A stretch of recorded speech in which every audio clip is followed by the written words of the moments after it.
those in power very, very afraid. The ruling oligarchy has locked us in its death grip. It cannot be reformed.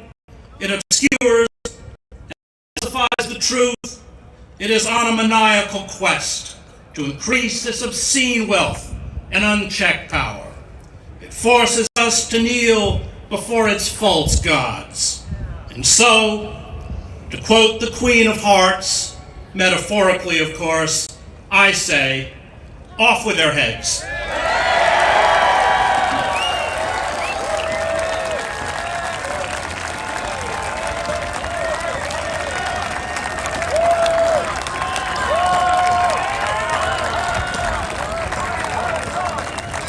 Thank you, Chris Hedges. That was fiery. We need that kind of energy. Let's keep the energy up. Let's welcome another beautiful voice for truth, Kim Iverson of the Kim Iverson Show.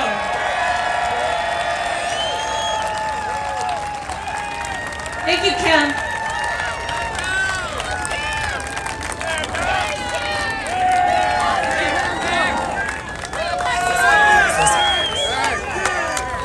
We are here, loud and clear, with a message for the criminals running Washington.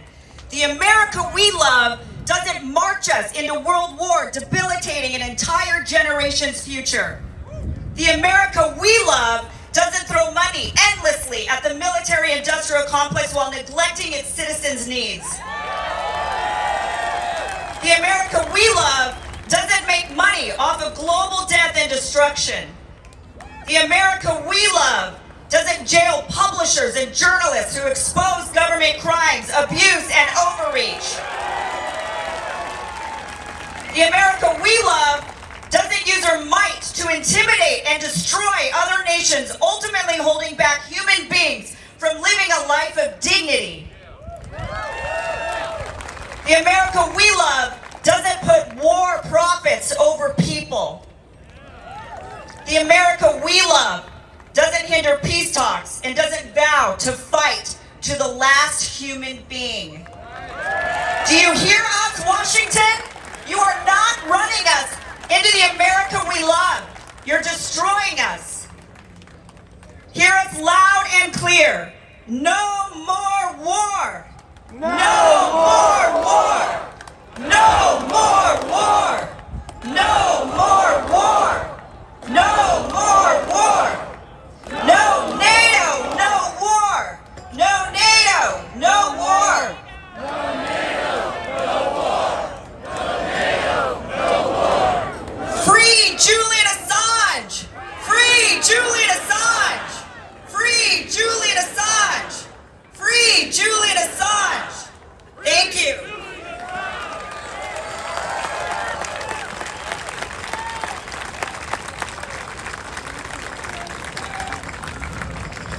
Thank you, Kim.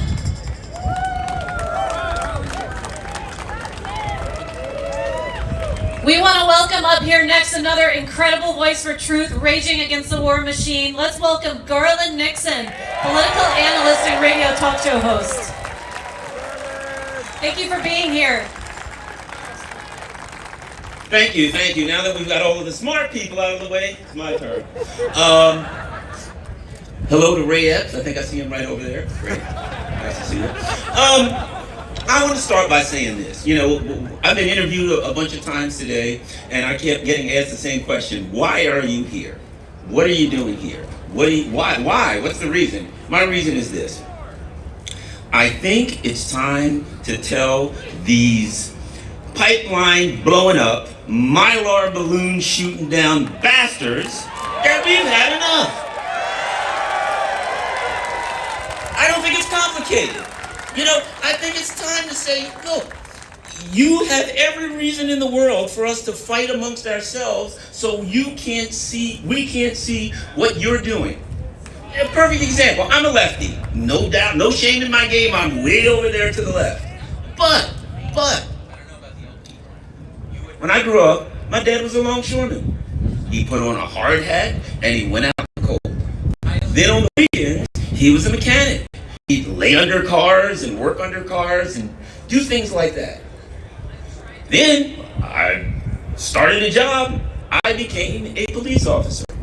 And I was a police officer for many years. But I'm a lefty and I'm way over there, and you're not supposed to like me. I'm not supposed to be a person that you can agree with and work with. Why? Because I'm a lefty and there are some areas that we disagree. But I will guarantee you that there are people here who hear my story and say, my dad worked under a car. My dad wore a hard hat. Maybe we didn't have much, maybe we did. My dad had beagles. You know why? Because he was a rabbit hunter. And he went out and he hunted rabbits. He was in the union. He was a lefty. The Longshoreman Union is the left union. But there are a lot of people sitting here who hear the story and say, you know, I'm told we're not supposed to have anything in common and we're not supposed to work together. But that life kind of sounds like my life because it's an American life. But it is not the life of these pipeline bombing, Mylar balloon shooting bastards, these elite ruling class people who are putting all of our lives in jeopardy.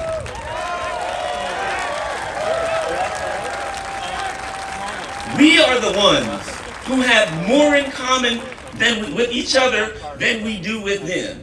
And we're waking up.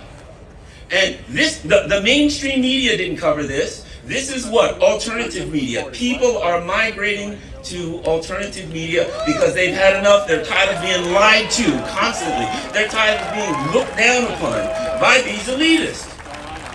So I'm here today to send a message to everyone. Look, there's people on the left, there's people on the right, there's going to be people that you disagree with. But if you sit down and talk to most Americans, you'll find your life is not much different than theirs. And the way you see the world is not a whole lot different than theirs. And when that happens, and it's happening now, we can come together. And we can take a government that is completely decoupled from the constituents, that does not represent us in any way, and we can force them, once again, well, if they ever did, but we can force them to do the things that we want them to do, to work for us. We can stop this war machine, and that's what we're going to do. This is the beginning of it. It's going to happen. Thanks, everybody. Free Julian Assange!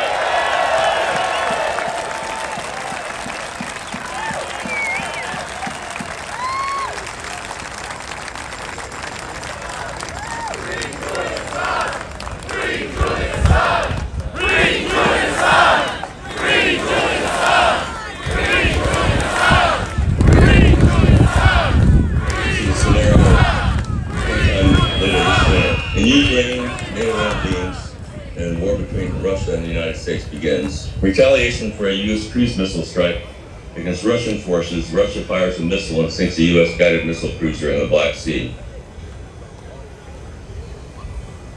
2 U.S. aircraft take off carrying B-61 nuclear gravity bombs. Nuclear detonations sink Russian ships in the Black Sea. Russia retaliates by hitting NATO targets throughout Europe with nuclear weapons. The U.S. launches a massive nuclear strike against Russia. Russian early warning systems detect the U.S. launch, and Russia launches a massive nuclear strike against the U.S. and Europe. More than 3,000 nuclear detonations occur in 1 hour. Nuclear firestorms incinerate all the major cities of Europe, the United States, and Russia. The massive nuclear firestorms cover hundreds of thousands of square miles. Everything remotely flammable burns in the fire zones. 150 million tons of soot and smoke created by the firestorms rapidly rises above cloud level into the stratosphere. The smoke spreads around the Earth and forms a global stratospheric smoke layer. The smoke will block warming sunlight from reaching the Earth's surface. 70% of sunlight is blocked in the northern hemisphere and 35% is blocked in the southern hemisphere. Because it can't be rained out in the stratosphere, the smoke layer will remain there for at least 10 years. The loss of warming sunlight creates ice age weather conditions around the Earth. The temperatures fall below freezing every day for the next 3 years. Ice age weather prevents food crops from being grown for 10 years. Most humans and other land animals will starve to death. This is a mass extinction event. It is this criminal policy of nuclear brinkmanship which contains the danger of the annihilation of the entire human species in a global nuclear war and following nuclear winter, which is what automatically makes every individual on earth a world citizen who has to take the responsibility for the outcome of this present conjuncture of human history. We therefore want to catalyze an international movement of world citizens who are committed to propose a new international security and development architecture which will take into account the interest of every single country on the planet. This concept, to consider the interest of every country, was the principle of the Peace of Westphalia, which laid the basis for peace after 150 years of religious war in Europe, and represented the beginning of international law and laid the foundation for the UN Charter, which we need to uphold and reassert.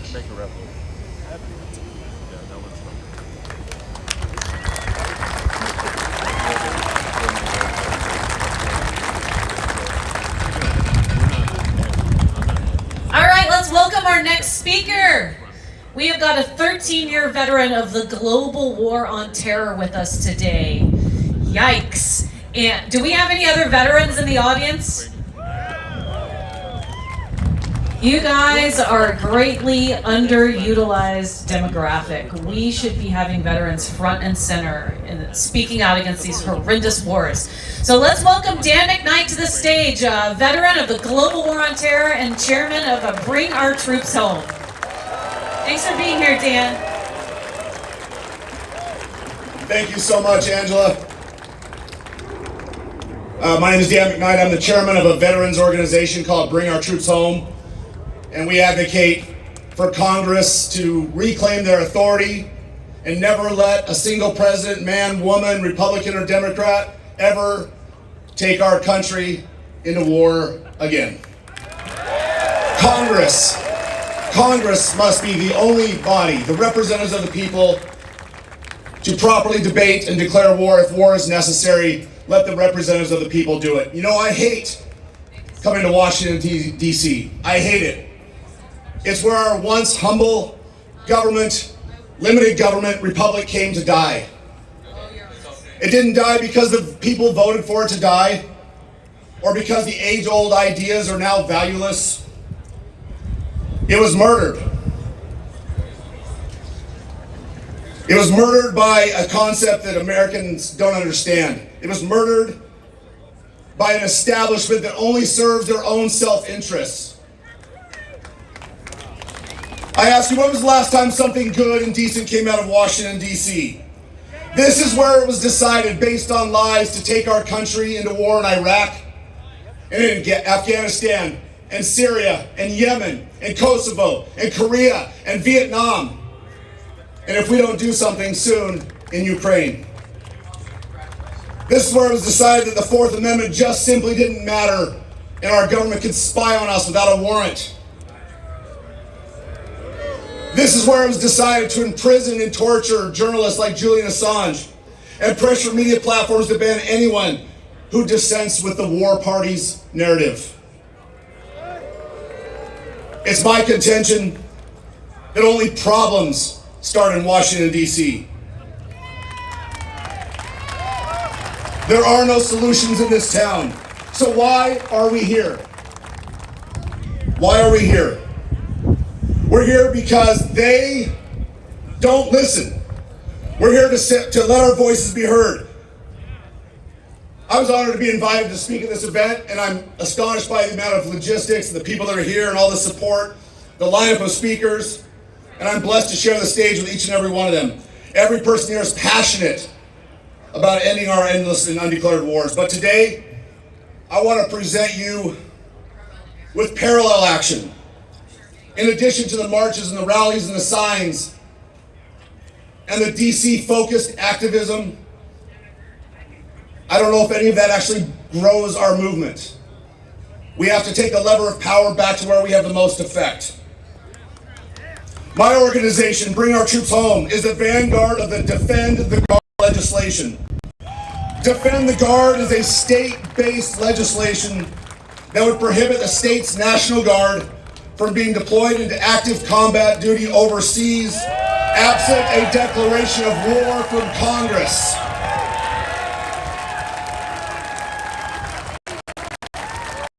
By the way, that declaration of war from Congress is required under the Constitution in Article 1, Section 8. It's not talked about enough, but the National Guard is the backbone of the active duty military fighting force, and it makes up 45% of all of the boots on the ground that have fought in the global war on terror. Without the Guard's manpower, the Washington, D.C. imperial ambitions would become impossible. If we had to defend the Guard in just a few states 20 years ago, the Iraq invasion would have never happened, no matter how much George Bush and Dick Cheney wanted it. This past Wednesday, our Defend the Guard legislation passed a Senate committee vote in Arizona. A majority of the legislators on that committee, including the chairman and the Senate Majority Leader himself, and our bill sponsor, a retired Lieutenant Colonel Senator who served in the United States Air Force, voted in favor of the bill. This is not a feel-good legislation. It's not to pat ourselves on the back. It's an actionable bill that means something, that takes some teeth away from the military-industrial complex and the establishment of warmongers. And when it passes, it'll be the first domino in the collapse of this globalist experiment. My organization, Bring Our Troops Home, has already gotten this bill introduced in, let me check my numbers here, in 16 states so far this year. We've already had 5 hearings. We have bill sponsors in over 40 states. My organization, Bring Our Troops Home, has seen the minds changed in Phoenix, Arizona, Charleston, West Virginia, Concord, New Hampshire, more so than we ever have on Capitol Hill. And this is the geographical point on the planet where the largest military empire in the history of the world is the strongest. So why do we waste our effort trying to crack the toughest nut? Who else thinks it's time to abandon this pantomime of influence and begin fomenting some sort of rebellion in the provinces and in the states? Here is a real action item. Everybody here, please take out your phones. Go to defendtheguard.us, sign our petition. The signatures that we gather will be used to influence change in the legislatures across the country at the state level. Enlist in our movement. Let's permanently break the back of the DC war party and restore the United States Constitution and bring our troops home from their endless and undeclared adventures around the world. The revolution isn't going to happen in DC. It's not going to happen on K Street. It's going to happen in Phoenix, and Missoula, in Bismarck, and Boise, and Tallahassee. It's going to happen in the state capitals all across the country. I hope that you will join us and effect change in a much more hospitable soil than what we see right here in the swamp of Washington, D.C. Thank you very much.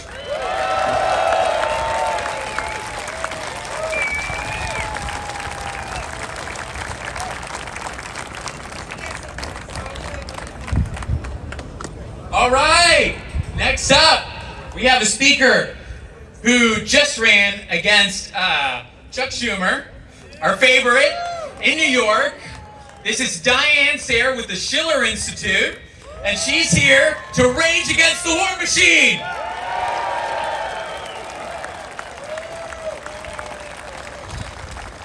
Good afternoon.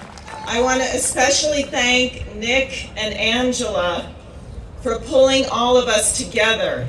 And I am pleased that we have smoked out hundreds of FBI agents and thousands of NAFO trolls just by sticking together to oppose our nation from plunging us into the abyss of thermonuclear war. We are here because there seems to be no bottom, no boundary to the depravity of our own government. They would never do that. Has been violated repeatedly to the point that we can be almost certain that if we, the people, don't step in, we are headed over the cliff to nuclear annihilation. We are here because we've been living a lie. As poor Lady Macbeth discovered, once you commit one crime, tell one lie, it multiplies until you reach your tragic end. Unless you choose not to be tragic. We are here because we choose not to be tragic. The lying began at the end of World War II, at the death of FDR. We were told it was necessary to drop not one, but 2 nuclear bombs on Japan. It was not. The Emperor of Japan was already negotiating the terms of surrender through the Vatican. Our VE Day celebration of the defeat of the Nazis, which could not have happened without the enormous sacrifice of the Russian people, was short-lived. And instead of eradicating Nazism, the Dulles brothers, among others, protected Nazis in pockets in our intelligence agencies and in other nations in the name of fighting communism. Then we had the assassination of our president, John F. Kennedy, and the lie of the magic bullet shot by one lone assassin who apparently also killed Malcolm X, Martin Luther King, and Robert Kennedy. Then we had 9/11, allegedly perpetrated by some guy suffering kidney failure from a cave in Afghanistan. So today, we have the lie that one fine morning, President Vladimir Putin woke up and said, "Gee, I feel like invading Ukraine today." And idiots in our Congress who knew or should have known better decided to send over $100 billion to a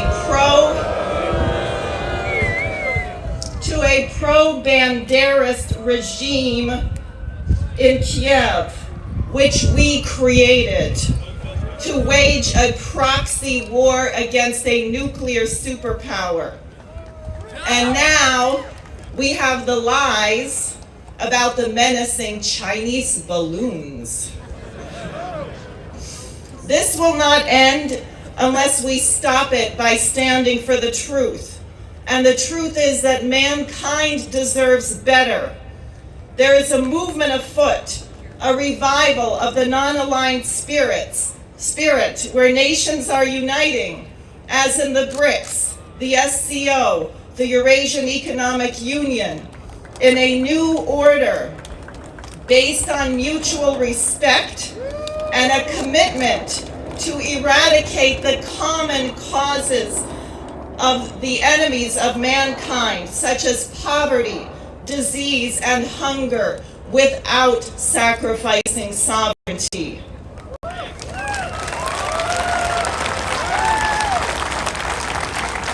Rather than try to crush this new paradigm, the United States should join it.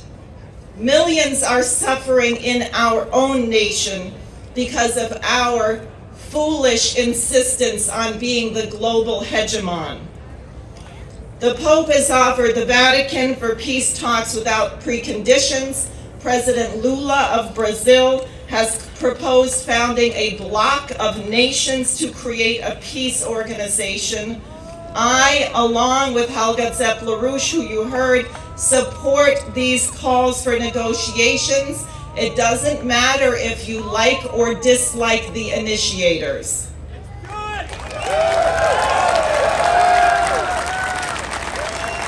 We should act in the spirit of Marian Anderson, who, in spite of the ugly racism which had prevented her from singing at Constitution Hall 84 years ago, accepted the invitation of Eleanor Roosevelt to sing here on these steps on Easter Sunday, 1939. To the amazement of all, she began the program by singing "My Country 'Tis of Thee, Sweet Land of Liberty, Let Freedom Ring."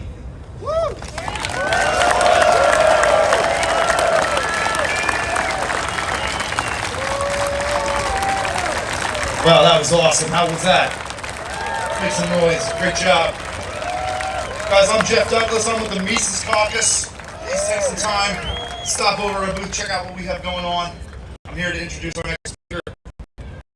Make some noise already.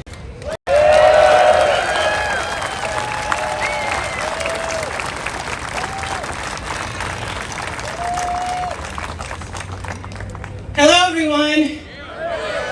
You know my story.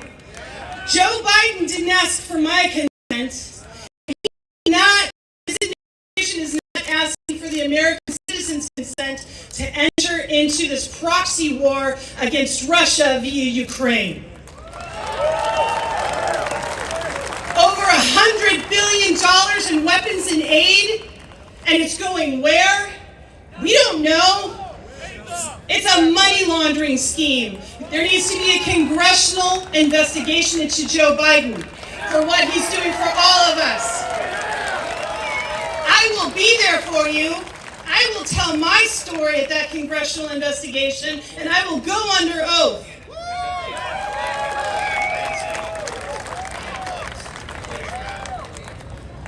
Now, we're here today not because we have anything bad to say about the Ukrainian people. They are suffering. The Ukrainian workers are suffering. The Russians are suffering. This is about the Western Empire that has basically used the military-industrial complex and weaponized it to these endless wars.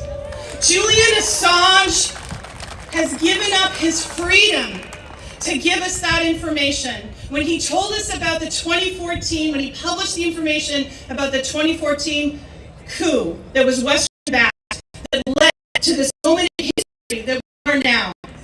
The Biden administration is taking us to World War III, and we're not going to have it.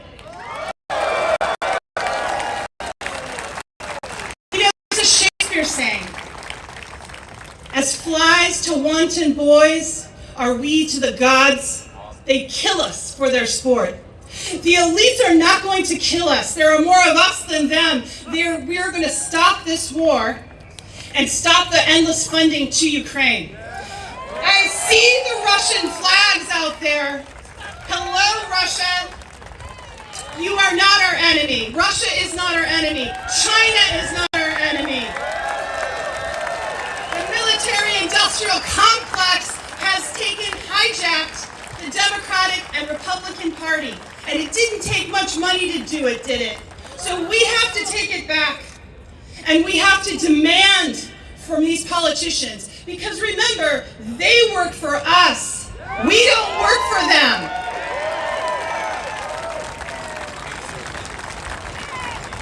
I want to leave on this note. Free Julian Assange. Free Julian Assange. Free Julian Assange. Free Julian Assange. Free Julian Assange. Thank you.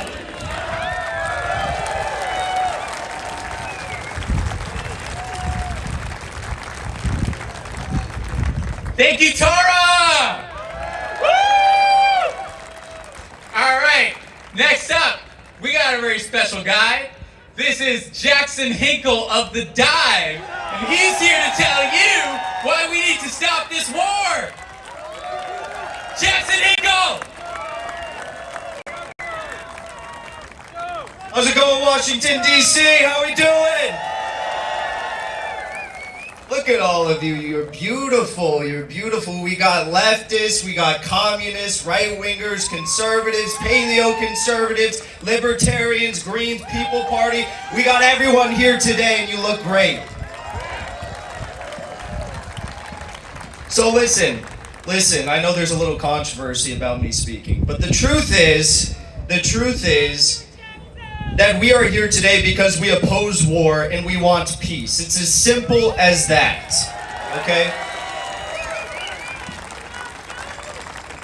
And when my ancestors came over to America on the Mayflower and they fought in the American Revolution, they didn't want war either. They wanted peace. When my grandfathers fought against Nazis in World War II and put their lives on the line, they did not want war. They wanted peace. And that's why we are here today.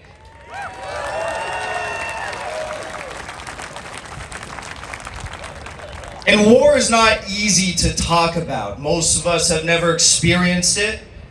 Some of us try to forget it. Some of us try to never even think about it because of how damning it is. And I don't blame most of you, but everyone here today thinks about it, understands how evil it is, and understands that the hell it truly raises. And if I can for a moment, I'd like to share a little bit of that hell with all of you right now. Because in Ukraine, 16 and 17-year-old boys, not men, but boys, are being rounded up by the hundred and sent to the front in Bakhmut. And you know what happens when they get there? They get sent into trenches and they're told you have 4 hours to live once you get sent out there. That's the average life expectancy of a Ukrainian soldier on the front in Bakhmut, 4 hours. And the blood of those young men, the blood of every Russian, the blood of those in Ukraine, in the Donbass, in Donetsk, Lugansk, Mariupol, the blood of those in Zaporozhye, and Kherson, and Kharkov, all across the region of fighting is on the hands of those in the United States Congress right now. The suits that they wear are drenched in their blood. The food that they eat is a blood stew. The halls of Congress that they go vote in to send $10 billion more to Ukraine, the roofs are dripping with the blood of those Ukrainian soldiers. And if you listen closely, you can hear it right now. Again. So I want to leave you with something right now, because people often ask me, you know, what is it that we can do? We're on the precipice of World War III. What is it that we can do? We want peace with the Russians. We want to build a new multipolar world. We want peace. We want prosperity. We want to lift the global masses out of poverty. That's what we all want, right? But there's a select few. There's a select few who understand that if they take us to World War III, and if they toy around with the idea of mutually assured destruction, and nuclear Armageddon, and hundreds of thousands of lives being lost, they stand to make a lot of money. So, what I need you all to do from this point onward is to continue this energy you have here today. Fight the information war. Demand not one more bullet, not one more tank, not one more gun, not one more piece of artillery, not one more dollar, not one more penny be sent to the Nazis in Ukraine. Demand peace. Thank you all for being here. Continue this energy.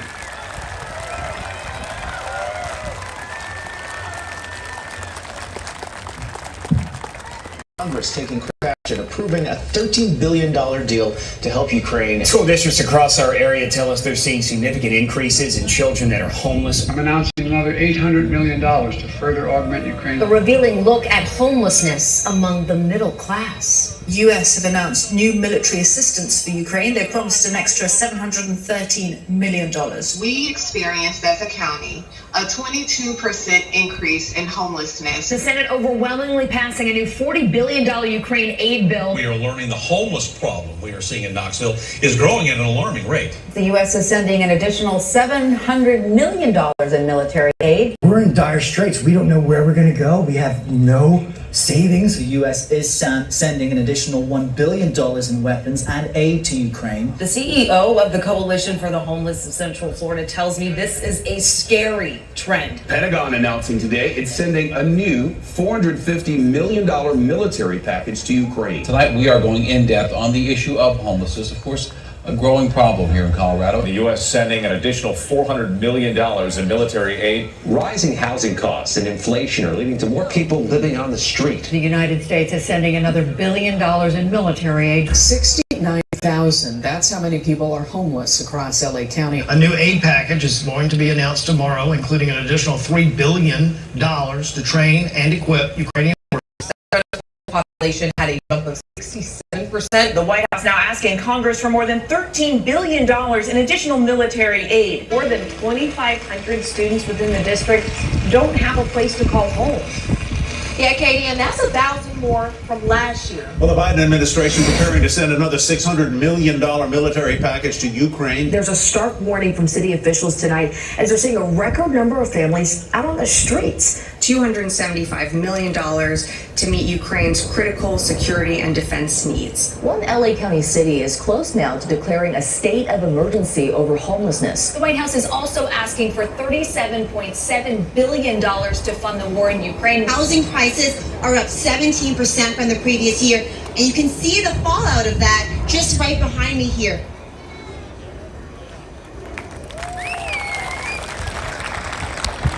The Biden administration is terrible. Republicans and Democrats have absolutely failed us, especially when it comes to this war. I think the United States really needs to start looking at different options. And on that note, I would love to introduce 2016 Green Party presidential candidate Jill Stein. Thank you so much for being here. Third Party in Spirit. All right, wow, you are beautiful. It is so wonderful to be here today, to see us all across the political spectrum. And I just want to say, in my experience, it's not so much a matter of right or left. It's really a question of the few elites at the top versus all the rest of us. And that's what they are afraid of. So we're here today not just to rage against the war machine, we're here to dismantle the war machine because it is hurting us all. No one more than the people of Ukraine, who are the cannon fodder in this superpower proxy war. We need a movement to overcome the powerful special interests behind the war machine. The war profiteers, the fossil fuel barons, the health insurance barons who are profiting from the carnage. And in the interests of building that movement, I want to clarify today some of the forbidden truths that we are not supposed to talk about. These are the empowering truths the war machine does not want us to know. This is especially the benefit of the people who are just waking up to realize that we are all in the crosshairs of this crisis. Martin Luther King spoke the first forbidden truth nearly 60 years ago, that the U.S. war machine is the greatest purveyor of violence in the world today.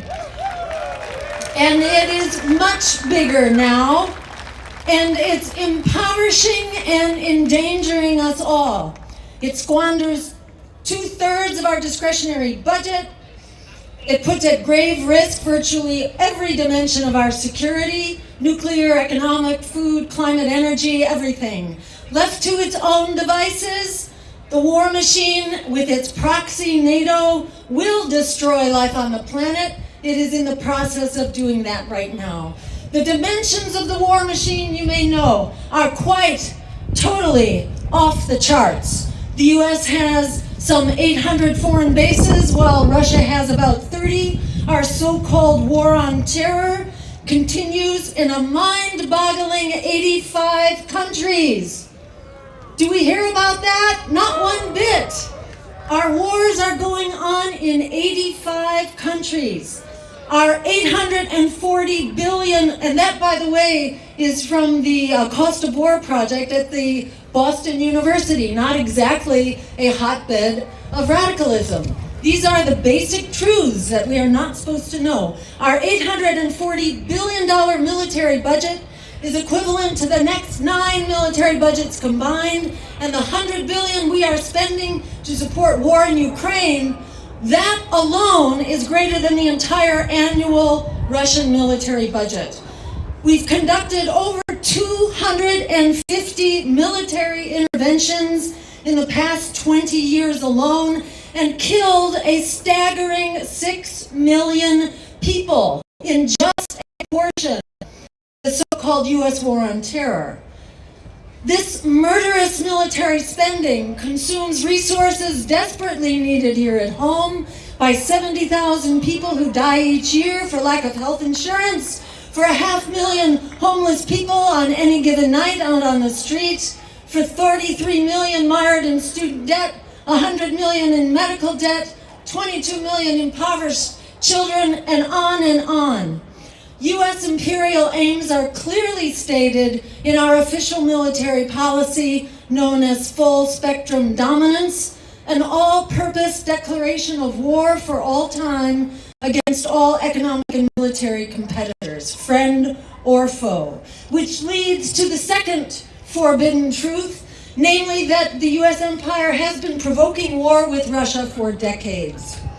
However murderous and illegal the Russian invasion is, and all wars are murderous and almost all wars are illegal, that Russian invasion was a provoked response to an even bigger, more murderous, illegal game plan of the U.S. empire, in which defeating Russia is just one small part. So yes, Russia illegally invaded Ukraine, but did so with a gun to its head or nuclear missiles to its head. When the roles were reversed and Russian nukes were at our doorstep in the Cuban Missile Crisis, our response was what? It was to begin immediately launching nuclear war. That puts Russia's invasion in perspective and makes it rather moderate by comparison.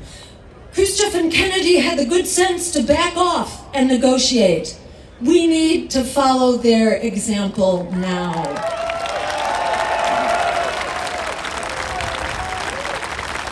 Instead of engaging peace overtures, the U.S. has been throwing billions in weapons and economic aid to keep this war alive, even blowing up the Nord Stream pipeline, it appears, to prevent Germany from backing out in the face of economic disaster. If the U.S. wasn't afraid of finding out, of confirming that we were the ones behind the Nord Stream disaster, we would be investigating, not celebrating, which is what we are doing. So I just want to add, the nuclear threat produced by all of this is an emergency of the highest order, and we are all in the crosshairs of this emergency. Yet our leaders are playing a game of nuclear chicken, pretending nuclear war is winnable. If as few as 100 nuclear bombs are dropped, that alone is enough to trigger nuclear winter, which means most of us are going and we're on our way out. So this is absolutely unacceptable. Also, the Ukraine conflict is accelerating destruction of the climate, which is already at the brink of collapse. The bottom line is this war and the war machine that it's a part of are endangering and impoverishing all of us. Martin Luther King had it right, not only about the U.S. being the greatest purveyor of violence, but also that militarism doesn't stand alone. It is joined at the hip with what Martin Luther King called the triple evil of militarism, racism, and materialism. That's why the crisis of empire is inseparable from the crisis of racial and economic equality and the crisis of democracy, that allows our policies to be bought and paid for by the highest bidders, in this case Wall Street and the war profiteers. On each of these crises, we have hit the breaking point. For that reason, and the practical matter of reaching critical mass, we need a broad movement for peace, justice, and democracy. With us against the political and economic elites, the 1% against the 99. We need that broad movement. And as a first step, we need an immediate ceasefire and negotiations to ensure the security and autonomy of all parties as provided in the Minsk Accords. This is not rocket science. As Frederick Douglass said, power concedes nothing without a demand. It never has, it never will. We are here today to build that demand until it cannot be denied. Our very lives depend on it. Thank you so much for making it happen.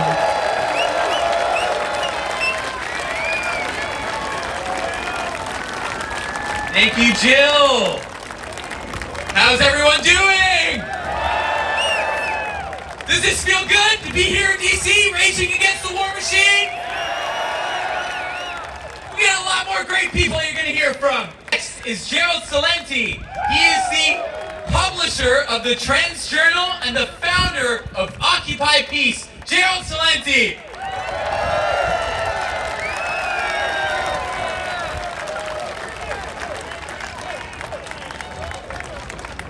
I don't know if it was Jesus, Muhammad, or Buddha, but one of them said, you better boogie before the lights go out because tomorrow is iffy. And boy, is it iffy. Rage against the war machine. Rage, I looked up what it means, to show that you are very angry about something or someone. He raged against the injustice of all. And that's what it is, anger. I am angry. And he who is not angry when there is just cause for anger is immoral. Why? Because anger looks to the good of justice. And if you can live amid injustice without anger, you are immoral as well as unjust. That was from St. Thomas Aquinas. Joe Biden, that guy, you know, he says he's a practicing Catholic. I don't know what Prince of Peace he looks up to, man. But hey, how about what St. Thomas Aquinas says? Now there's a guy that loved every war, and he's a few years older than me and was a draft dodger in Vietnam. All of these little tough guys with a pair of cojones smaller than a mothball that love to send people to go die. How about Bill Clinton? Every time he got caught with his pants down, it's bombs away over Baghdad. How about the Nobel Peace of Crap Prize winner, Barack Obama? I want that guy to start out of there. No, you have to say it properly, Celente. You said it like you're an Italian. Assad has to go. Gaddafi has to go. We have to murder all of these people all over the world.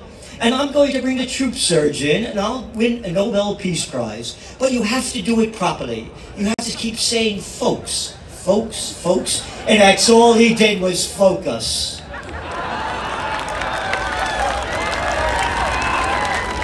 I am angry at the mainstream media prostitutes. These little media whores that get paid to put out by their corporate pimps and their government whoremasters. All they do is keep selling war, hate, fear, and hysteria. They ban us who speak for peace, love, facts, and freedom. The big story making the news. Vice President Kamala Harris announced that the United States formally determined that Russia committed crimes against humanity. Hey, Harris, did you like the Iraq War? How many people did Miss Stein say America's killed? How about those crimes against humanity?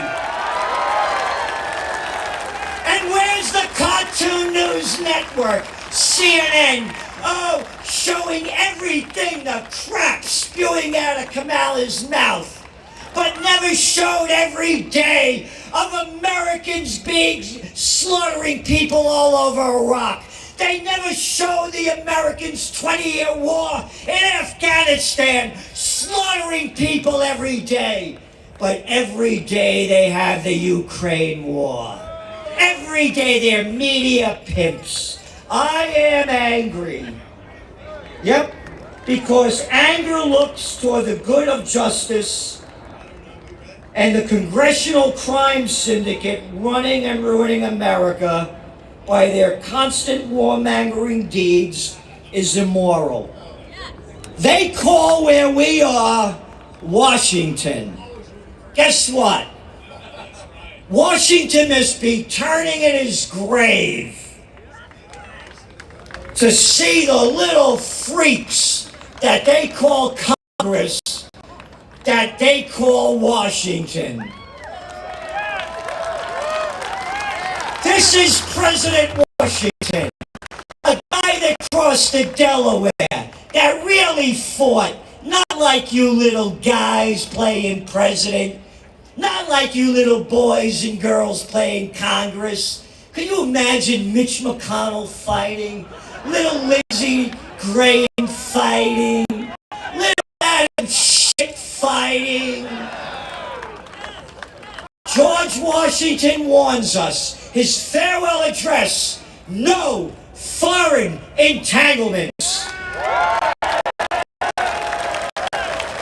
Quote, it is our true policy to steer clear of permanent alliances with any portion of the foreign world. The nation which indulges towards another's habitual hatred or habitual fondness is in some degree a slave. Ladies and gentlemen, welcome to Slavelandia. Because that's what they've done to us. The plantation workers of Slavelandia.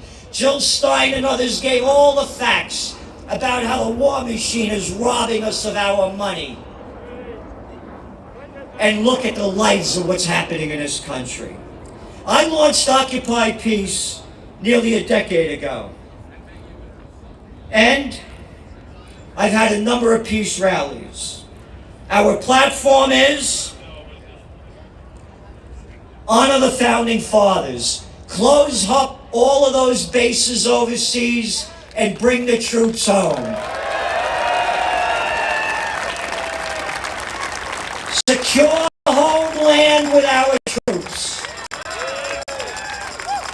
Give them skills, put them to work rebuilding our third world rotted infrastructure. And then finally, you want to go to war? Let the people vote. Let the people vote. Let the people vote. Let the people vote. Let the people vote. Let the people vote.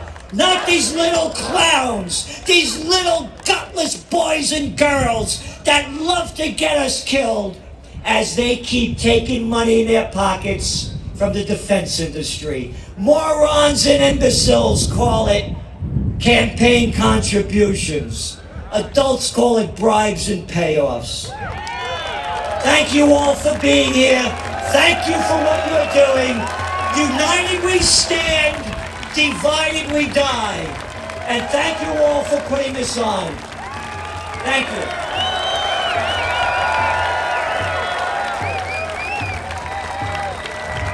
Wow! That was amazing. Let's keep that energy up. I want to welcome to the stage Dan Cohen, correspondent for Redacted. Thanks for being here. Wow, that was incredible. Gerald Celente, oh my God, I'm feeling the righteous anger. Do you all feel angry in a righteous way against this war machine? You've come from all over the country to put aside differences and stand up to the war machine that has brought us to the brink of nuclear annihilation. The neocons that have seamlessly shifted from administration to administration, from Reagan, Bush 41, Clinton, Bush 43, Obama, Trump, and to Biden, they are fully in control and they imperil humanity. And for coming to this rally, we've been smeared as, quote, not anti-war. Well, let's not confuse being anti-war with pacifism. Any honest observer knows that responsibility for this war is not in Moscow, it's here in Washington. It's in the State Department, it's in the Pentagon, it's in the White House. Russia didn't expand west. NATO expanded east up to Russia's border. And while pacifism is great in an ideal world, there's nothing ideal about the U.S. wars of aggression against Iraq, against Libya, against Syria, and so many other countries. Any leader, any people would defend themselves as Russia is today. War is hell, but blaming both sides obfuscates reality. One person can end this war. His name isn't Vladimir Putin, it's Joe Biden. Yes, the U.S. is at war with Russia. But this war is not only about regime change and dismembering Russia, it's also about implementing a system of technocratic dictatorship all over the world, run by the very science technological elite that President Eisenhower warned us about in 1961. It's about digital IDs and central bank digital currencies. The ruling class seeks to implement the ultimate form of control over our minds and bodies, and Ukraine is the laboratory. Through the 2014 coup d'etat and 8 years of war, the once sovereign state of Ukraine has been made a subsidiary of Silicon Valley giants Amazon, Google, and Microsoft. It's an avatar state. Its officials are disciples of Klaus Schwab and the World Economic Forum. And this is funded by Samantha Power at USAID, right over there. This digital transformation is being exported to other countries, and if we don't defeat it, it will come home to roost here in the United States.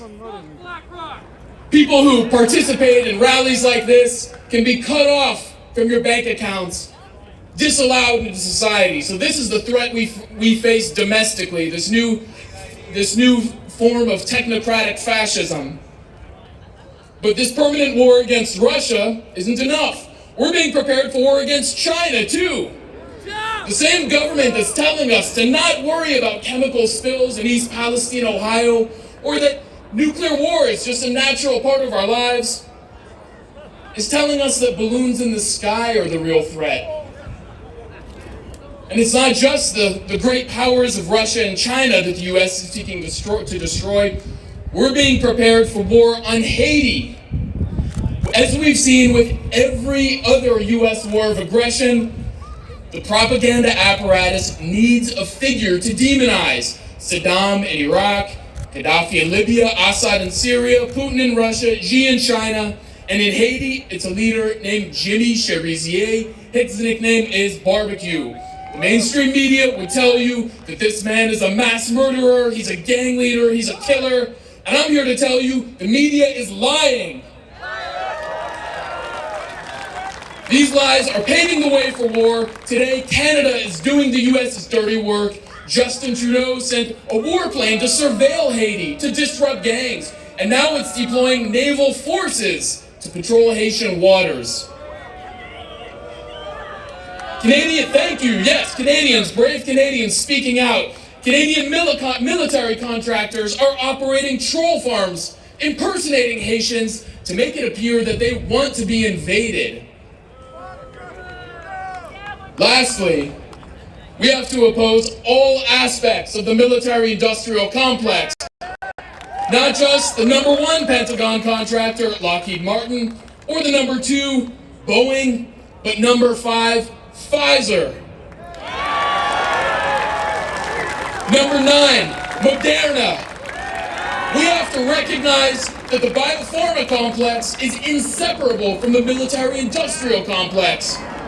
We have to understand that the COVID-19 response, lockdowns, and experimental injections were deadly war measures imposed against us by the Pentagon. Okay, just to make sure this video doesn't If we get don't censored by fight, YouTube, you can if go we to don't oppose the biosecurity cbc.gov/actions regime, for we're fighting the war countervailing machine view on with what he one just said. hand I'm behind really our required back. to say that for YouTube to not take this. Information is stay informed, fight back.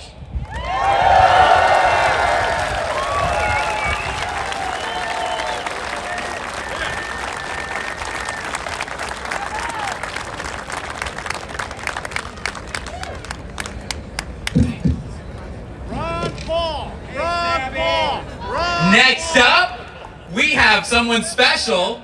Nellie McKay, singer-songwriter, Broadway performer, all-American irritant to the powerful. She's coming up, she's gonna be performing for us, and she's gonna be introducing Jimmy Dore!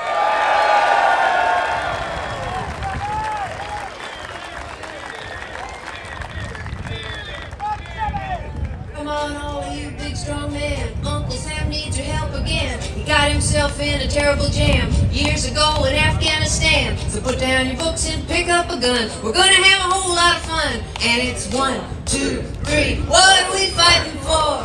Don't ask me, I don't give a damn. Next stop is in Iran. And it's 5, 6, 7. Open up the pearly gates. Well, there ain't no time to wonder why. Whoopee, we're all gonna die.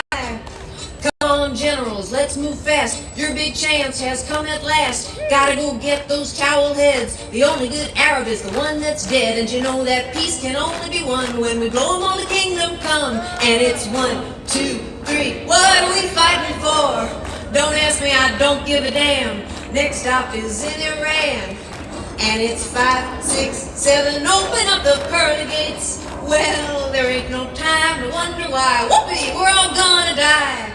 Come on, Wall Street, get off your ass. You know war can be a gas. Lots of good money to be made. Supplying the army with tools of trade. Just make sure when you drop the bomb, you bomb Iran. And it's 1, 2, 3. What are we fighting for?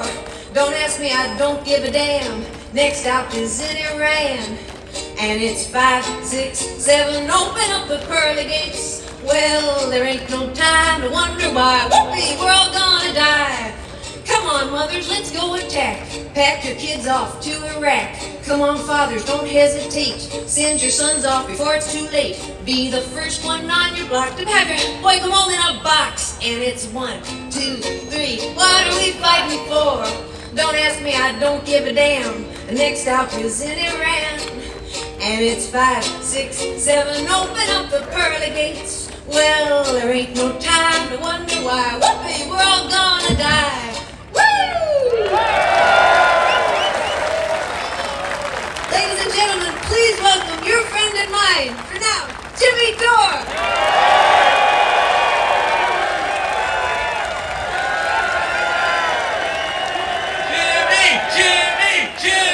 Jimmy! Hello, thank you. I'm gonna head for Nellie one more time. It's great to be here. It's really encouraging to see so many people come out like this. It really warms my heart. And it reminds me of my best friend, Barry Crimmins, who is a hilarious and courageous comedian, a staunch critic of the U.S. government, and I know if he was alive, he'd be here today. There's a balloon. Just go. How about this? Is it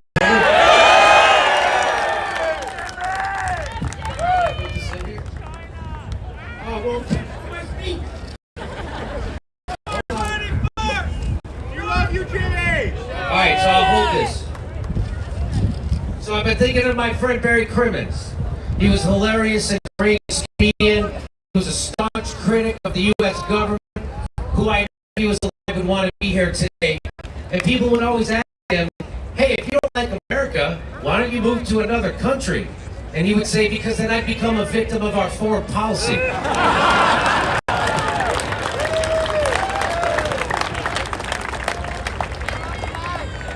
It's not what people can't hear in bed. Why is this? It's too low. It was just really loud, and then it got really low. It's the deep Can we make state, it louder? Jimmy, the deep No? state! Can we make this louder? Where's the guy? Is it over here? Can you make it louder? Can you make it louder? No, you can't make it louder. Oh, there you go. There you go. Holy shit, that wasn't hard, huh? What the fuck? All right, I'm not going to start over, but I should. Start over? All right. So I'm reminded when I look out here of my friend Barry Crimmins, who was a hilarious and he was a courageous comedian. He was a staunch critic of the U.S. government. If he was alive, I'm sure he'd be here today. People would always ask him, hey, if you don't like America so much, if you're such a critic, why don't you move to another country? And he said, I would, but then I'd become a victim of our foreign policy. Joke worked twice. He used to say there's a reason why there's no viable third party in America. It's because corporations don't want to cut a third check. And that's a shame because the two parties in America that we have just ain't cutting it. They both support sending over $100 billion to Ukraine. We could have spent that money saving lives with universal health care, but instead we spend that money taking lives overseas, which is our specialty. We send them what we call foreign aid. Foreign aid, that's money to another country. We drop care packages on their heads from the sky, but it's not full of food. And the only money we have left over, we're going to spend shooting down hobby balloons. Can you imagine if the Independence Day was just about balloons? I mean, the movie, right? The aliens are invading, and man, they are taking their time. At least Macy's figured out how to make a balloon look like somebody. They could attack us with Superman or something. Would Mickey Mouse's adorable ears eavesdropping on our cell phone conversations be so much worse than the NSA? I don't think so. Do you know we can end this war today through diplomacy, but our politicians want to enrich weapons manufacturers so they keep donating to them to the tune of $100 billion. Chris Hedges has called America a mafia state. Systems of governance that are seized by a tiny cabal become mafia states. The military-industrial complex and the Ukraine war represent an orgy of looting and corruption. America is the most powerful mafia that has ever existed. And the hitmen in that mafia have military pilot licenses. The difference between our government these days and the mafia in the 1940s, well, the mafia in the 1940s helped defeat the Nazis. They used longshoremen and union leaders. It's a sad day when you can't even trust the mafia anymore. Do you know what America really needs? We need to take the money out of Ukraine and give it to everybody here so we can buy a balloon and a gun. That's the only way we can settle this. We all need to be floating around shooting each other down out of the sky. Better yet, the guns shoot vaccine syringes. Yeah, that's America. Eat boosters, you motherfuckers. America is so corrupt, even our Peace Prize winners are war criminals. Barack Obama won a peace prize and he immediately ramped up the war in Afghanistan, started bombing Libya, put a hit on Osama bin Laden, dropped 26,000 bombs in Syria. And that's the thing about those peace prizes. Nobody ever tries to win a second one.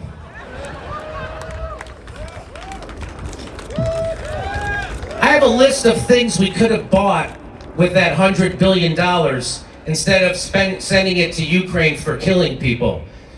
Instead of sending money to Ukraine, we could get President Biden a dog that knows where to lead him when a press conference is over.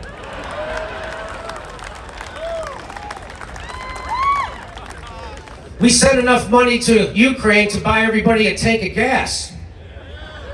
For all the money we've given to Ukraine, do you know how many eggs we could buy? Almost a dozen. With $100 billion, they can say you can end homelessness for $20 to $40 billion.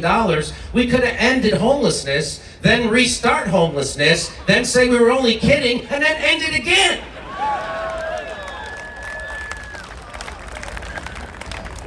We can't end homelessness in America. We can't even fix the bridges that the homeless people live under. That's how corrupt we are. Every American, for $100 billion, could have had a home. But it's way more important that we make sure nobody in Ukraine has a home, because now it's going to be turned into a crater.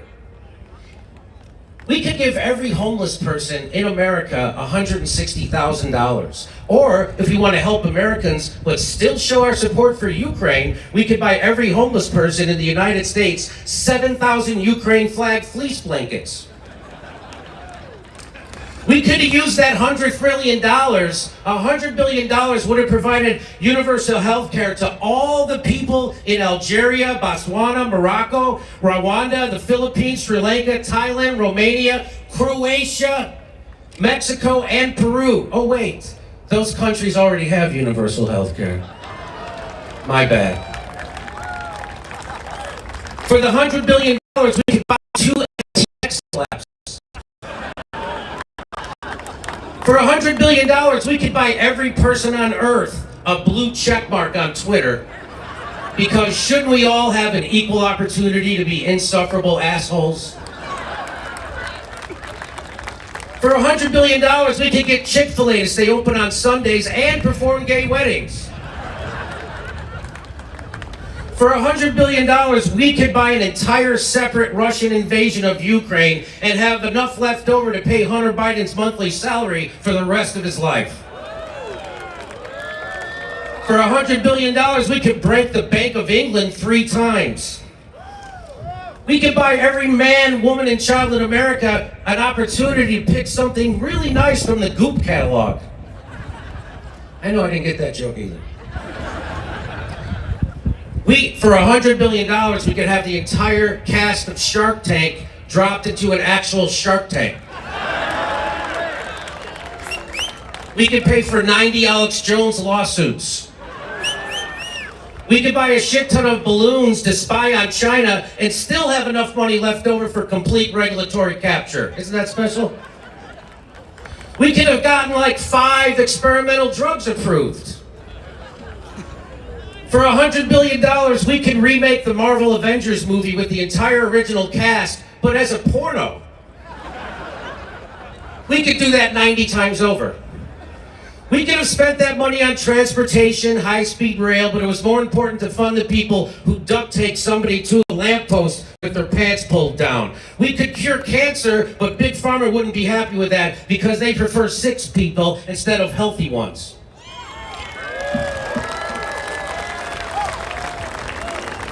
With the money we sent to Ukraine, we can hire an entirely separate new police force to protect us from the current police force. We could have funded everyone having free college instead of buying Mount Kilimanjaro's worth of blow for Zelensky. Why are we sending that money to Nazis in Ukraine? We could be funding Nazis here in America struggling to buy eggs. Isn't that just like our government to neglect all the Nazis we have here in America? This is really a fight over nuclear war. Just across the road, there's a statue of Albert Einstein, and man, he looks depressed. He once said, if I could do it all over again, I'd be a plumber. You know why he said that? I thought it was because his toilet was always backed up. It was because the military-industrial complex used his science to kill people. They took Einstein's and used it to melt the skin of Japanese civilians. Entire cities full of children and animals extinguished in less than a minute. Generations poisoned by radiation. Bombs today are much more powerful than those bombs we dropped on Hiroshima and Nagasaki. And I know there's some people who wouldn't show up to this peace rally, this anti-war rally, because of some of the speakers they didn't like on this stage. And I get what they're saying. They're saying, hey, I want to help stop a nuclear war, but not with those people. I get it. I'm the same way. My house caught on fire a couple of months ago, and when the firemen showed up, I was like, whoa, whoa, whoa. What's your views on Social Security and Medicare?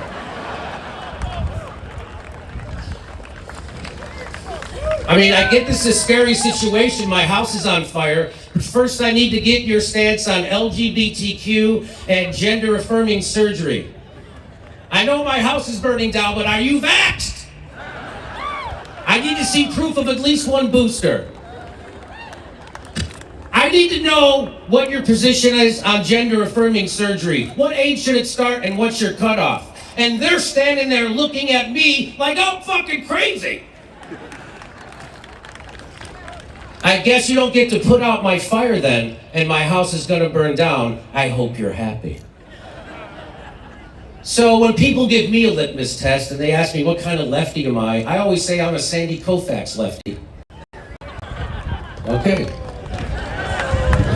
When it comes down to survival, which this is, there is no gift basket with a card thanking you for your participation. You don't get everything attended to like in a hotel, but maybe you do get to survive. And that's the whole point. Save the nitpicking for Whole Foods. The people who won't be attending today had never any intentions of doing so. And if it wasn't one of the speakers, it would have been the weather. It would have been because they have more important things to do than survive.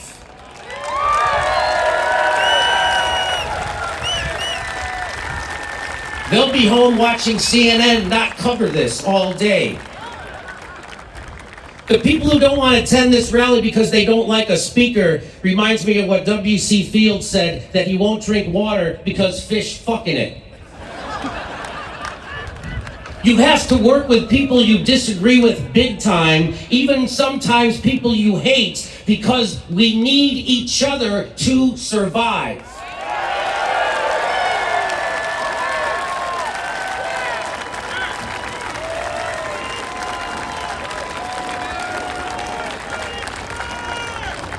I'm reminded of the words of Frederick Douglass, who said, I will join with anyone to do good, but with no one to do bad. If Black Panthers can march hand in hand with the KKK down Las Vegas Boulevard to get welfare payments reinstated, we can join hands with the right wing, libertarians, the left, the socialists, the communists, everybody to stop a nuclear war.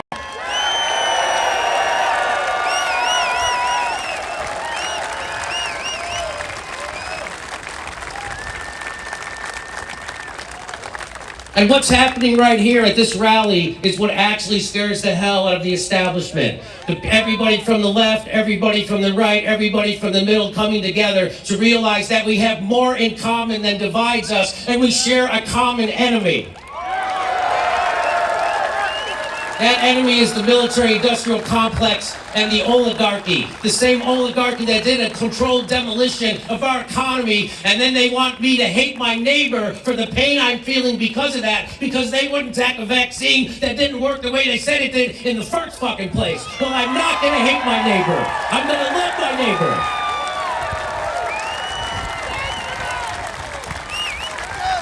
Because my neighbor is suffering under the same oligarchy that I'm suffering under, and he didn't cause it. The oligarchy did, and they don't want us to join together.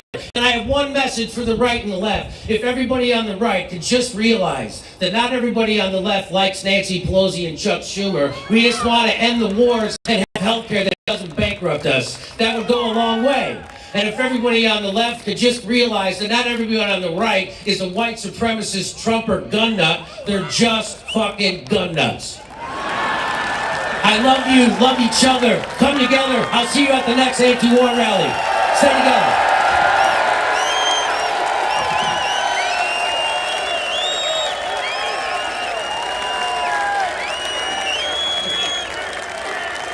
Jimmy Dore! Yeah! Who thinks this guy should run for president? Yeah! That's right! People have spoken. Thank you guys so much for being here. We're going to have some incredible music coming up for you next. Was there anybody here who might have attended a Ron Paul rally in the past? Ron Paul fans in the house! He's going to be speaking soon, but right before that, we're going to have some music for you. We're going to hear from Jordan Page and Tatiana Rose.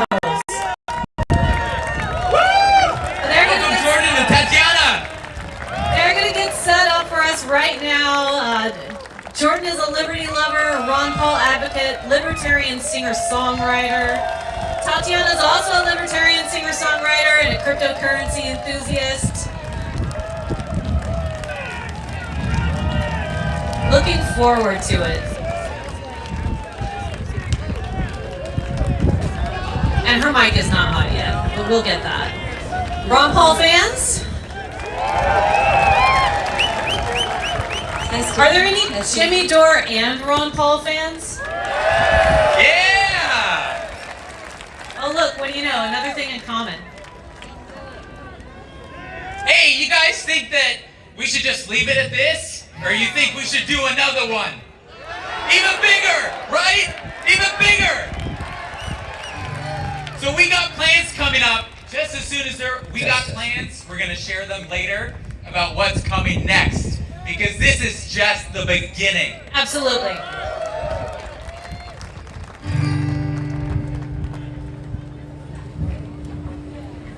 We're ready. All right, take it away, guys. What you gonna do when they come for you? Are you gonna lay down and die? Tell me, officer, tell me, what did I do? Was it 'cause I was speaking my mind? Water's the limit and are we still in? We go and change the tide. Tell me what to do when they come for you. Tell me what to do when they come for you. I thought we were free inside.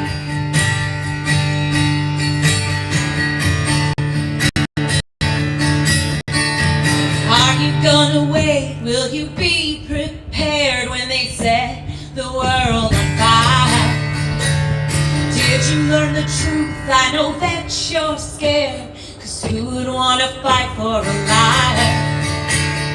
What is the limit and are we still in? Can we go and change the tide? Tell me what to do when they come for you. Tell me what to do when they come for you. I thought we were free inside.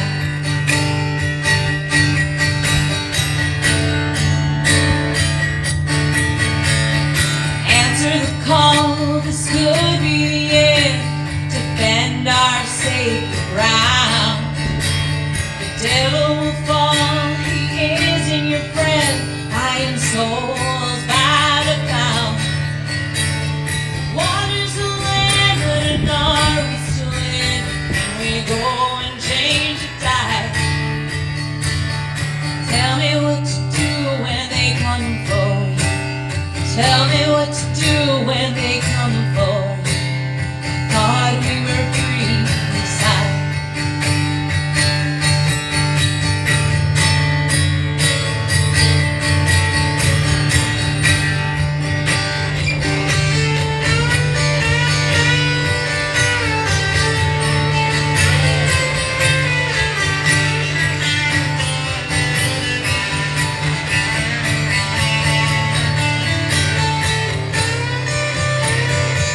among you masters of war.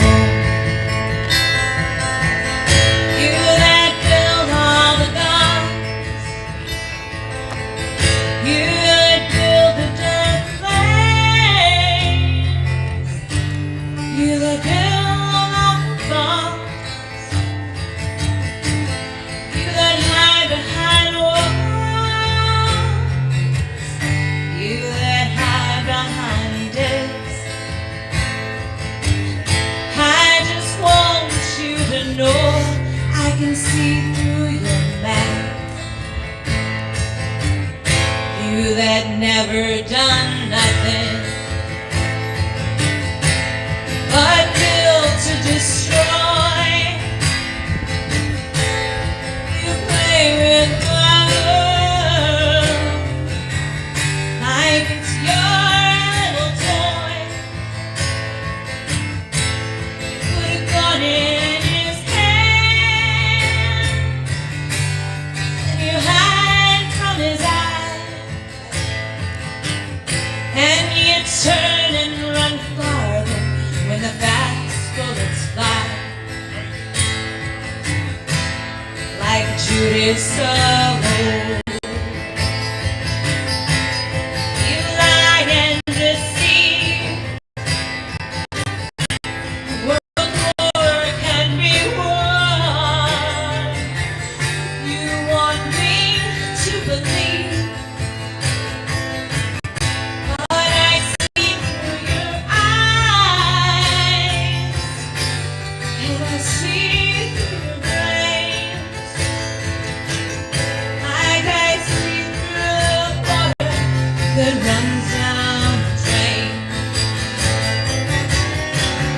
You fasten all the triggers for the others to find. Then you sit back and watch as the death count gets higher. You hide in your mansions while young people's blood flows out of their bodies and is buried in the mud. You've grown the worst fear that can never be heard. Fear to bring children into the world, or threatening my baby, unborn and unnamed, who ain't worth the water that runs in your veins. So how much do I know to talk out of turn? You might say that I'm young. You might say I've unlearned. But there's one thing I know. Though I'm younger than even Jesus could never forgive what you do. So let me ask you one question. Is your money that good? Will it buy you forgiveness? Do you think that it could? Well, I think you will find when your death takes its toll, all the money you made will never buy back your soul.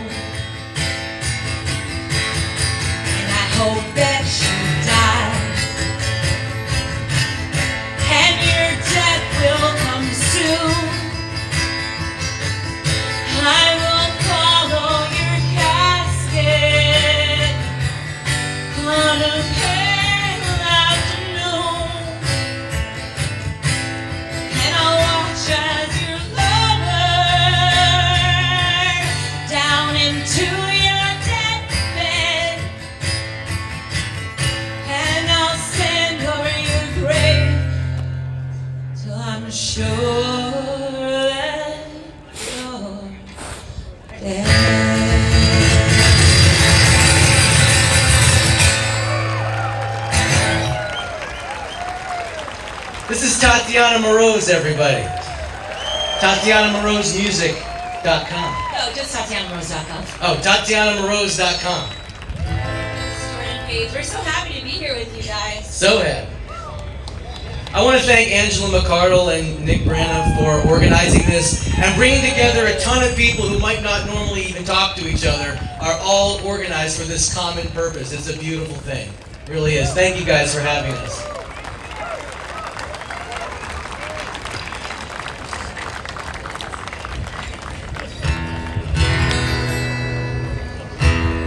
So with any show that I do, my goal is to get you really pissed off.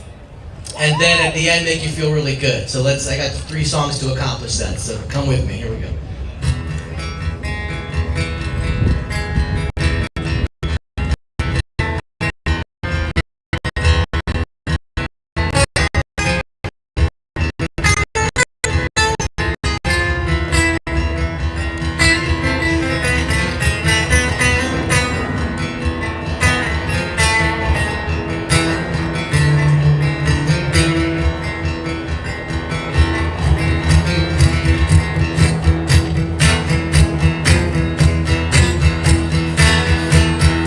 Listen to the sound that you hear like an echo in your head. There's a strange vibration rising out from the heart of America, America.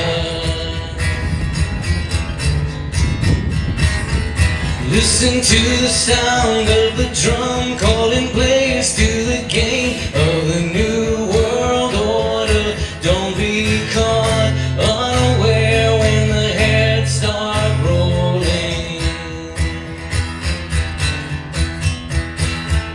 No, it couldn't happen here. I know it never happened here.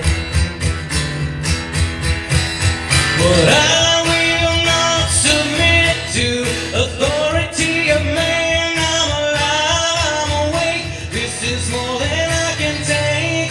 If you had an open door, would you give a little more?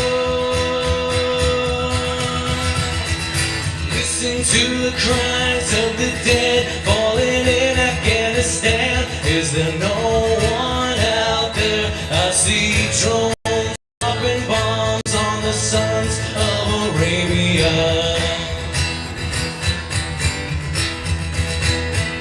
Listen to the sound of applause in a chamber full of men selling out their people as they plan. There are songs on the hearts of America.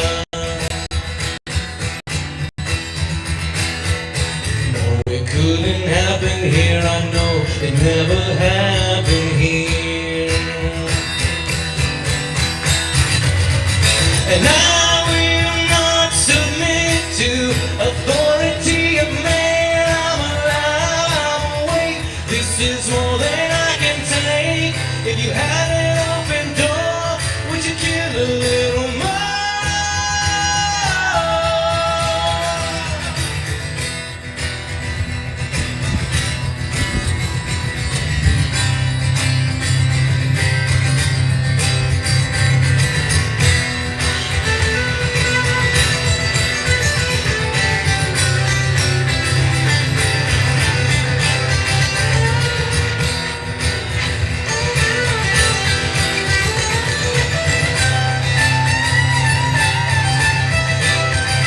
There's a war machine in motion, and the bullets fall like rain, and the light in the eyes of the innocent has faded into pain. Yesterday I knew the world was spinning toward the end, but today see the wasteland, and it's too late to pretend.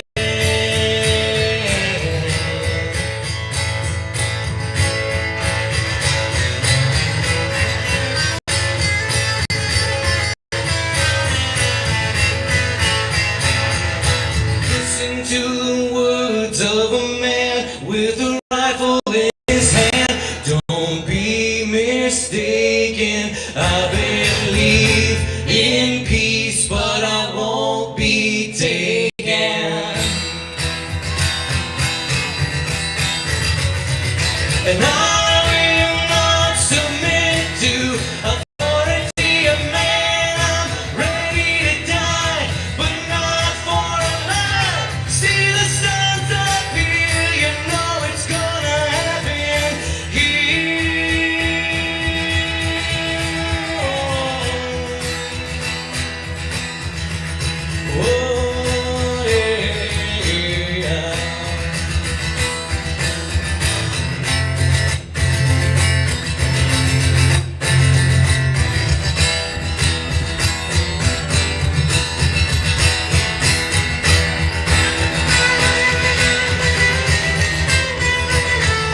Tatiana and I met 11 years ago in February for the Ron Paul March on the White House. It's pretty close if it's not the same I day. think it might actually be the same day, and that was to support Dr. Paul over there. That was an incredible day.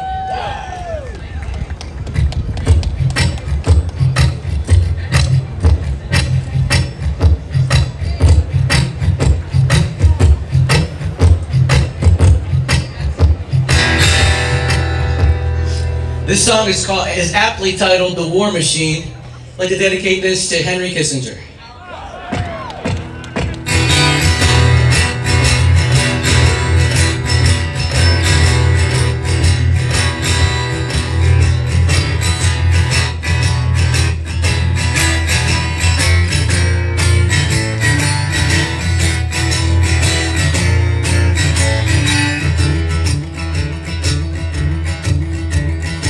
Ashes to ashes, we're falling down. Slaves to the men that stole the crown. There's a warning sign, like a blazing sun. You don't want to see because you're having fun. But those who control all the information, celebrating, lie to the people to keep us watching.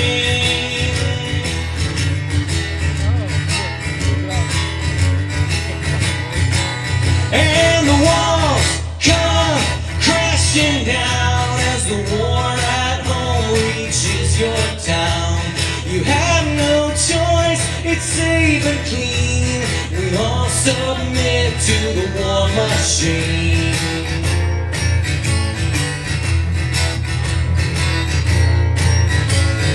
Consequence be damned.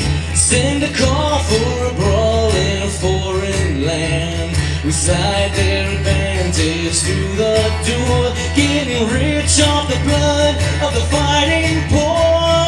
Well, that's your democracy, one big hypocrisy. You want me to give my life for country.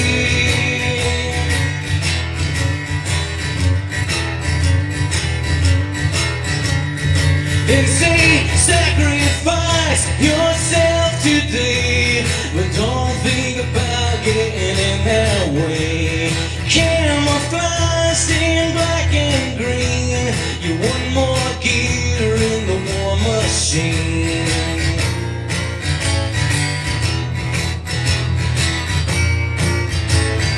Consequences so severe, so pull your trigger quickly, dear. Our patriots are acting up. Let's punish them with fear. Hey, hey!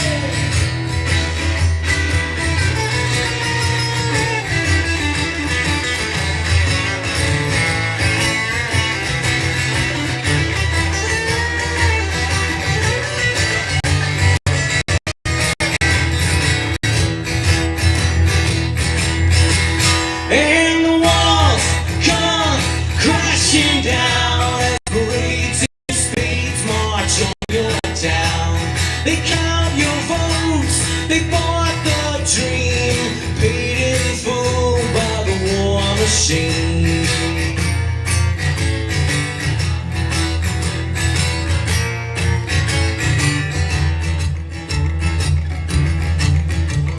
So you see the plan, an endless war, a profit scam. The system's right, the news you read, propaganda, plant your seeds in the mindless love of a generation captivated, trained, entertained, and held in bondage.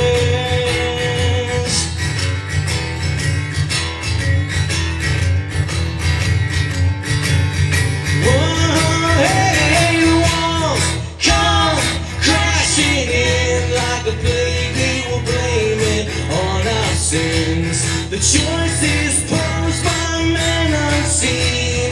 Give yourself to the war machine.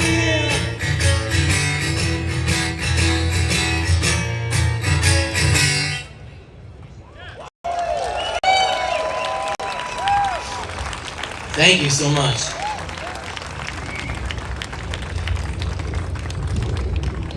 I played that at a Tea Party rally in Cincinnati in 2011. About 12,000 people were there, and about 12 people clapped for that song.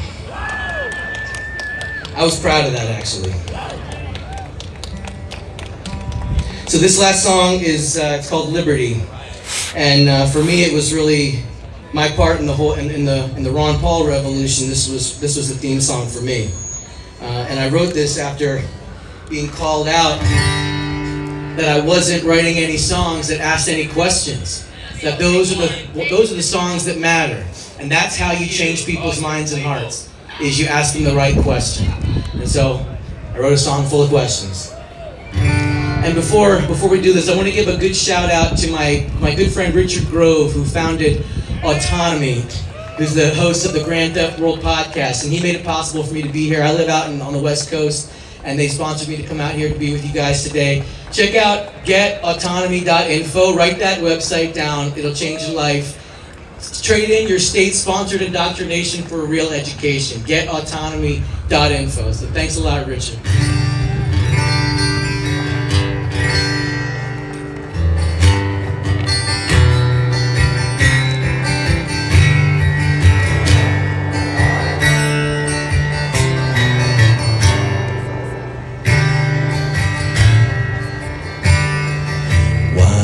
We sit down when all should be standing, and why do we back down at the critical moment, like running away from the waves of the ocean? We head for the hills with the high tide approaching, as sand slips away from the castle. When it's time to stand upright, why do we falter, like placing our freedom on the sacrificial altar? We hold tight to our fears and defend our oppressors as we fight for their lives and become the transgressors, as pacifists transform to violent aggressors.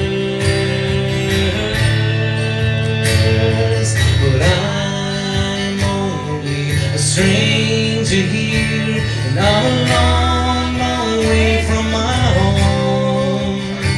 And they say I can't change all the things I find strange, for what can one man do alone? They say, what can one man do alone? When is the right time to stand up for freedom?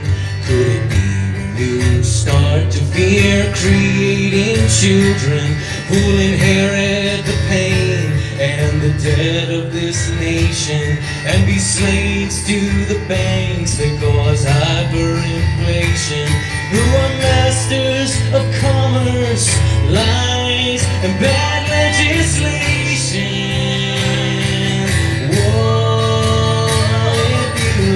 In the eyes of 1,000 young children, through fences of razors, their innocence stolen as the red flag of tyranny flies in the offense that will finally notice. I'm only a stranger here, and I'm a long way from my home. And they say I can't change all the things I find strange, for what can one man do alone? They say, what can one man do alone? I'm only a stranger looking to find better nature in my fellow man, but they keep telling me it's a sin to be free, and that's more than I'm willing to stand.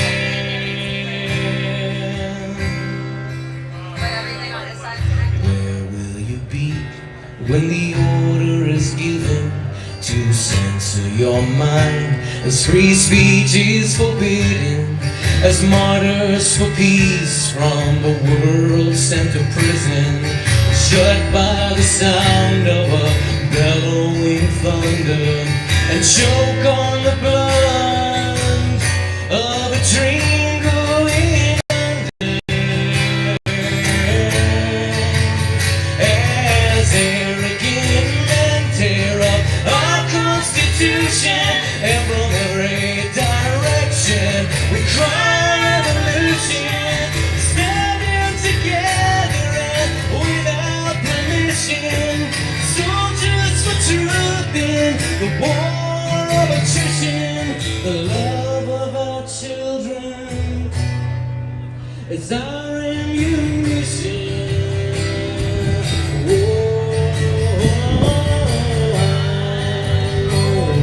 A stranger here, long, long way from my home, but I'm going to change all the things I find strange, for I'm not one man alone. Yes,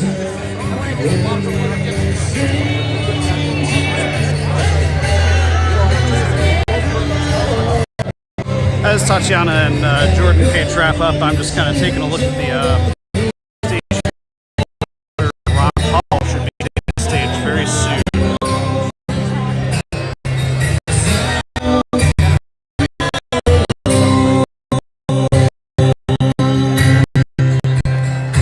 Not alone. You are not alone, and we're with you. God bless you all. Peace, Thank you so everybody. much. Thank you very much for having us. Jordan Page, Tatiana Rose. Tatiana Rose. Can't wait to hear the next speakers. Thank you so much, you guys. Beautiful anthem of liberty and peace, which is something that we all really need. Our next speaker is the editor of the Libertarian Institute, the editorial editor, director of antiwar.com, and author of Enough Already. Let's welcome to the stage Scott Horton.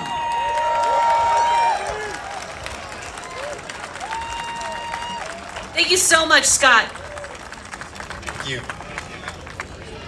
Hi, everybody. Thank you very much for coming out today. The Russia-Ukraine war is a catastrophe. There's a very real risk that the war could grow out of control into a major power conflict between NATO and Russia. A war which could kill billions of people. We demand a ceasefire and negotiations now.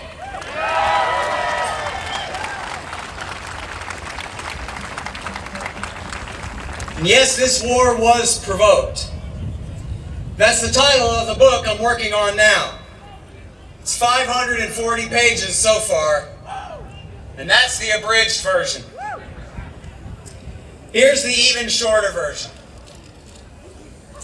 Bush Sr. made a promise at the end of the Cold War not to extend the NATO military alliance east into the former Warsaw Pact states.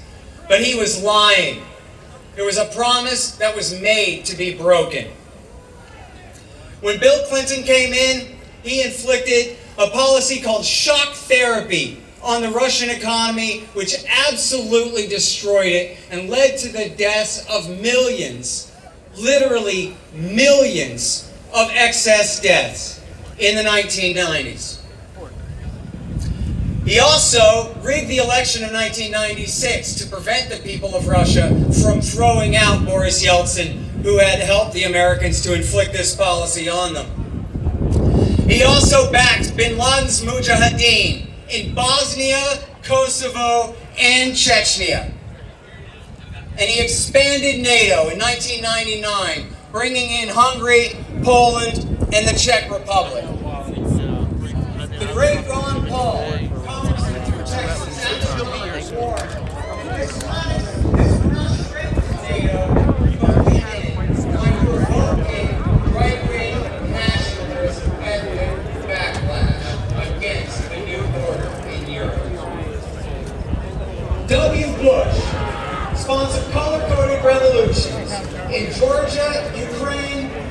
Kyrgyzstan. They brought 9 more nations into NATO, and in 2008 at Bucharest promised to bring Ukraine and Georgia into America's military alliance as well. He also tore up the anti-ballistic missile treaty and installed Mark 41 missile launchers in Romania and Poland, which are dual-use launchers that can hold Tomahawk cruise missiles, which can be tipped with hydrogen bombs, violating the spirit of the INF Treaty. Barack Obama did a lot of things, but the worst thing that he did was he overthrew the government of Ukraine for the second time in 10 years in 2014. The phony Maidan Revolution was really a conflict by no Hitler Nazis.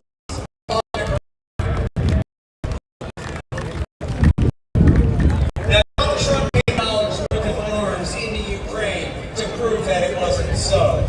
He sent more trainers and added more sanctions on Russia. Whether he was in on the government trial to overthrow the government of Belarus in 2020. He also increased naval exercises in the Black and Baltic and Oshkosh Seas and Air Force exercises over Europe.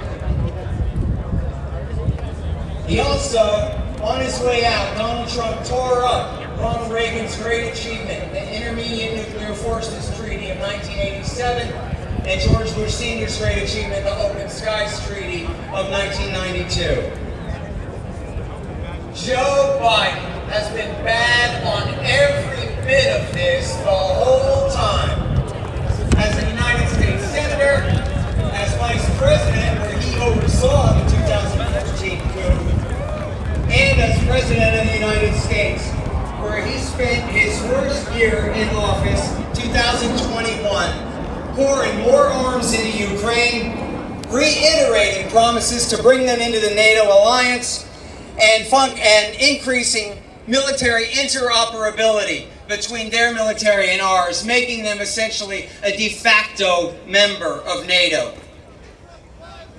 Now, the Biden administration told the media that they were carefully calibrating the amount of weapons that they were pouring into Ukraine in order to deter Russia from attacking without provoking them into doing so. Now, either they're really terrible at calibration and deciding just how many weapons to pour in to prevent a war, or they were lying about that and they were trying to cause a war.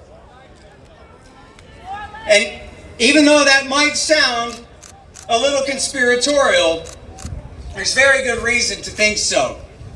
It's clear that in the run-up to the war, the Biden administration refused to engage in any real diplomacy to prevent it from happening.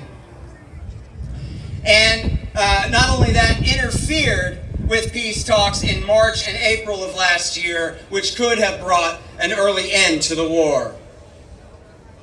Still, this war was not inevitable. Vladimir Putin and his men obviously have their share in the responsibility here. However, the U.S. did so much to cause this war and prevent earlier talks to end it, they must be made to seek compromise now.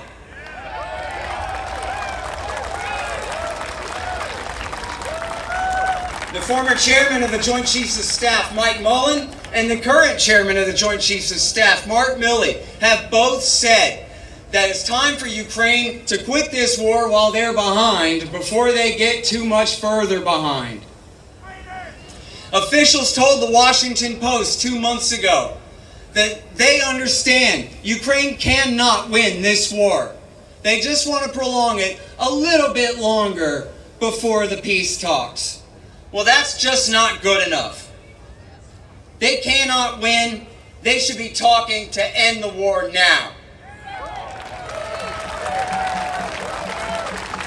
Now, some of you might be familiar with a study from 2019 put out by the Rand Corporation. It was called Extending Russia, Overextending Russia. It was all about how to provoke Russia into expensive new commitments in Syria, in Central Asia, and including in Ukraine. But the point I want to bring up to you from that RAND study that was pleasantly surprising to me was how often they bring up the importance of public opinion in that study. Well, we would like to do X, but the people of Germany are against it. We'd like to do Y, but the people of France won't stand for it. We think we'd like to push this far, but public opinion polls in America say that the people will not tolerate it. You might not have thought that they cared about what we thought at all, but they do. They know that we have the power to make them stop.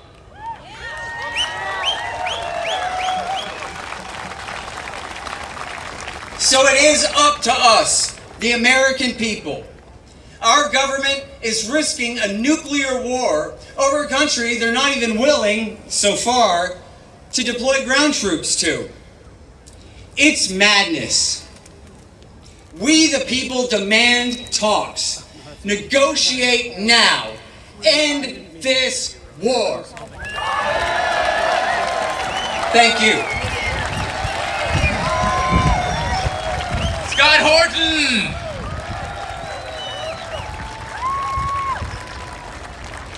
All right, thank you, Scott. Next up, we have someone who embodies the courage that everyone in the government, everyone in the military-industrial complex needs to show, and that is Ann Wright, because in 2003, in the lead-up to the Iraq War, Ann resigned from the State Department. She resigned rather than go along with the Iraq War. That's the kind of courage we need, the kind of courage that Snowden showed, that so many others have shown, that have stepped down.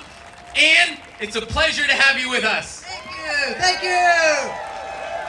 And it's so good to see all of you out here. It's time to end these goddamn wars. End the wars.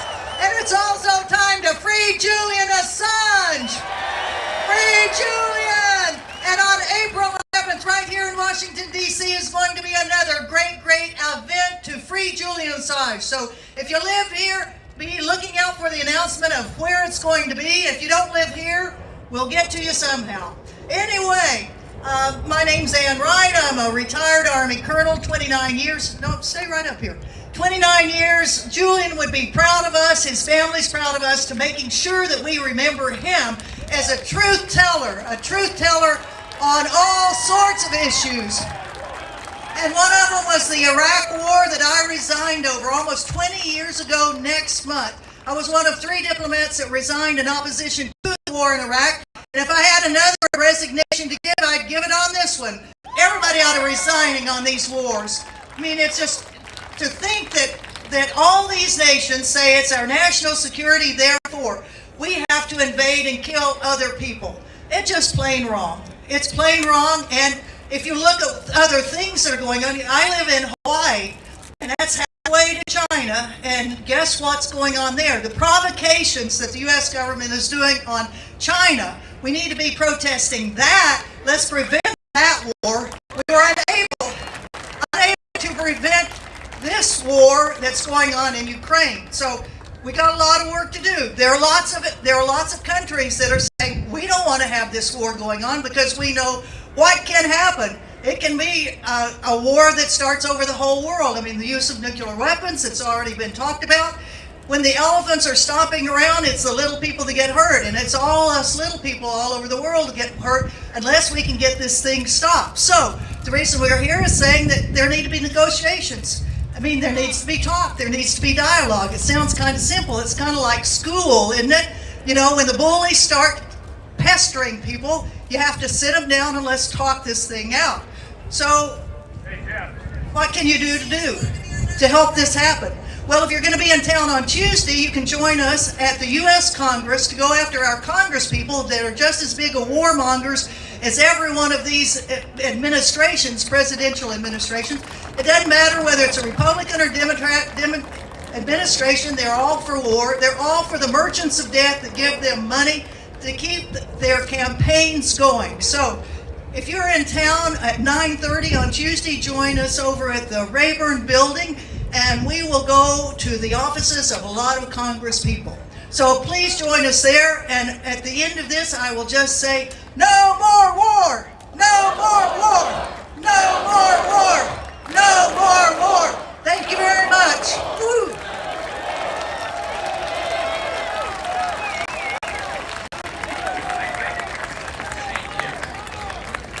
All right, and right!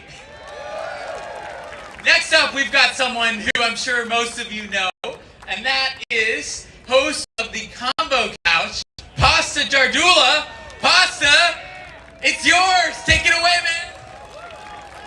Yo, let's give it up for Nick Brown and Angela for putting this on. And let's go with the flow. Free Julian Assange.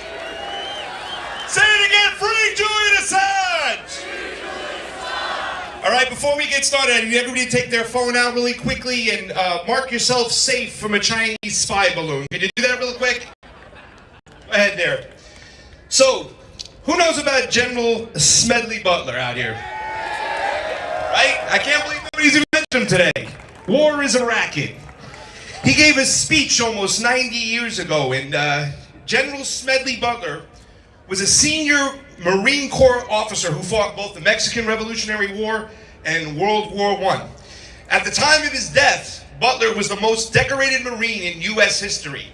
During his 34-year career, he participated in military actions in the Philippines, China, Central America, the Caribbean, and France. But later in his years, Butler became an outspoken critic of wars and their consequences. In 1935, he gave this beautiful speech called War is a Racket. Just going to read the first paragraph. It says, war is a racket. It has always been. It is possibly the oldest and easiest, most profitable, surely the most vicious. It is the only one international in scope. It is the only one which profits are reckoned in dollars and losses in lives. A racket can be best described as something that is not what it seems to the majority of people. It is only a small inside group that knows what it's about. It is conducted for the benefit of the very few and at the expense of the many. Out of war, few people make huge fortunes. And the crazy thing is it's the same today as it was back then. War is still a racket. As it was a racket in Vietnam, when the government lied to us about the Gulf of Tonkin. False flags incite and appear to justify war. Don't be fooled, they're still doing it today.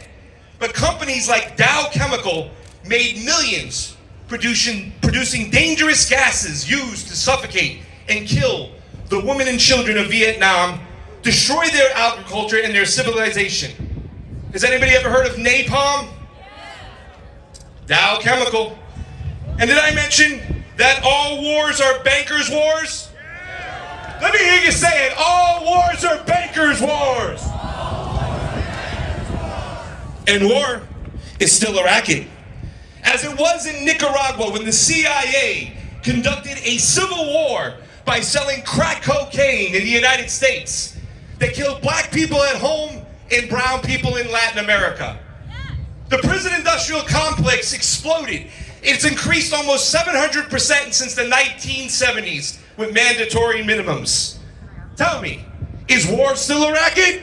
Yeah. And did I also mention that all wars are bankers' wars? Then you're damn straight over there. And war is still a racket. The same way it was in Iraq. When people refused to deal with the fact that Saddam did not have chemicals or weapons. Okay? One man tried to stop the war, but it didn't happen.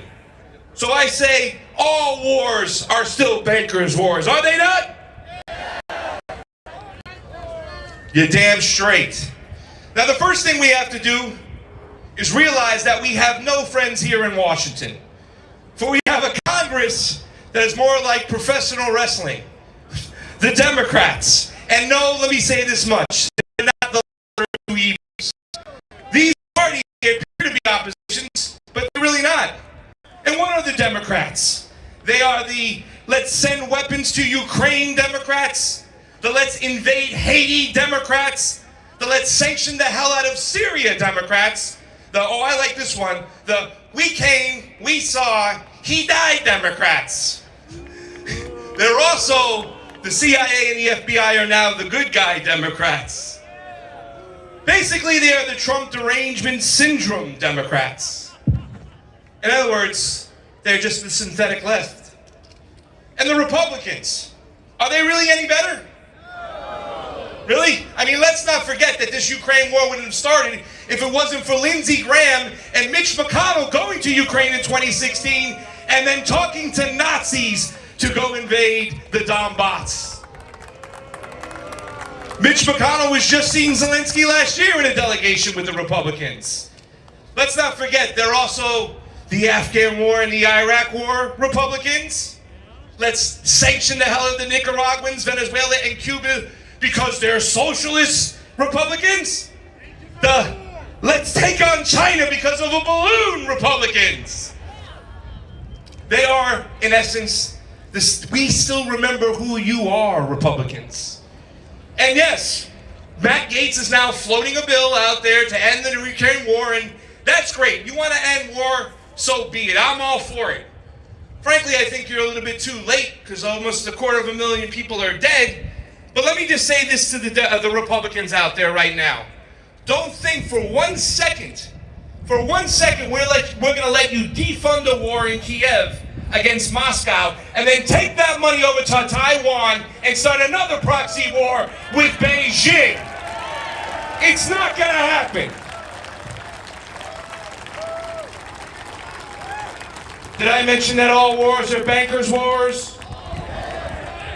Let me hear you say it. So here's my speech. It's all messed up as the wind is blowing, but let me just finish up with this. Let's just ditch it. So this is the hard part, right? We understand what we're up against. We understand that we have no friends here in Washington. So what do? What do we do? This hasn't been the first time this has happened before. They had major protests against the Iraq war. They had major protests against Vietnam. But yet, we're back to where we started from. And I know it's kind of trite to say, hey, we got to come together, but we must. The ruling class has definitely separated us. They got us fighting against each other. So all we can do is get in there and get dirty and have some robust discourse. We got to cancel culture.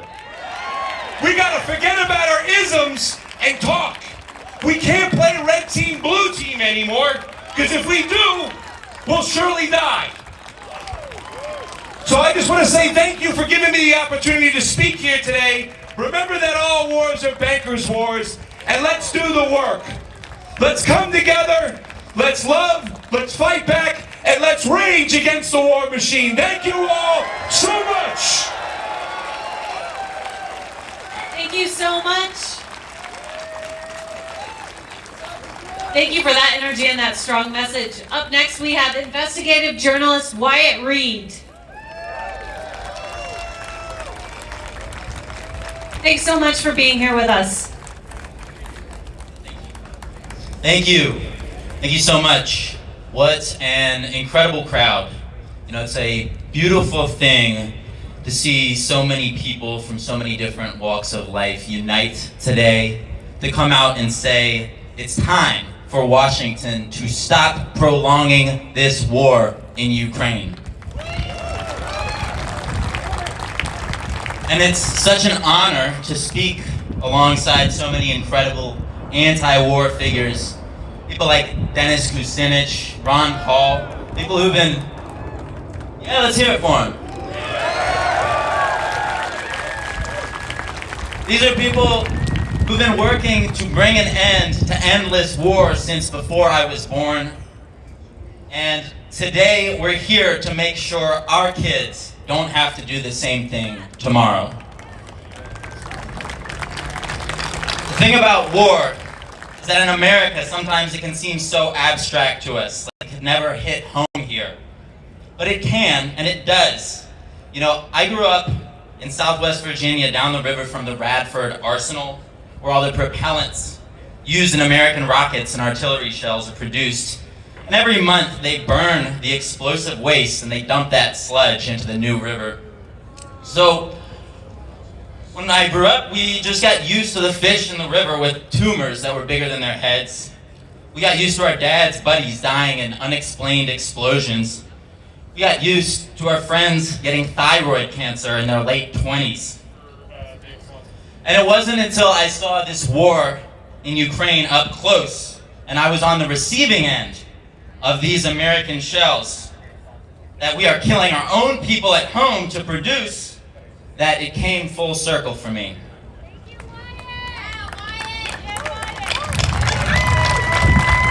Thank you. When I was asked to speak today, I knew immediately what I wanted to talk about, and that's the time I spent reporting from the Donbass recently. Because for close to a month, I got a chance to see and experience for myself exactly what those people have been going through. And not just since last February, but for 9 whole years. Nearly 15,000 people in these autonomous regions were killed before Russia got directly involved in this war last February. Now, since then, hundreds more civilians have been killed there as the Zelensky regime stepped up its bombing of the Donetsk and Lugansk republics, intentionally targeting civilian areas and residential buildings in what I can only describe as state terrorism. I don't say this lightly, but it's the only conclusion I can draw after seeing the reality on the ground up close. I say that because within 2 hours of arriving in downtown Donetsk, I watched firsthand as my hotel was hit in an artillery strike 100 yards directly in front of me, with what I later found out was a NATO standard 155 millimeter shell launched by Ukrainian militants. I say it because I was able to get access to frontline towns and interview those who survived the occupation of their towns by the hyper-violent nationalists, groups with names like Azov, Adar, Right Sector, groups that were universally acknowledged as Nazis until last year. That's right. Nobody I spoke with who survived their reign of terror described them as liberators. Instead, they used words like fascists, killers, brutes. I say state terror because of Natalia, the 68-year-old babushka I met who was left crippled when the Ukrainian military bombed her apartment with a US-built HIMARS rocket. With no cell service, she told me she looks up at the faded photos of her children on the walls of her ruined apartment and tells them to look at what's become of her life. We asked her what she thought of Americans, knowing we supplied the Ukrainian militants with those bombs. She said, they must be beasts. They must not be human. They must have no heart. And I wished so badly that I could tell her otherwise, but how could I? Well, I'm looking out at this crowd today, and now I think I can. Finally, Americans are uniting to say enough is enough.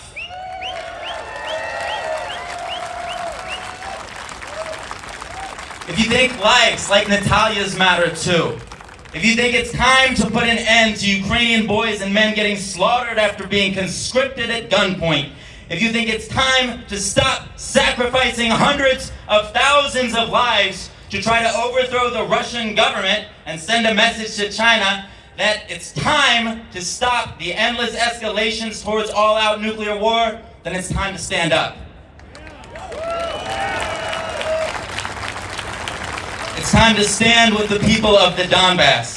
Stand with the other Ukrainians too. The Russian speakers in the East who are banned from mainstream media airwaves, who've been systematically silenced and erased since the US-backed coup in 2014. So spread the word. Tell your friends, tell your family, tell your member of Congress, stop pouring gas on the fire. Stop sabotaging the peace deals. Not a single penny more for these war criminals. Let's have peace for the people of Donbass. It's time for negotiations, not nuclear weapons. Thank you. Wyatt Reed! All right. So knows, of course, and I think everybody does, after this, we're not just going to deliver the anti-war message here, we're going to march to the White House. But first, we have a long-time staple of the anti-war movement, long-time anti-war activist, and that is David Swanson. He is the co-founder and executive director of World Beyond War. David Swanson. Thank you, Nick. I want to say thank you to everybody here today, and especially to those of you who have been here to oppose every war, or who are now committed to opposing every war. This Lincoln Memorial glorifies a war of long ago, and it really doesn't matter what our various opinions are on the wisdom of the U.S. having used war, unlike much of the rest of the world, as a tool against slavery. As long as today, state after state is removing the exception that allows slavery as punishment for a crime simply by passing legislation without first picking out some big fields and slaughtering lots of people. I haven't read a single proposal to end mass incarceration that says the first step should be mass murder and leveling cities, and the second step, banning mass incarceration. Today we know enough to jump straight to the useful goal without using it to justify war. Today we have more effective tools than war to bring about change. Like it or not, we have progressed somewhat, but only somewhat. It is always nice to have new people oppose a new war, but sad to see people who opposed a past war support a new one. Because if we ever want to mobilize the activism required to defund the most expensive and destructive institution ever created, the U.S. military, we will have to come to an understanding that the problem is not any particular war. The problem is not any side of any particular war. The problem, the only thing we should be calling an enemy, is the very idea that there can be a right side in the toxic tango of organized mass murder that is every war.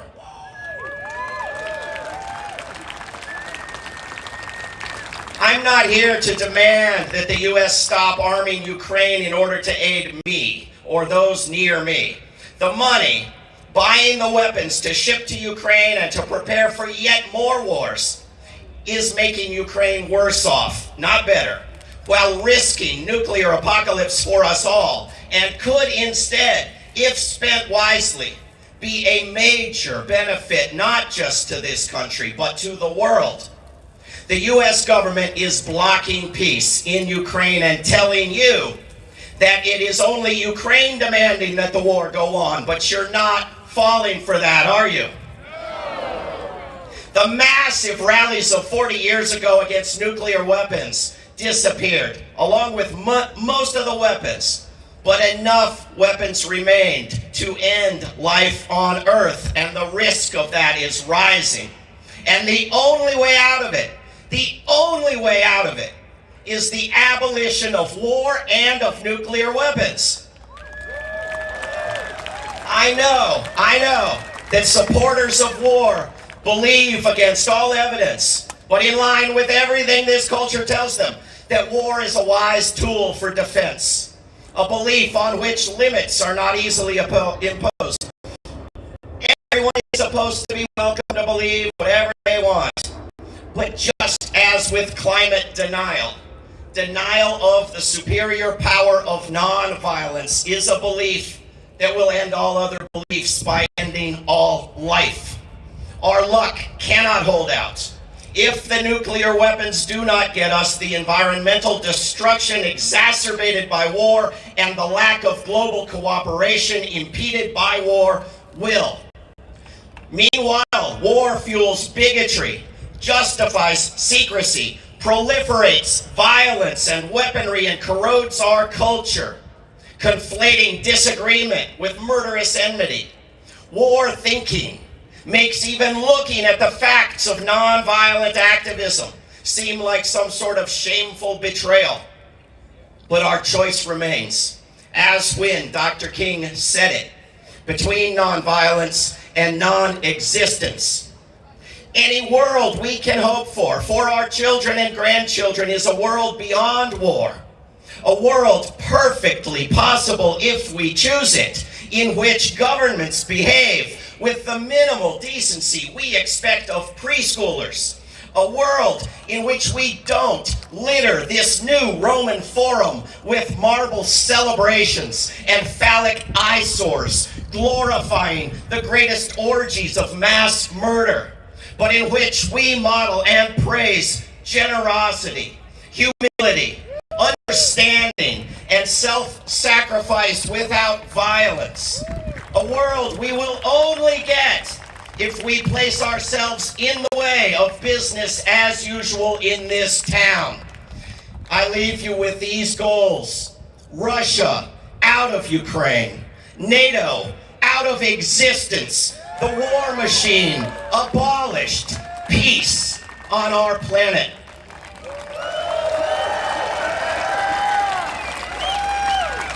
Thank you, David. Thank you. Thank you so much. Thank you. All right, now we got a word about what comes next. Y'all ready? Okay. All right, so we have someone here, and I'm going to call him up. Jose, wherever you are, come up and join us, man. Jose Vega. Who's heard of Jose Vega? Yeah, that's right. Viral videos disrupting AOC, calling her out at her town hall, all these other politicians, Biden, Obama. So guess what? We need a lot more of that. So that's what's going to come next. Jose is going to help us train people for that, and we got more coming up. Angela's going to talk a little bit about it too. Over the next couple of weeks, we're going to be getting ready to go and protest at our congressional representatives' offices. We're going to train you with the help of Jose here so that you can go out and help us affect meaningful change and actually get some bills passed and get some things repealed so that we can get out of this miserable hell machine. My walkie's going off. All right, so what we're going to be doing in a few weeks from now is we're all here in DC now, but we're all going to go back to our congressional districts after this. We're going to go back home, and what we're going to do is we're going to do sit-ins. We're going to have another day of action, but it's going to be back where all of you are. So we're going to do a day of action where everybody's going to go to their member of Congress's house, either their home or their congressional district office. You're going to do a sit-in, you're going to protest there, and we're going to bring it because the war is something that has been brought to our house, hasn't it? We can't avoid the war. We didn't get a vote. None of us voted to start this war, to start a third world war. None of us are cheering for a nuclear war. That's not our choice. Well, they need to feel that. So we're going to bring it right there. And so get ready for that. More coming from that in the next few days. Turning it over to Jose now for a couple minutes. Okay. Hi, all. Can we hear from Nick and Angela for putting this together? Yeah. I'm really happy to see all of your faces here. And I also want to give thanks to Diane Sayre. We ran against Killer Chuck Schumer, and I worked on her campaign.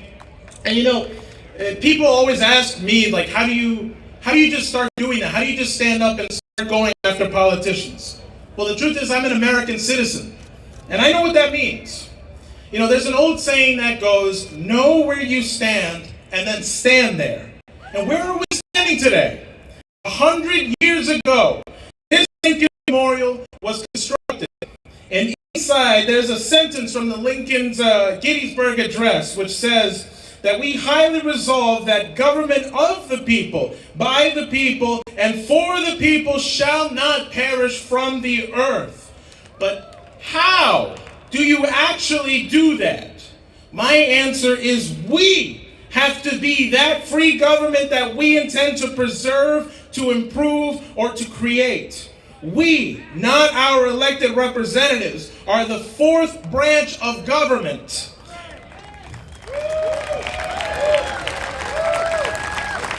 We are not congressmen, we are not judges, we are not the executive branch, we are more than that. We are the people.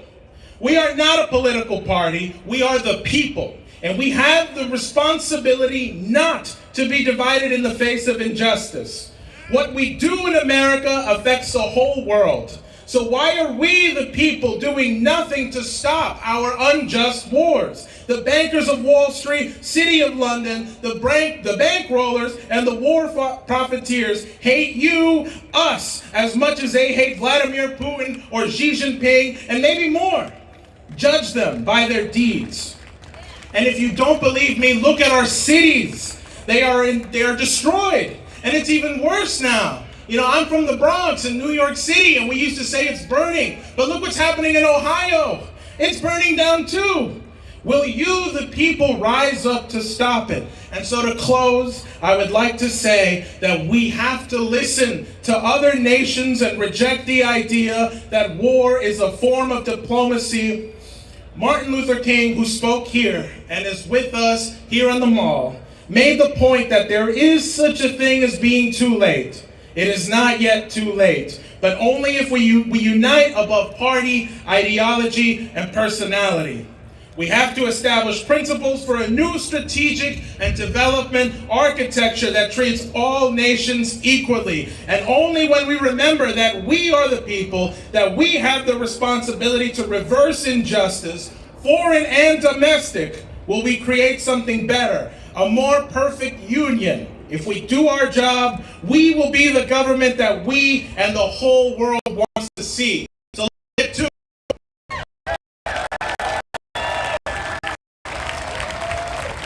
All right, way to go, Jose Vega. All right. Next up, we have journalist at the Gray Zone, Anya Parampil. Anya, turning it over to you. Hey, everybody. Thank you, Nick. How is everyone today? This is beautiful. I mean, who can hate this country looking out at it? Look how lovely everything is around us. We have a beautiful day.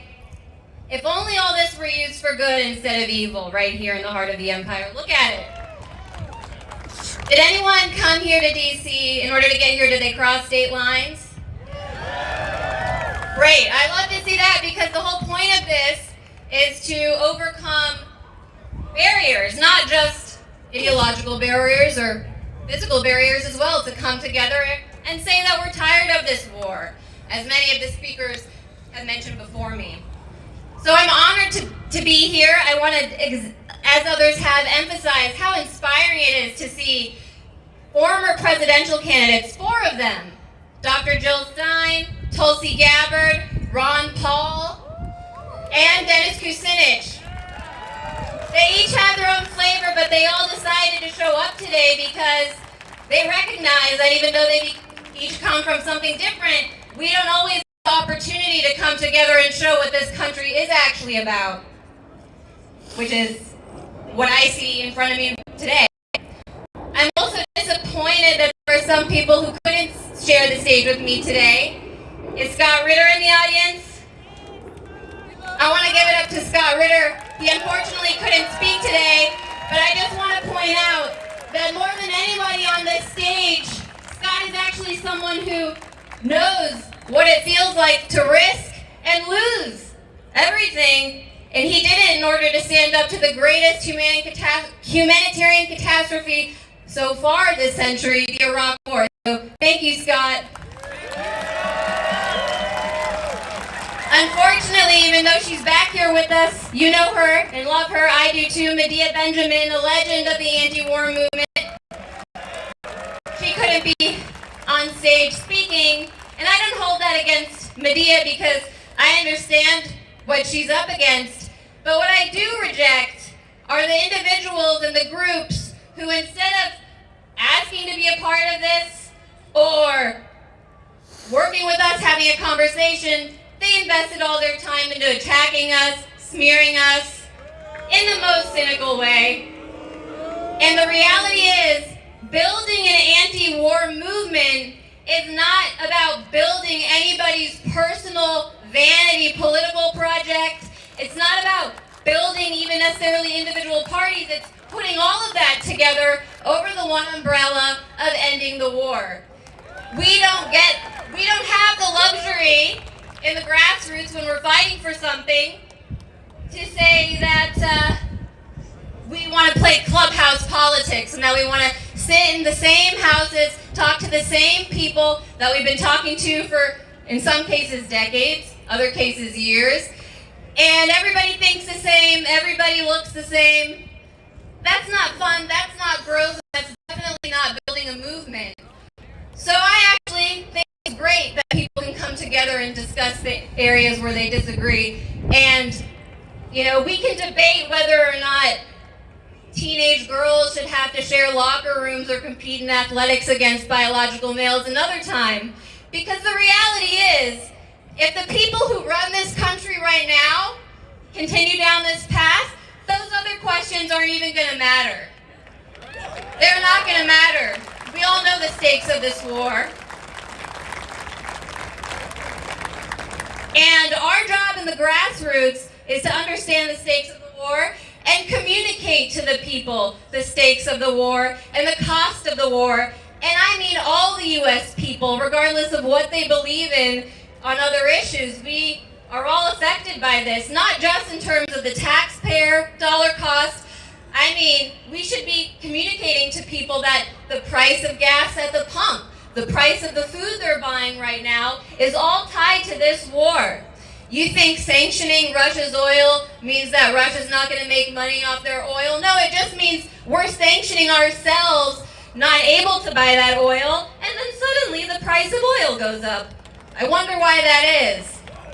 So, it's about communicating the stakes and the real cost to people who might see the war itself as abstract. But it is also, I think, about being serious about what we're actually living through right now.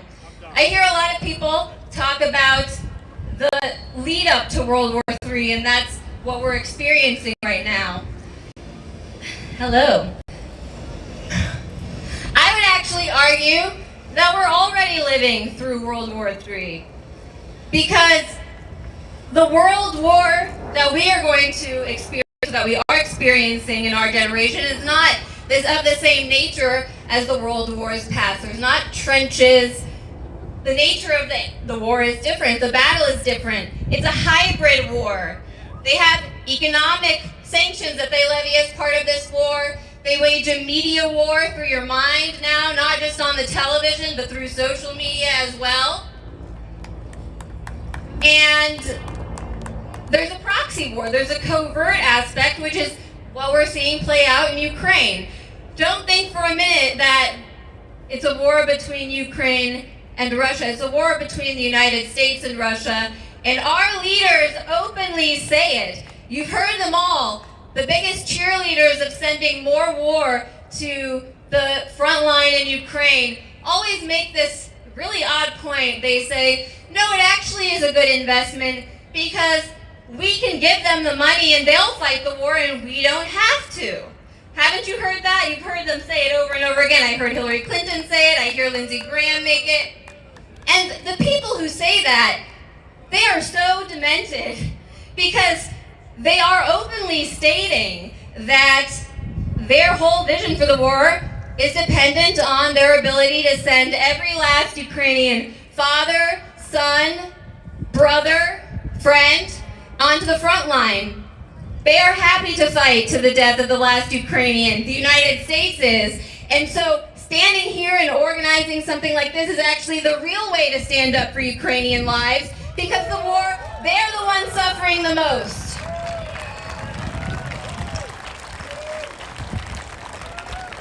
And so that's why it is up to us to be serious about communicating the stakes and the cost. And just to point out one more time that the same system that is responsible for the train derailment in Ohio, where a corporation and the government basically now have nuked an entire U.S. city, is the same system up north to pipeline, creating the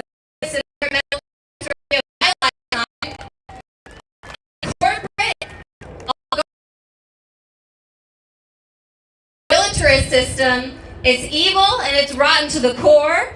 And when we are clear about those objectives, and about the stakes, it's not so hard to put away our differences and to come together and rage against the war machine. So thank you all for doing it. Thank you for letting me speak. Thank you to Nick and Angela once again. And no more war! Thank you, Anya. Okay, now we have a little teaser for you. Up next, we have Daniel McAdams, co-host of the Ron Paul Liberty Report and director of the Ron Paul Institute. Thank you so much for being here with us.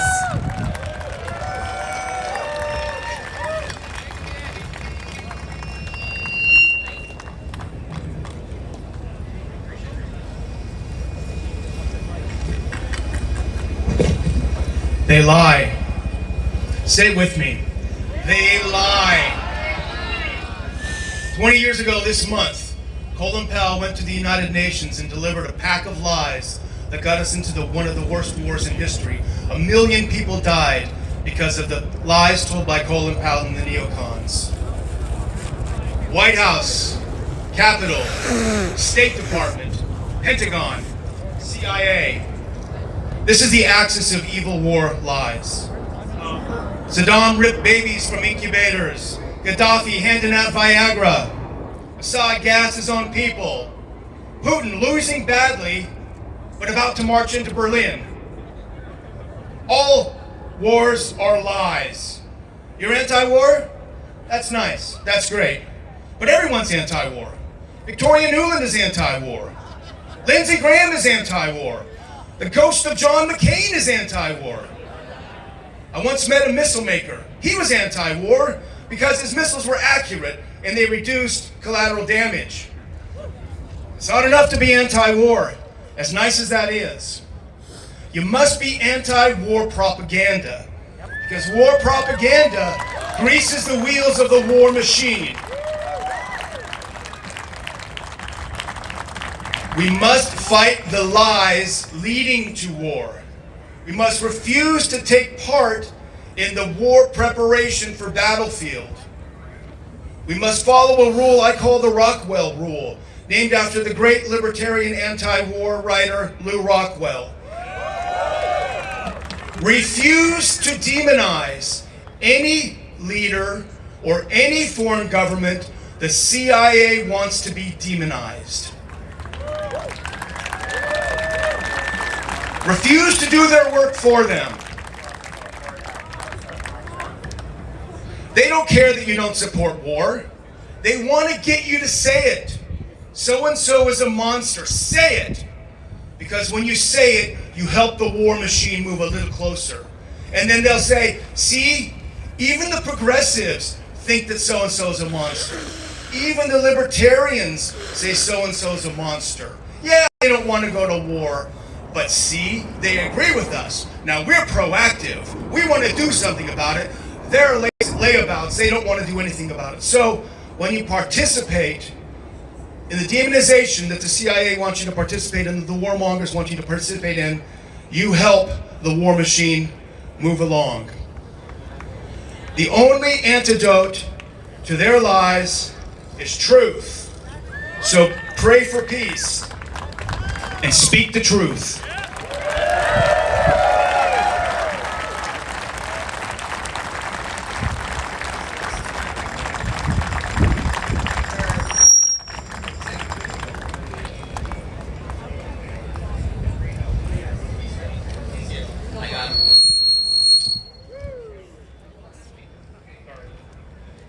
All right. Next up, we have 3 former members of Congress who came to join us today. I think you know their names. Dennis Kucinich, Tulsi Gabbard, Ron Paul. We're going to start with Dennis Kucinich, former member of Congress from Ohio. Take it away, Dennis.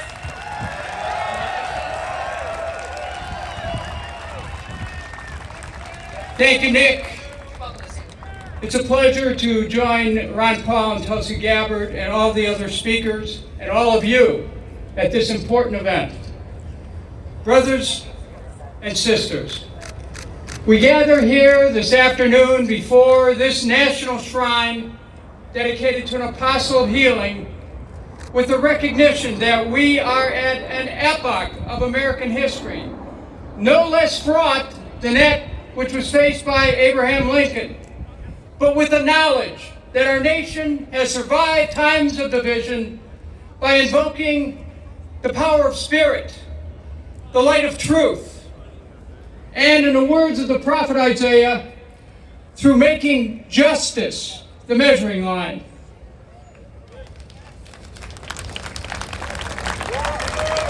We are here today in painful recognition that our government does not have the capacity to heal the divisions in this nation or the willingness to use the basic science of human relations, sincere diplomacy, to avoid violent conflict, and is, in fact, unwilling to end conflict peacefully.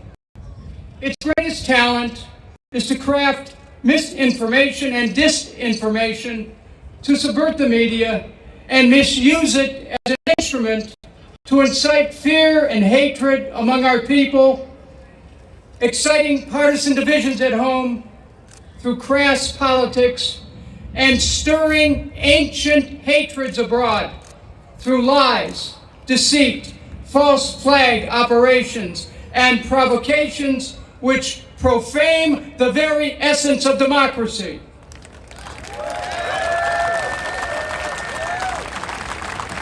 In blowing up the Nord Stream pipeline, this government had deliberately circumvented Article 1 of the U.S. Constitution, the authority of Congress to make war. It has violated international criminal law by conspiring to commit acts of sabotage and violence on the high seas. It has used illegal and unconstitutional means to destroy the energy resources needed to protect millions of people in Europe during the winter, and then to profit from its illegal actions by selling energy to Europe at a 4 to 6 times markup. It has done so. It has done so blatantly, cynically, simultaneously taking credit for the destruction of the Nord Stream pipeline and then denying any role in it. I speak directly to those responsible, thanks to a courageous journalist, Seymour Hersh. Thanks to a courageous journalist, Seymour Hersh. We know what each of you did at the Nord Stream pipeline, Mr. President, Mr. Secretary of State, Mr. National Security Advisor, and Madam Undersecretary of State, and we will not rest until you are held accountable by Congress, by the International Criminal Court, and by the American people at the next election for your reprehensible conduct, which has debased our Constitution, undermined the rule of law, in our name, committed an act of war which threatened the peace of the world and the stability of our own nation. No amount of balloon militarism will distract us from your profoundly lawless, reckless conduct. Even intelligence professionals are aghast at your White House's incompetence and have lost trust in your ability to defend America. Oh, yes, you want to hold Russia to account. That will ultimately be up to the Russian people. But it is up to we, the American people, to hold you to account. To affirm that we are a nation of laws, not of men or women, to hold those in high office to the highest of standards of national and international law. If we fail to do this, we have only ourselves to blame, while our government descends into depravity and tries to frog march us directly into nuclear war. Under the pretense of the pursuit of national security, our government's aggressive nature has alienated nations of the world and caused them to withdraw from commerce, with long-term implications for the value of our dollar and our financial security. Our government has ceded our sovereignty in matters of commerce to the World Trade Organization, to the detriment of American industry and American workers. It has ceded our national sovereignty in matters of peace to the North Atlantic Treaty Organization, which prefers military escalation of peace and is content, together with this administration, to use the good, courageous people of Ukraine as pawns in a vicious and deadly geopolitical chess game, which began well before the illegal Russian invasion. And it is now planning to do for the people of Taiwan what it has done for the people of Ukraine, portraying China the aggressor while surrounding China with about 200 military bases. At home, our government has supported devastating gain-of-function research, which loosed the pandemic across our land. It has perverted social media to suppress legitimate debate over COVID policy, to the detriment of the health, welfare, and the will of Americans.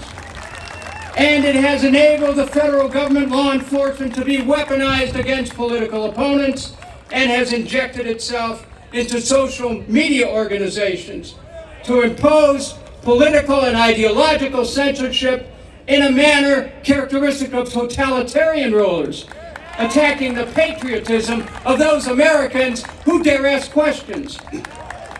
Such a government is neither deserving of the trust of the American people nor worthy of our tacit consent to make decisions in our own interest.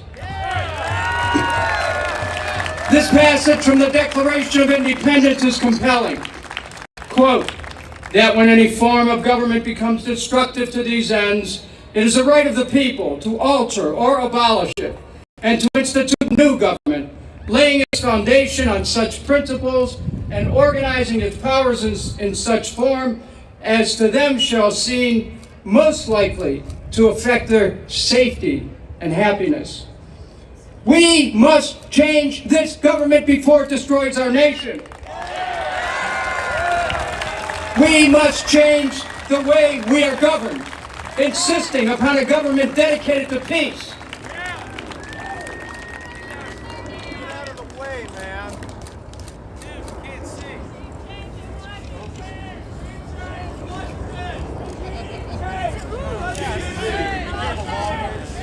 And that dedication must be to peace at home and abroad. Strength through peace ensures our defense and our readiness by not wasting our resources on ideological warfare. I speak not as a partisan, but as an American who believes we are being led to the brink of annihilation by individuals lacking in self-control, obsessed with the exercise of global power, and incapable of invoking the power of nonviolent persuasion. As a congressman, I warned America about going to war after 9/11. I led the effort against the Iraq War together with Ron Paul, and saw the lies that took the lives of at least 4,491 American men and women, cost this nation more than $3 trillion, laid waste the country of Iraq, killing at least 1 million innocents, all because our leaders lied about Iraq and weapons of mass destruction and provoked great fear across the land. For fear is a weapon of mass destruction. Hatred is a weapon of mass destruction. Our nation used to lead the world in making steel, cars, and ships. Now, we lead the world in making enemies, confusing defense with offense, aiming ourselves to the teeth, spending trillions of dollars to advance an aggressive empire through the promotion of war. But the wars, my dear friends, have come home. While our nation spends $1 trillion every year to prepare for war, millions of Americans are ill-fed, ill-clothed, ill-educated, ill-housed, without hope for the future. We cannot fuel wars across the world and pretend that there are no consequences. The wars inevitably come home. The carnage is now in the streets of our cities, as millions of Americans are overwhelmed by anger, despair, hopelessness, and unrelenting mass violence. America's destiny in its founding was to be the light of the world, a free and independent nation among nations, not a nation above nations, not a military juggernaut roaming the world, conjuring dragons to slay. We were to be and are to be the land of the free, the home of the brave, not continually locked into fear by a government made of fearful people who are afraid of balloons. But instead, they really need to be afraid of the American people as we come to a realization that our government has been turned into a racket by corrupt, incompetent leaders. This then is a call for an American revival. A revival of courage, of authenticity, of a willingness to participate in the work of rebuilding our nation politically, economically, and spiritually. America longs for a return to government of the people, which focuses on taking care of things here at home. We as a nation cannot hope to favorably influence the conduct of other nations. Well, at least 30 million Americans are food insecure, 500,000 homeless struggle every day to have a roof over their heads, while American communities do not have clean water, and while our nation has shown itself incapable of even responding to the urgent needs of those affected by the derailment disaster in East Palestine. This government's chilling lack of compassion and empathy is on full display, not only in East Palestine, Ohio, but across the globe. Policies which lack human sympathy portend greater and greater destruction. My fellow Americans, it is time to revive the spirit of America so that each one of us truly believes in the ability of the nation to function for the benefit of all of us. It is time to make real the dream of prosperity for all. It is time to make real the dream of education for all, and health care for all, and jobs for all, retirement security, and safe neighborhoods. It is time to revive the spirit of patriotism, which reflects a daily celebration of freedom where Americans are free from government prying and spying into their personal lives, and where each of us is free to make decisions about our own lives, our own health, and our own beings. It is time, I'm almost there. It is time to revive the spirit of truth, of peace. The scriptures say, "Blessed are the peacemakers." It is time for America to establish a new role in the world where we demand of our leaders the ability to reconcile with other nations, to make peace with our brothers and sisters. We must coalesce as a nation to seek and define the underlying unity which binds us as Americans. Love of life binds us. Love of peace binds us. Love of country binds us. Brotherhood and sisterhood binds us. Love of home binds us. Love of church, synagogue, temple, and mosque binds us. Love of work binds us. Love binds us all in a union of hope. And as we revive our oneness as a nation, we proclaim the deeper meaning of our first national motto, E pluribus unum, out of many, we are one. It is then we can truly unite with the rest of the world. For human unity is the ultimate truth.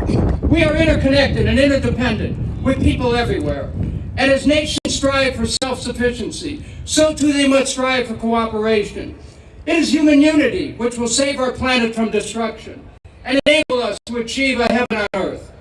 It is the realization that we are, all of us, created equal and entitled to self-determination and self-fulfillment, individually and collectively. My fellow Americans, this our country, this land we love, to whom Americans pledge allegiance, must in turn pledge its allegiance to we the people, allegiance to truth, to one nation, under God, truly with liberty and justice for all. Let us proceed then by these words from Lincoln's second inaugural, with malice towards none, with charity for all, with firmness in the right as God gives us to see the right. Thank you very much. Thank you so much. Up next we have former member of Congress Tulsi Gabbard. Give her a hand.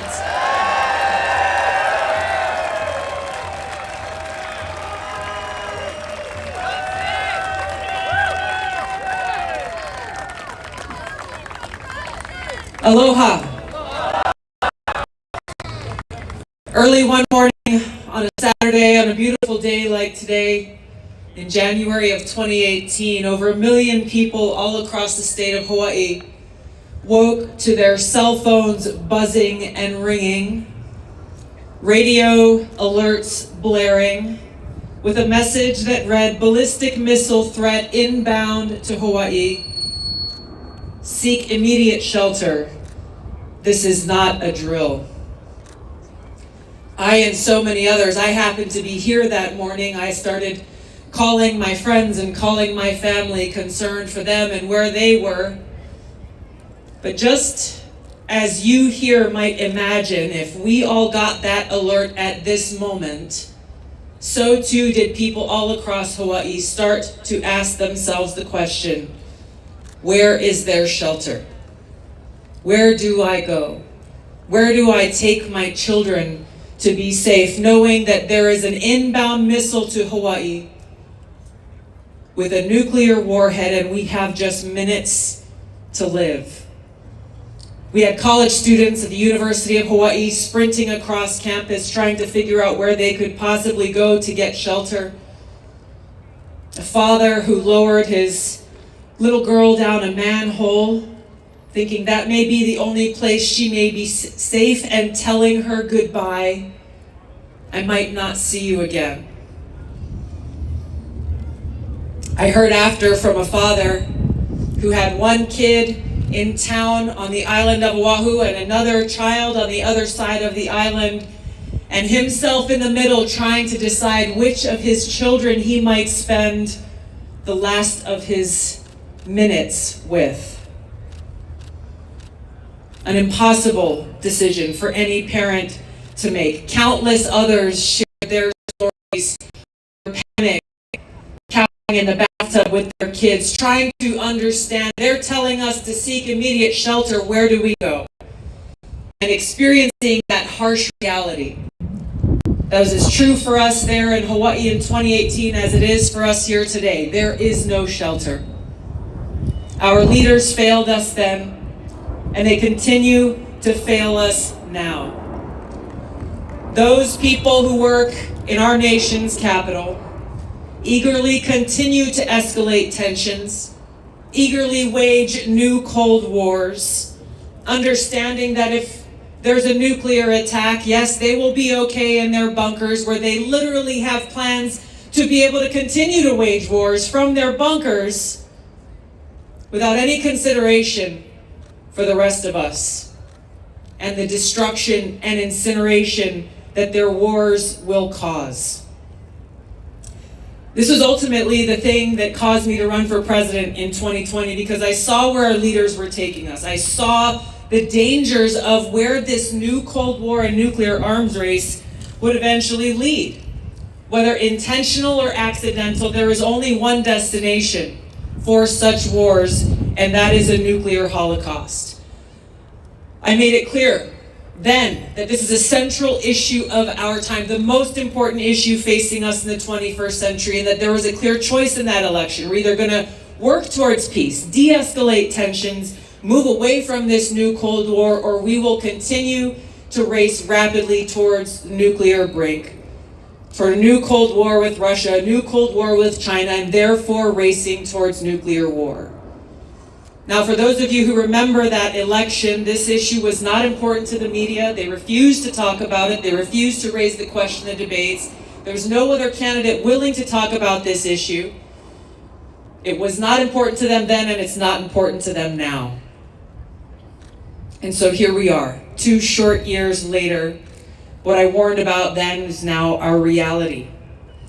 This proxy war that we're fighting against Russia right now could turn at any moment into a direct conflict between the United States, NATO, and Russia.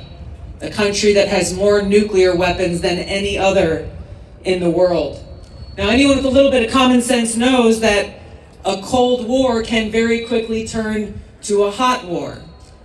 And that when you're waging a hot war against a nuclear-armed country, it's just a matter of time before it leads to the use of nuclear weapons at any moment. And here's the insanity of it all. We have talking heads on TV, we have politicians, we have very powerful people here in the United States and all around the world speaking with a straight face, well, you know, if we start World War III or when World War III starts, here's how we're going to fight and win. That if Putin decides to use tactical nuclear weapons, here's what we're going to do, as though such a war could ever be won. It cannot be won. World War III cannot be won. They're living in this archaic mindset of World War I and World War II and not facing the realities that we have today. There is no way to win a nuclear war. There is only one end, and that is a nuclear holocaust. So we're gathered here today because we know that it doesn't have to be this way. We know that there is a better way and that the task before us is urgent and necessary. We have people gathered here from all over the country, people who are gathered here from all ends of the political spectrum. And if we were to have a conversation, my guess is there may be other things we don't agree on. But the truth is that we could disagree about everything else. Everything else. But the one thing that we do agree on that brings us together here today is that we value life. We want to live. We want our loved ones to live and thrive. We want to be able to go out on a day like today and walk in the trees and hear the birds chirping with the sun shining down on our face. We understand that whatever our differences may be, that we must stand together as people who cherish peace, security, and freedom. We must set aside our differences, work together to fire those warmongering politicians from both political parties who serve their masters in the military-industrial complex instead of serving the people. Those warmongers who carelessly and thoughtlessly are sending us hurtling towards a nuclear holocaust that would destroy all life and the world as we know it. The only way we can stop them is when we stand together and lift our voices in unity, telling them no. We will not let you destroy us. We will not let you destroy our loved ones, our communities, our country, here in the United States and around the world. If we stand together on this one issue, we will be able to wrest the power away from those who don't care about us, those who bend the knee to their overlords in the military-industrial complex, take back that power, and ensure that we take those trillions of dollars they are feeding into the war machine and instead dedicate those resources towards peace, prosperity, and freedom. We cannot be free and prosperous or safe unless we are at peace. We are the spark that has the power to light that fire to bring about change. So let that spark of love that exists in every single one of our hearts, that aloha, be that inspiration and that fuel that provides us with the courage to fight against these powerful entities, knowing that our cause is just, it is right, and it is necessary. We must work together towards this future and fulfilling and accomplishing this mission of peace. Thank you very much. Aloha. Thank you so much for that unifying message. Congresswoman Tulsi Gabbard, give it up for the Congresswoman. All right. Up next, we've got the man, the myth, the legend, the hero of the Liberty Movement. former presidential candidate, and former congressman. Let's give it up for Congressman Dr. Ron Paul.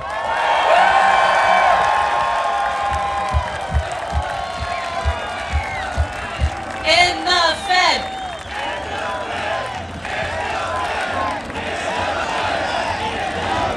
Oh, right over here.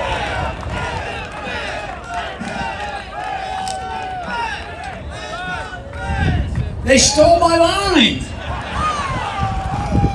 No, I was going to say and open up by saying thank you very much. I appreciate the invitation. I like to visit places where I have friends. There are a lot of friends of liberty out here and a lot of friends of peace. So I get energized with coming here. A lot of people give me some credit for coming and helping them out. But I get energized. Thank you very much for coming, and thank you very much for inviting me.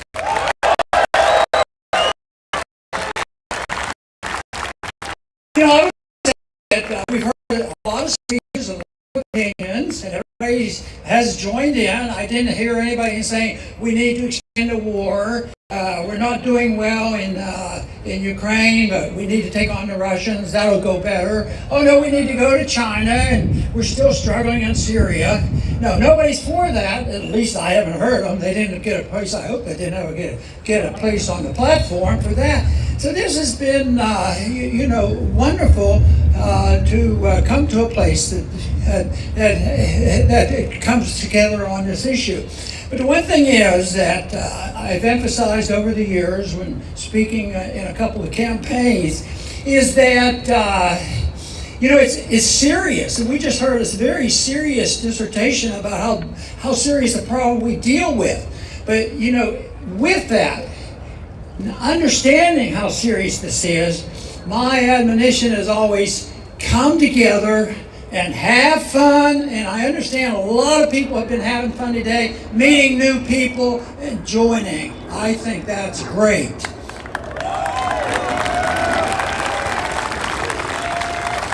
But I also came because I've been concerned. I've been really worried about something. And I haven't figured it out yet. I'm not into technology and all, but I want to know more about this thing called artificial intelligence. What is that all about? But I figured it out. I put up with it for 23 years in the Congress, and there was a lot of artificial intelligence over there, let me tell you. A lot of innuendos and whatnot. But I wanted to simplify my speech, and of course somebody stole my line, but I think that we can deal with the war issue very simply. And believe me, and I'll explain it more why I believe this, that the answer is end the Fed.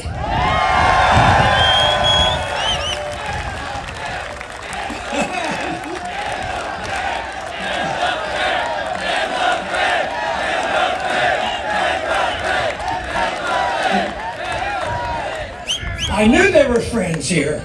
Thank you. No, and there's a reason why ending the Fed is a movement towards stopping these wars. How do they finance them? They have to tax the people. Well, they tax them with income taxes and all kinds of taxes, but they never have enough money. They never have enough money, so they have to borrow a lot of money, and then people get tired borrowing the money and loaning the money to the government. So what do? They have this little gimmick called run up the debt and print the money. And if you're on the side of thinking our government is too big, and as libertarians, we generally think the government's too big all over the place, and we'd like to cut back. So if you can't print the money, and you can't collect the taxes by debasing the currency and stealing the wealth from the people, unnerving the middle class and the poor, because that's who really pays for this, you couldn't have a war. You couldn't have runaway spending. You couldn't have debts. And we should have it in the Constitution, and Jefferson argued for it. He said that you shouldn't even be allowed to have debt. I think that's a pretty good idea. No debt at all. So that is the way they soften it up, and the people go along with it and figure that, yes, we can do it, but they don't understand what's happening. But why do the people go along with it? And we spent a lot of time over the Mideast wars trying to stop that war. I didn't do too well. They still had the war. And you keep wondering why do they do it? Why does the government do it? It doesn't make any sense. And why do people go to war?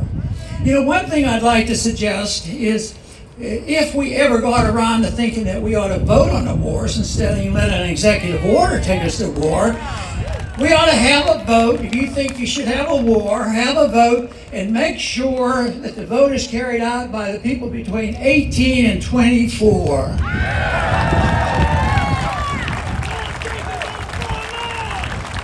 That is the group that gets punished the most, and the others can create the wars. But, you know, trying to figure still out of that, I thought I'd ask this guy that sort of just helped destroy Germany, Hermann Göring. You remember him? And he has a famous quote out there.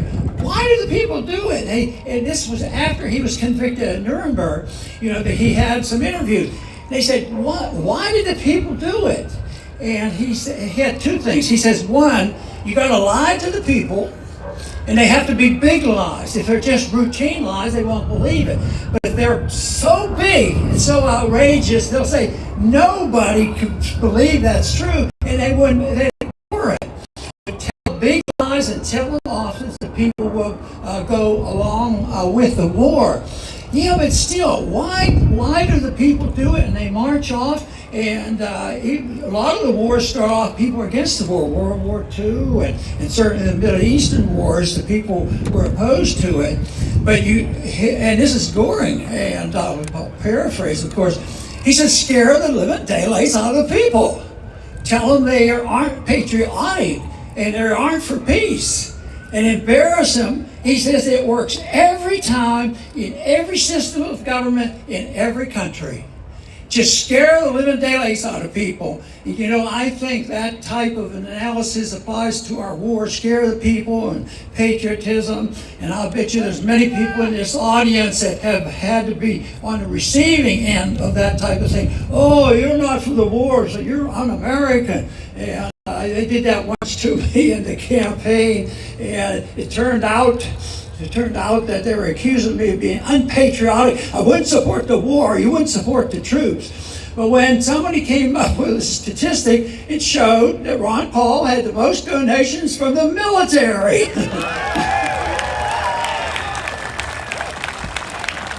And I got to thinking, well, why should that be a surprise? I was in the military. They sort of drafted me, and I was in, but the people I knew, they were decent people, and the draft was on at that time, and they would say, well, why are you doing this? And the draft, of course, has not been used, but there's other ways of doing it. The book should be clean. We should, if we're not for the draft, why do we have registration? They know where every one of us is. Not every year where you sign up with taxes. Every minute of the day, they know where every one of us is, and then they still make us go through the ritual of registering in case there's a war going on. You know, it's psychological preparation for people to know that if you want to be a good citizen and you want to be a patriot, you have to go to the wars. And people go along with that, and they don't want to be called unpatriotic. And I think we all sense and understand and may have some empathy for that, but it's wrong. It's deception, and it's part of this thing called artificial intelligence. You know, they come in and they lie through their teeth, and it's all artificial, but the artificialness of it, is such that what you hear there, it might be disinformation, and they have to twist it around. If an individual is guilty of disinformation, have you ever noticed they might blame their opposition for doing exactly what they're doing? And, they reverse it. And so there's a lot of fakery. This gets down to the whole issue of seeking truth in the big picture. We seek truth as we come to events like this, and we run for office, and we write and talk, and so many people here have their own way of spreading a message. So yes, that is real good. But what we need, though, is some people really understanding the issues, because that is what will finally get people to change their minds rather than waiting. You know, one of the lines that was helpful for me in the campaigning, they would say, "Yeah, Ron, that's okay. We're with you on this, but it's so complicated. Well, how do you stop these wars?" And I said, "You just marched in, we can just march home."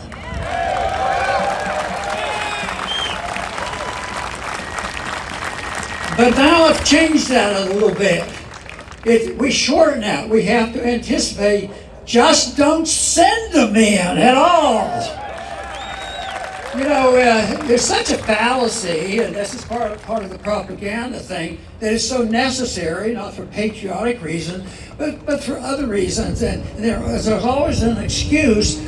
The one that annoys me the most, or at least close to the most, is this argument. They'll say, "Well, we need a good war right now. We're having a recession. Have a war and we'll get out of the recession."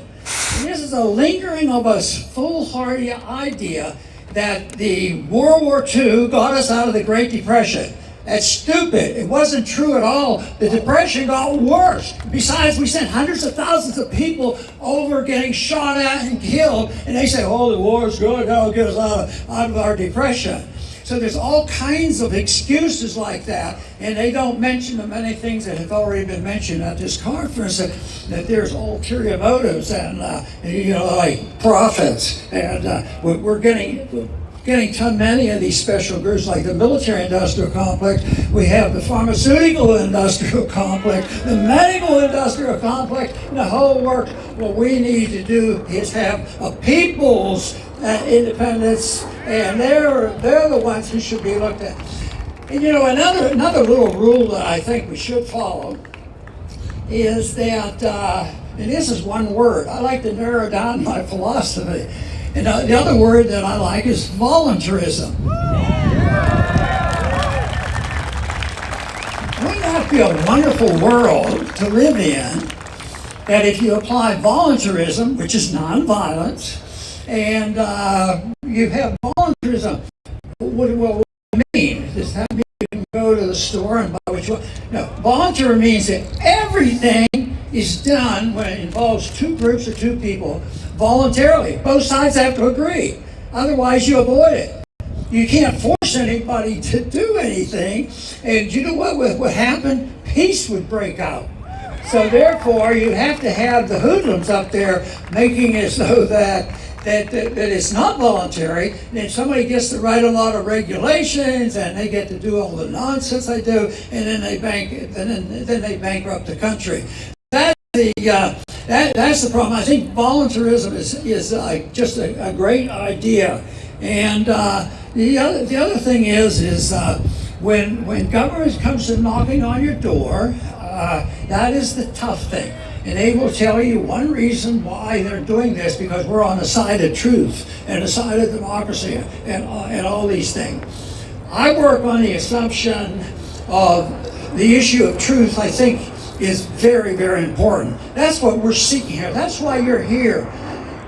But we know the truth. We generally agree with peace is good and war is bad. So we're pretty good on that. But we have to realize that a lot of other people, have to say that a lot of other people don't know much about it. I have a personal belief that we as individuals also seek for excellence and virtue. If we accept voluntarism and we accept this promotion of excellence and virtue, what would happen with that? If that happened, the government would be minuscule and they would be much better and maybe a little more virtuous. Thank you very much.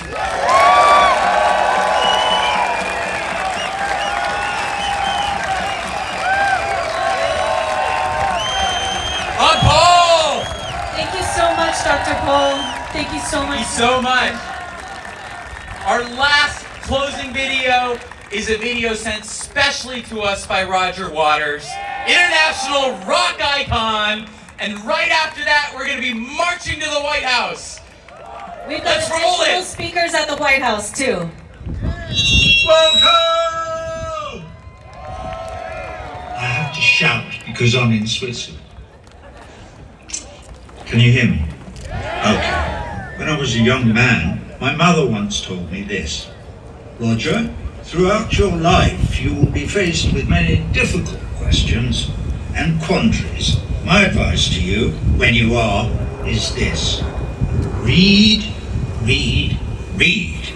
Listen to all sides of the argument, especially from those you don't always agree with. Research thoroughly. When you have, you will have done all the heavy lifting. The next bit is easy. So what is the next bit, Mum? Then you just do the right thing. The invasion of Ukraine by the Russian Federation was illegal. I condemn it in the strongest possible terms. Also, the Russian invasion of Ukraine was not unprovoked. So I also condemn the provocateurs in the strongest possible terms. So, on behalf of the silent majority, I now address President Biden. Let us be very clear, Mr. President. I speak for the voiceless majority. You and Antony Blinken and Victoria Nuland and Jake Sullivan and the rest of the warmongering neocons at the heart of government here in Washington, along with the vassal states in NATO, are the principal provocateurs that I mentioned.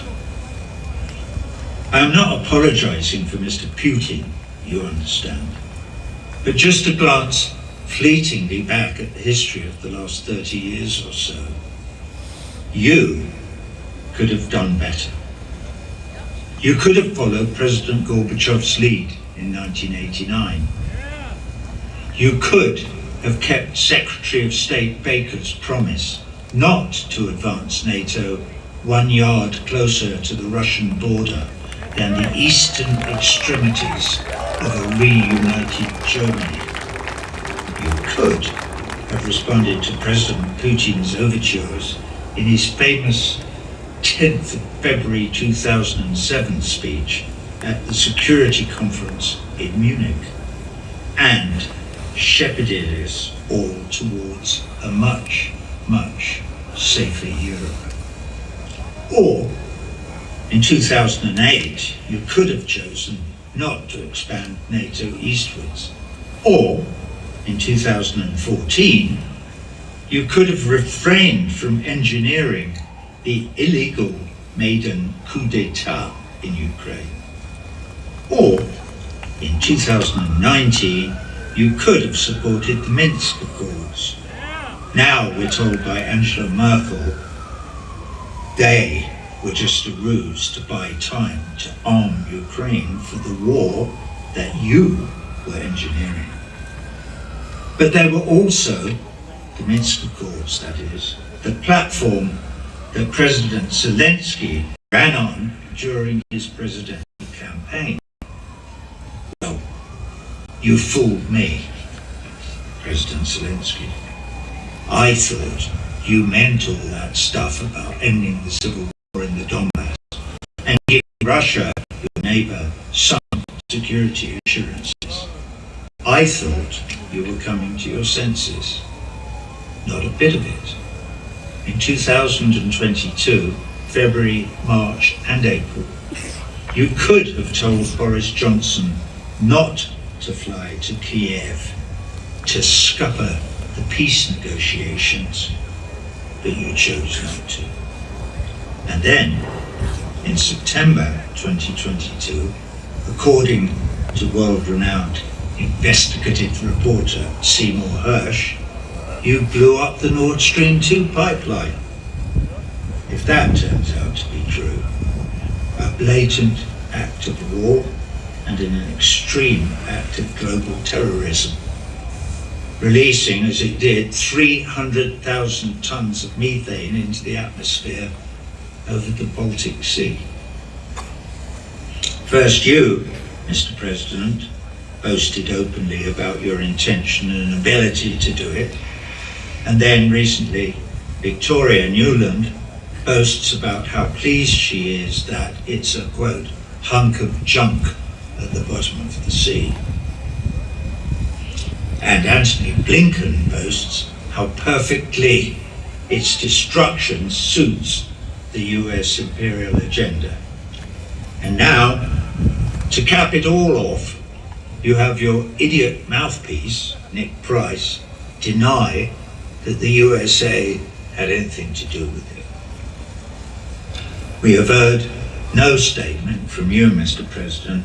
There is no mainstream media coverage. I guess you and the mainstream media think Cy Hersh's piece and the mysterious exploding pipeline is just of no interest to the people. Enough is enough! We demand change. Do the right thing. Implement a ceasefire in Ukraine today. Imagine the collective sigh of relief across the globe. The outpouring of joy, the international joining of voices in harmony, singing an anthem to peace. Imagine John Lennon pumping the air with his fist from beyond the grave.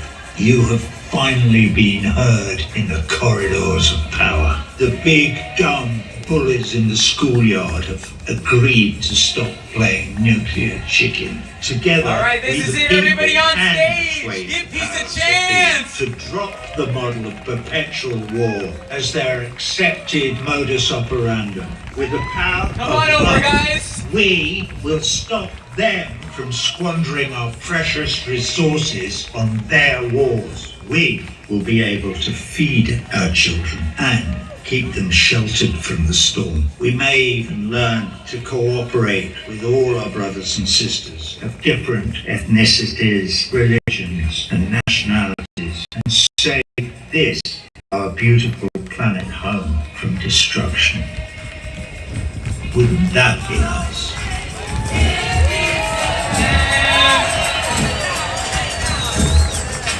All we are saying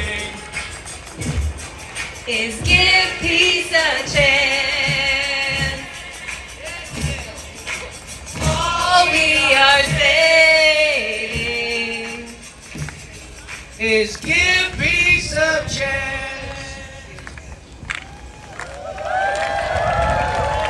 We didn't plan that part. It was kind of impromptu, so thank you. All right, everyone. Thank you so much. Now we march. Get ready. It's gonna line up over here. It's gonna be starting there. It's gonna be going along this side of the reflecting pool to 17th Street up to Pennsylvania Avenue. See you guys on the march.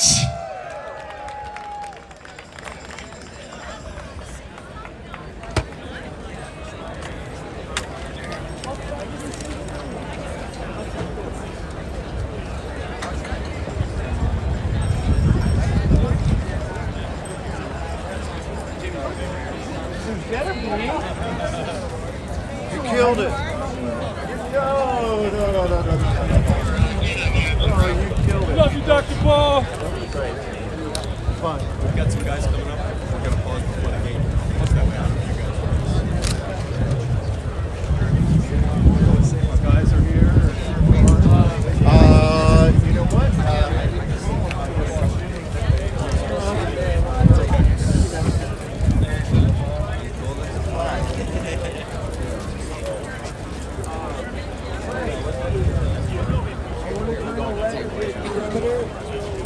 guys. Love you all. See you at the next dance out of War Protest. They will have to be.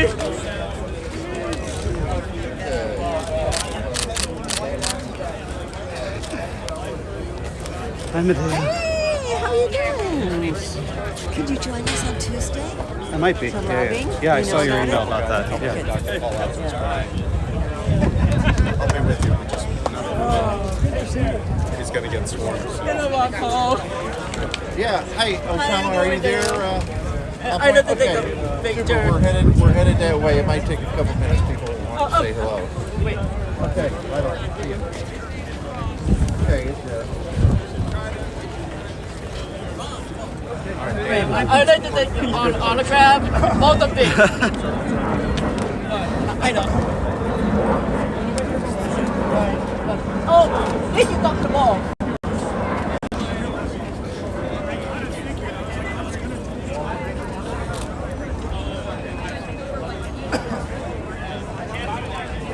There you go. Thank you. And one more. No, we gotta get it. All right. We have to go. Yeah, finally. That guy, he's with me. Came to see you speak. Thank you so much. Well, I came from LA. You've been a huge inspiration for me. Austrian economics.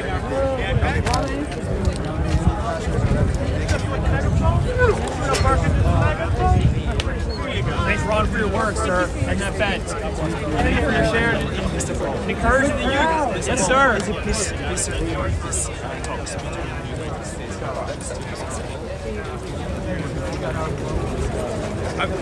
got a bunch of this is the one I brought. Hi, Ron. Hey, Dan, Daniel. Good to see you. I wanted to say hi. Did you just grab? Oh, okay. You'll help me right back. Ron, I just wanted to say hi. I came all the way from New York. We're actually taking Eric Adams to You're from New York? I'm from New York City, fighting the mandates. We're taking Eric Adams to court. You're tough. Yes, I am. Queens, New York, a New Yorker, but we're holding these public servants accountable like we should. Free men and women. It's even a personal publication that surprised you. It's similar publication surprise you about the where's your going to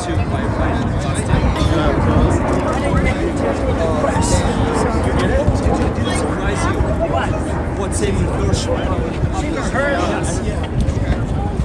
really, but I was delighted and was excited about it. I want to get my friend Paul.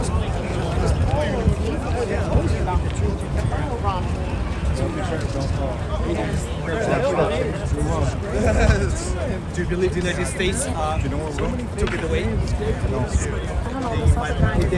I know, I am. Not a big idea that the United States took the pipeline away. I'm not sure. Look at this crowd. Everybody loves this man. How you doing? Good. Yes.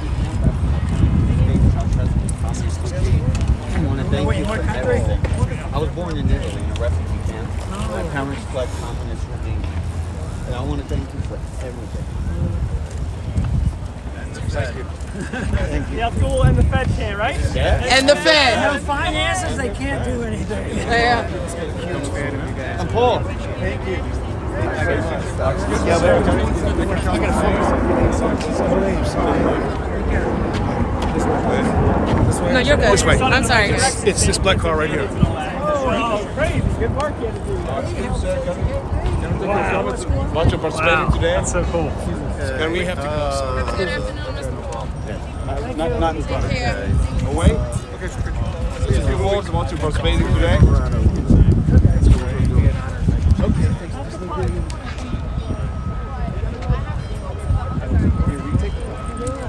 Glad you're here. Yes.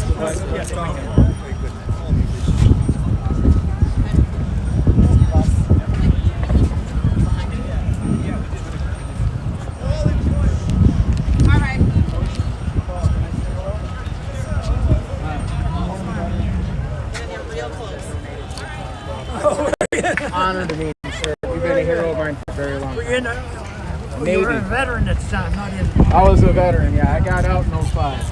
Thank you.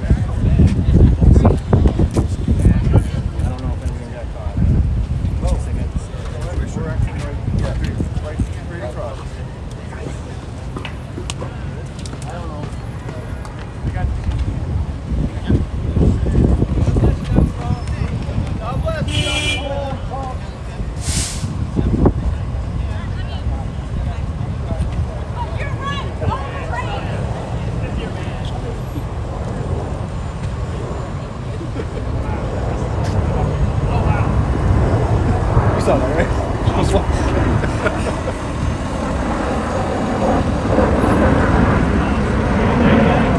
Oh no, we should fly directly to that camp. Oh, that's interesting. Oh. We're all focused on Ron Paul, and there's like a space alien guy right there. Sir. He's marching the wrong way, too. Whatever. Okay, so we are apparently at 3 hours and 40 minutes into this live stream, and the march is beginning. Sorry for the little diversion there, but Ron Paul has left the event. He went actually kind of the opposite way of the march, so I'm going to have to catch up with it a little bit. But it was certainly a lot of his supporters who wanted to shake his hand and take pictures and things like that, ask him some questions as he was leaving.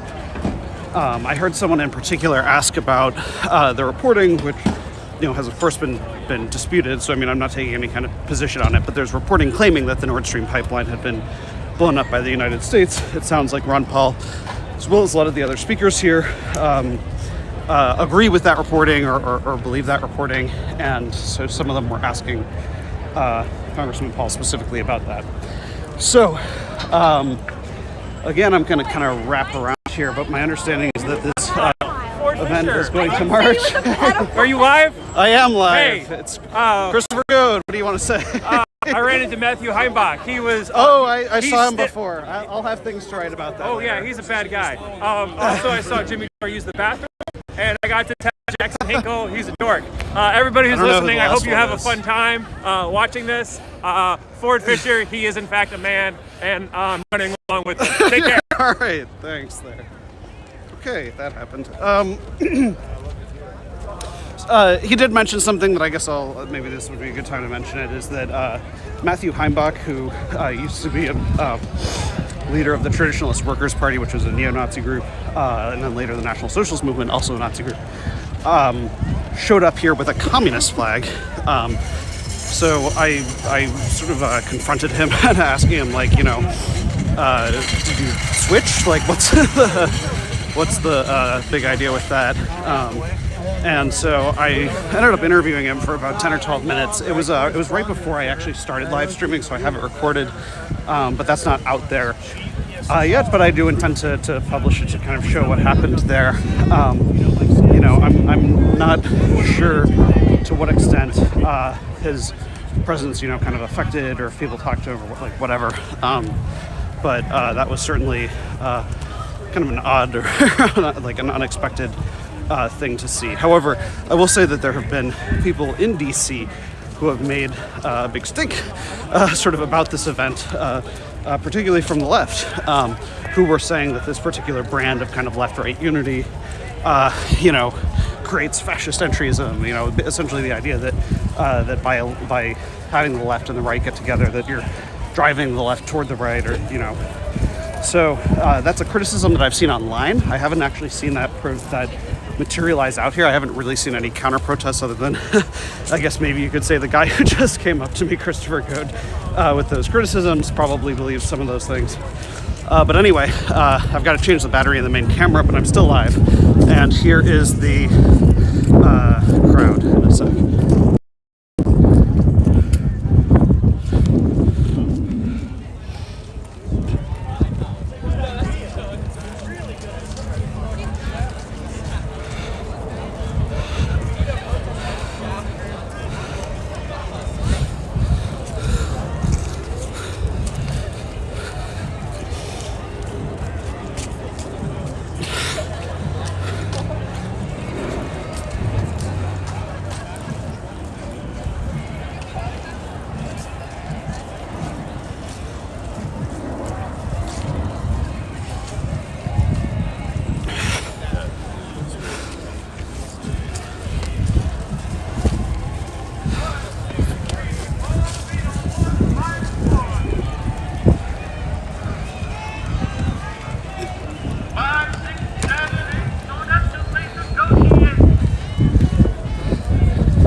Just FYI, I'm going to continue having it muted for a second because someone's playing American Idiot out of a speaker.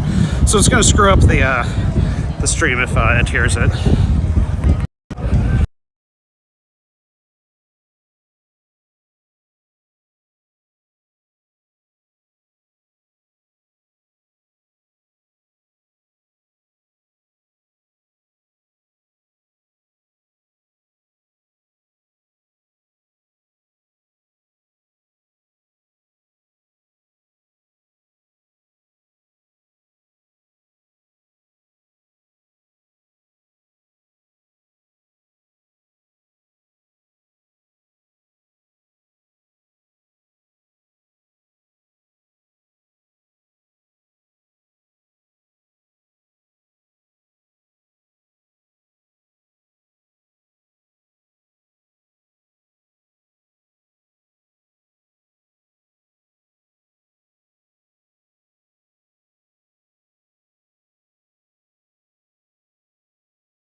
Hey. Hey, man.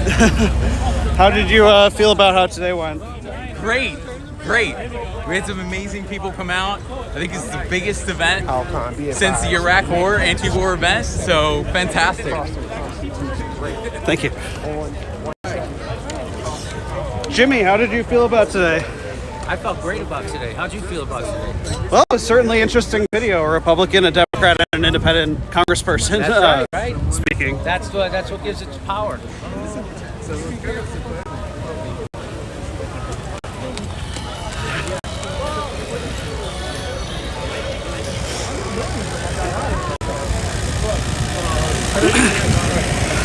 You're not on Instagram or anything, are you? I'm not on Instagram, no. Facebook.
Hey. Just keep going, dude. Working hard like always. Yeah. Even though you did it twice. That's the one. Yeah.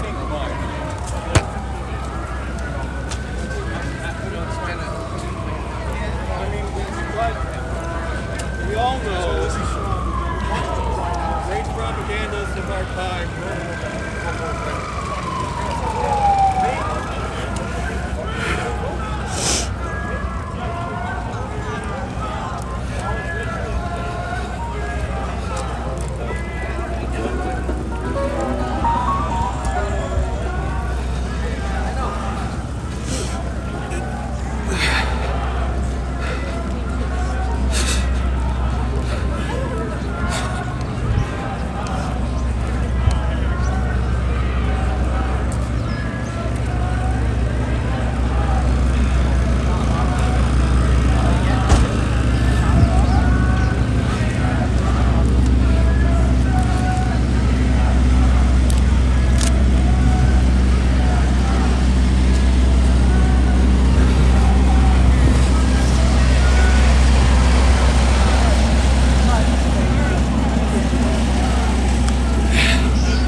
Speaking.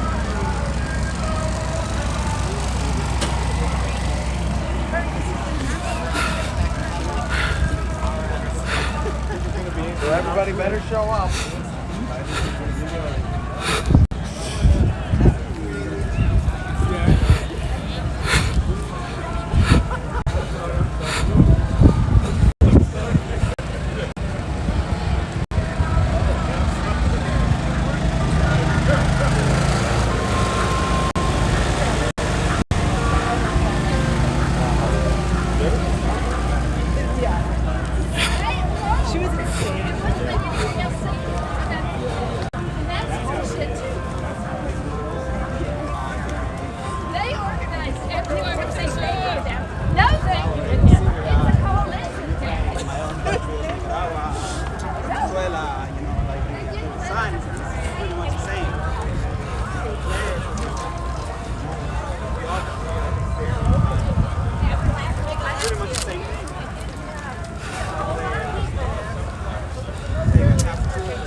I could look that up.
Hey.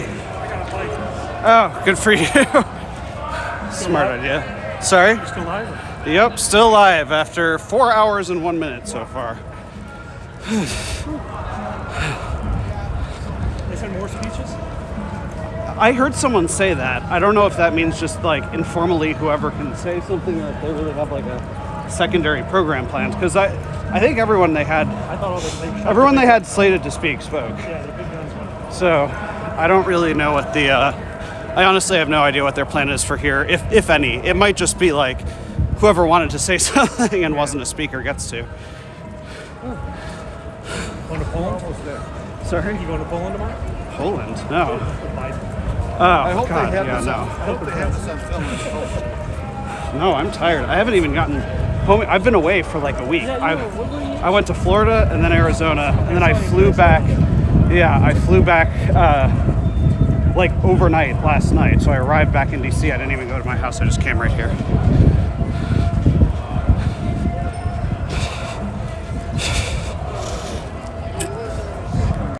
All right, folks, the Rage Against the War Machine march is arriving at the White House.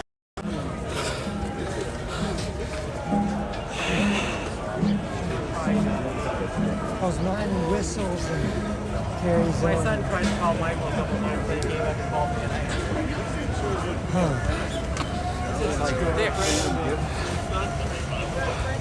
Maybe he thought we were behind them and he's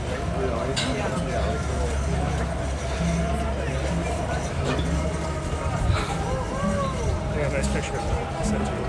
Oh, cool. I haven't been open. If I press one of these signal notifications, the stream will mess up.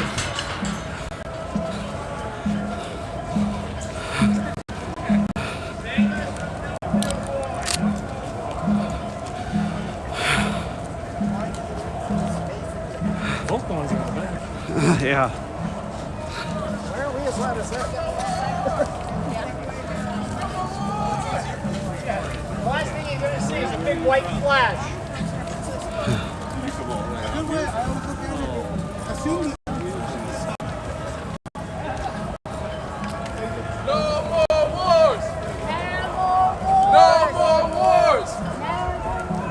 No more wars! No more wars! No more wars! No more wars! No more wars!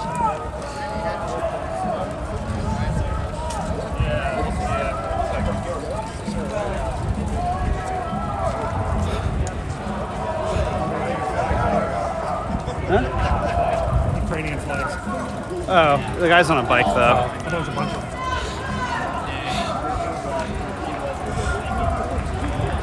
I don't think they're going to litigate the front line here at the White House. Look at the event Friday. The embassy's house. Ukrainian or Russian embassy? The Ukrainians are going to show up at the Russian embassy. Oh, cool. Okay. Thursday or Friday.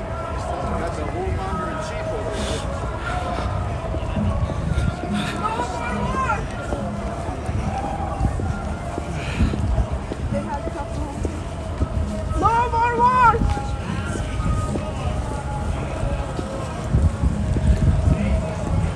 No more wars! No more wars!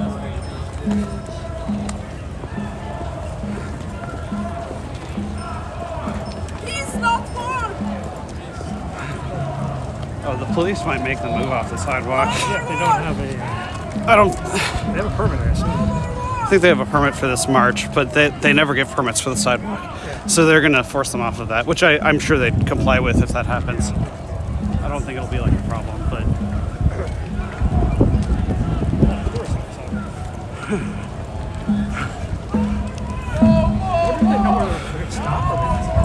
I mean, they should stop here, yeah.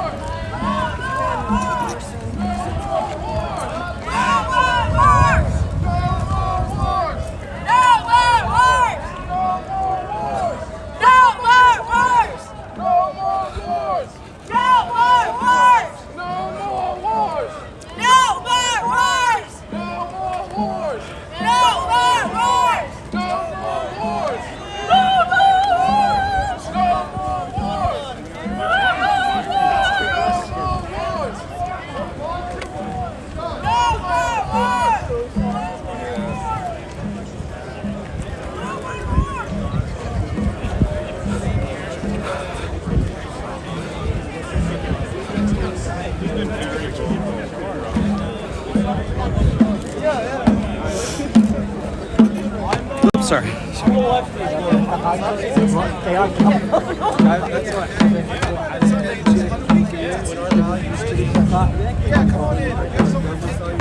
I got it.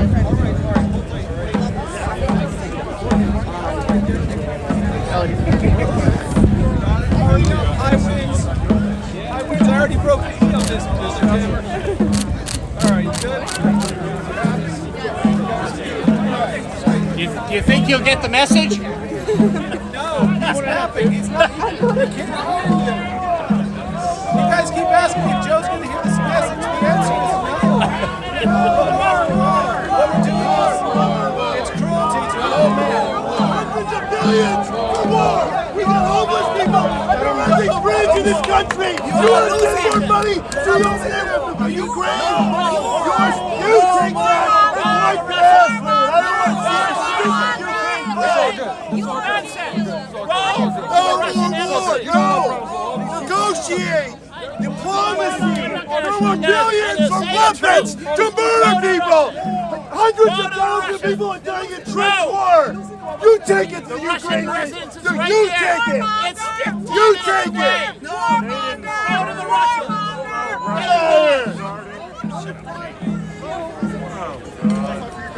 Ukraine, Nazis! Ukraine, bunch of Nazis! They drop chemicals on their own people!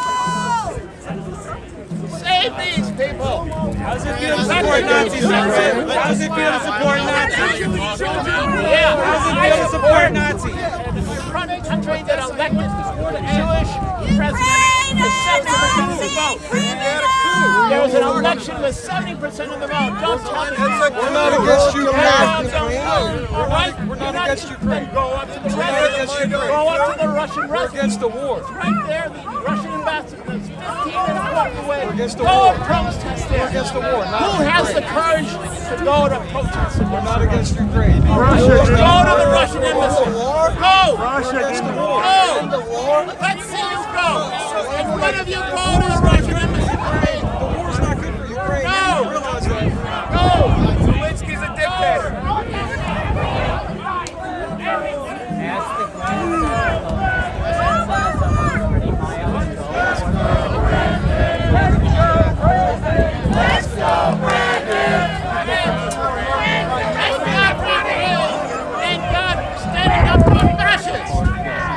Ukraine is the fascist. Moron. Really? Yeah. That's why he's got a Jewish president with 70% of the vote. 2019. Ukraine's just for you. No! The war is terrible for Ukraine. Well, they started the war. Who started the war? Right, and what were they doing to the Donbass for the past 9 years? No, I do understand. That's why I oppose them. That's fine. That's fine. You're not American. Okay, well then why are you supporting Ukraine? Kill your family. What do you do? What do you think was happening to the Russians in Donbass? Russia. This was unprovoked. The Russians just came in out of nowhere.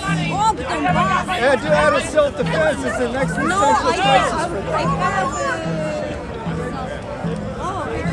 Yeah, all the Ukrainians calling the Russians orcs. They're trying to wipe out all the Russians, take over the whole Donbass.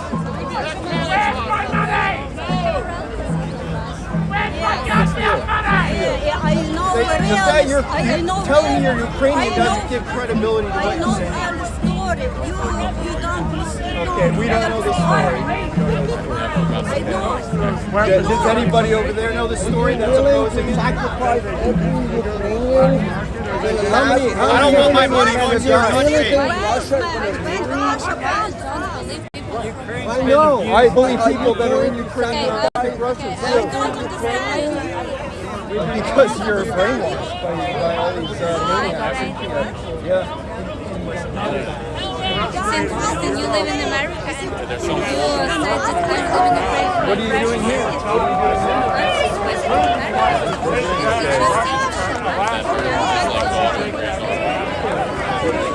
The head that they are going to win.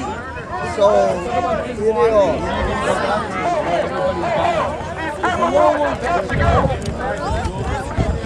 Look, they have a picture of Zelensky. No war! No NATO! No war! No NATO! No war! No NATO! No war! Blowing up pipelines is a war crime! Blowing up pipelines is a war crime. Blowing up pipelines is a war crime! Can I see that?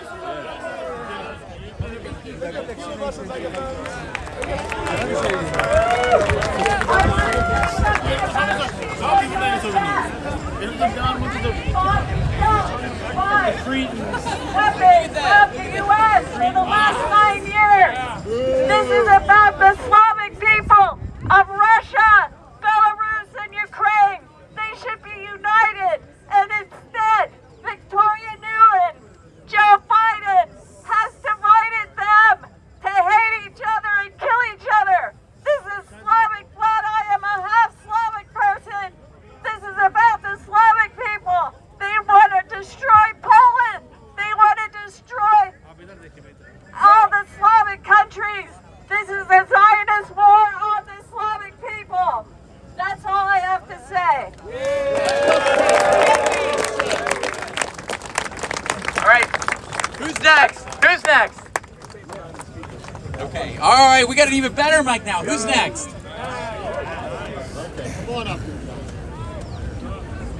All right, what's up, guys? My name is True Love. I wanted to share a story about a successful activist movement that happened in California.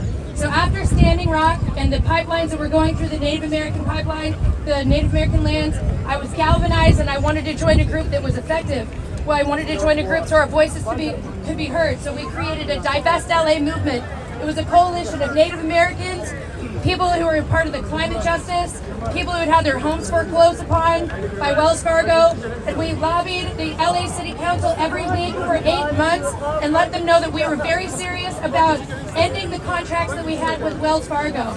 the people power that we had outside of the movement, putting pressure in every meeting, plus the banking contracts that we wrote, it created a precision effort that got the city of LA to actually divest from Wells Fargo. Now what happened is they agreed that Wells Fargo was no longer a viable institution for the city's LA's $8 billion. But the only other banks that were large enough for us to be able to move $8 billion were the other banks that were funding the same projects. Now what we did is we used the momentum of that movement to create a public banking movement, to create a brand new banking institution where the profits of our taxpaying dollars will go back to our local localities and fix our local infrastructure. If we are smart, we can learn about how policy can be worked through systems. We can galvanize people to put the public pressure on to actually get those policies through. We can actually be effective, and don't let anybody ever tell you otherwise. We can do this. My name's Ariel. I was a school teacher in Ukraine in 1996 in Khmelnytsky. Even at that time, we had a small U.S. Army base in that time, 1996. This whole effort... What? Turn it up. Was there a button? Oh, Ariel here. My name's Ariel. I was a school teacher in Ukraine in 1996. And even at that time in Khmelnytsky, we had a small U.S. military base, 1996. This thing's been building up for a long time. I mean, this wasn't heavily manned, but they were there. This was us, inside the former Soviet Union. And right now we're funding to kill Ukrainians. If we stop funding this war, it would stop tomorrow. It might not give the outcome everybody wants, but the killing would stop. Yeah. That's what I gotta say about it. Come on, guys, come on. Yeah, over here. All right, so I have gone really far down the rabbit hole on the JFK assassination. I'm guessing many people here have as well. But just the simple thing I want to say is that anyone who thinks they are living here in the United States of America is brainwashed and delusional.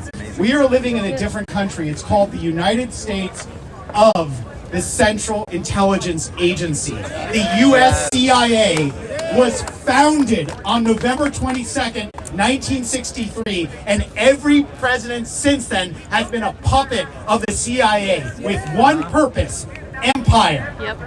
That's what we are living in, is the U.S. CIA empire. And the two-party system is a facade. It is a joke. It is theater. And what all of us need to unite around is ending the CIA. What President Kennedy said privately to one of his advisors after the Bay of Pigs, after he fired Allen Dulles, is he said, "I will shatter the CIA into 1,000 pieces and scatter it to the winds." Well, you know what happened?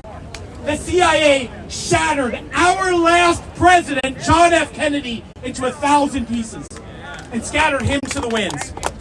We must not forget.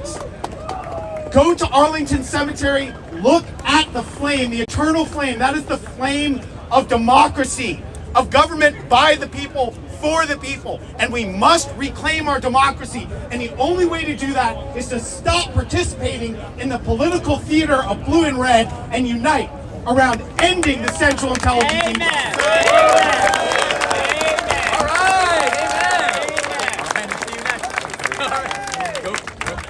right, I'll let you do your intro. Thank you, Nick. You guys done an amazing job. Amazing speakers. Just saying my. Look, you guys. Look, we don't have a big PA because we have a website called 21stCentury.com. I had the pleasure of witnessing the U.S. government's handiwork in Syria firsthand. Going into areas and looking at the military bases, the White House bases, trying to requisition arms of U.S. contractors, NGOs, just over there, paying dollars, all sorts of things, unbelievable. In schools, using shields, it's all a doesn't because the exact thing happening right now in Ukraine. It's a NATO strategy. It's human shields. It worked for ISIS. It seems to be working for NATO too. But look, I know why he's here. You know there's something deeply wrong. Something deeply wrong with society. And this didn't happen overnight. You know, I was one of those million people on the streets of London in 2003. And it didn't stop the war. A lot of people devastated about that. But it changed the lives of a lot of people. Because at that point, a lot of people became very wise. Told me this in 2003 on the massive Iraq march. He said, never forget a single blade of grass. Or like take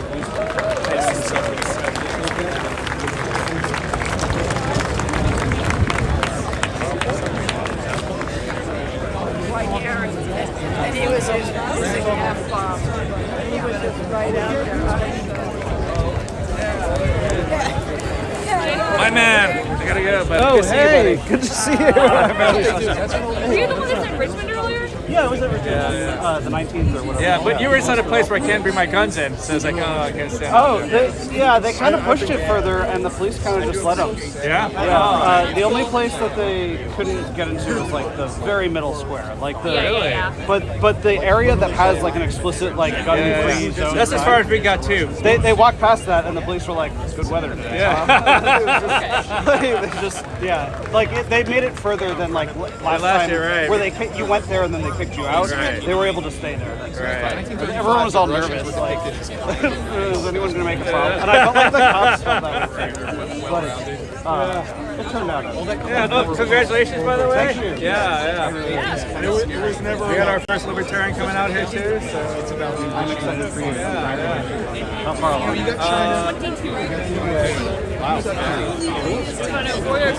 Might be born on 4th of July. We'll see. Oh wow, that'd be super. That's like super revolutionary. Right? Yeah. I have an uncle born on 4th of July. Oh no way! Oh, so it's possible. Yeah. It's a fun way, but then it has to be like a patriotic every single time. Right. It's like combined. Don't think the fireworks are always for him. Right, fireworks are for you. That's for you, buddy. But take good care, buddy. Take good care, man. Good to see you, sir. Kill more people too. Let's not shower as often. That we should skip breakfast. That we should expect a lower standard of living in the future. While they plunder our natural resources and use the bodies of our family members as cannon fodder. If we seize the future, it will belong to us. Hope and prosperity, peace through development, cooperation, the opportunity to set our own course. These are our American values. The future belongs to those who have a vision for a brighter future, for peace for all Americans. Come join the Center for Political Innovation as we, Come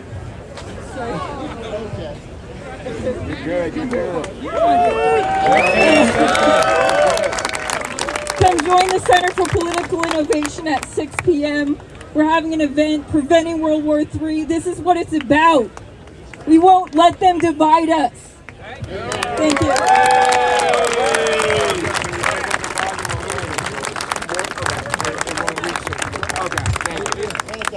Try not to blast everybody.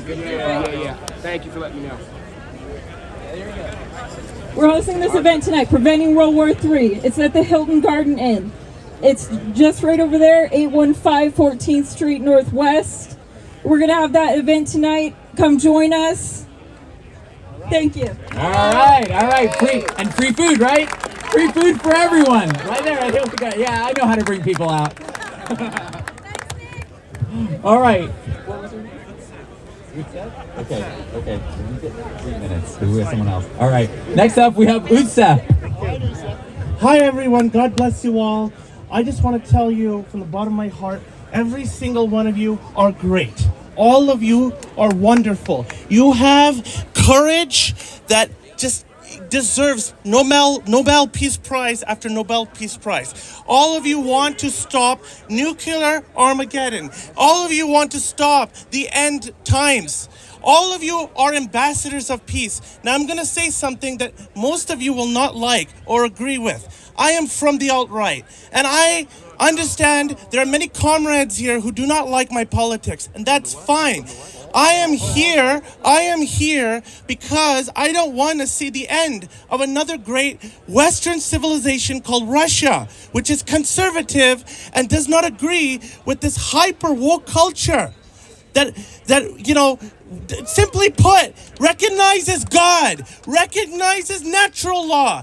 And our president of the United States plays woke politics, but does he actually do social justice for my fellow comrades here in this crowd? Do we have a public option? Fuck no! Do we have clean environment? What happened to Ohio? What is happening to our workers? Look at globalization. Our people are suffering. Look at the people of West Virginia. Does this president not care about working class people? Have you seen the inflation? This man wants World War III. Where are your priorities, man? That's all I want to say. God bless.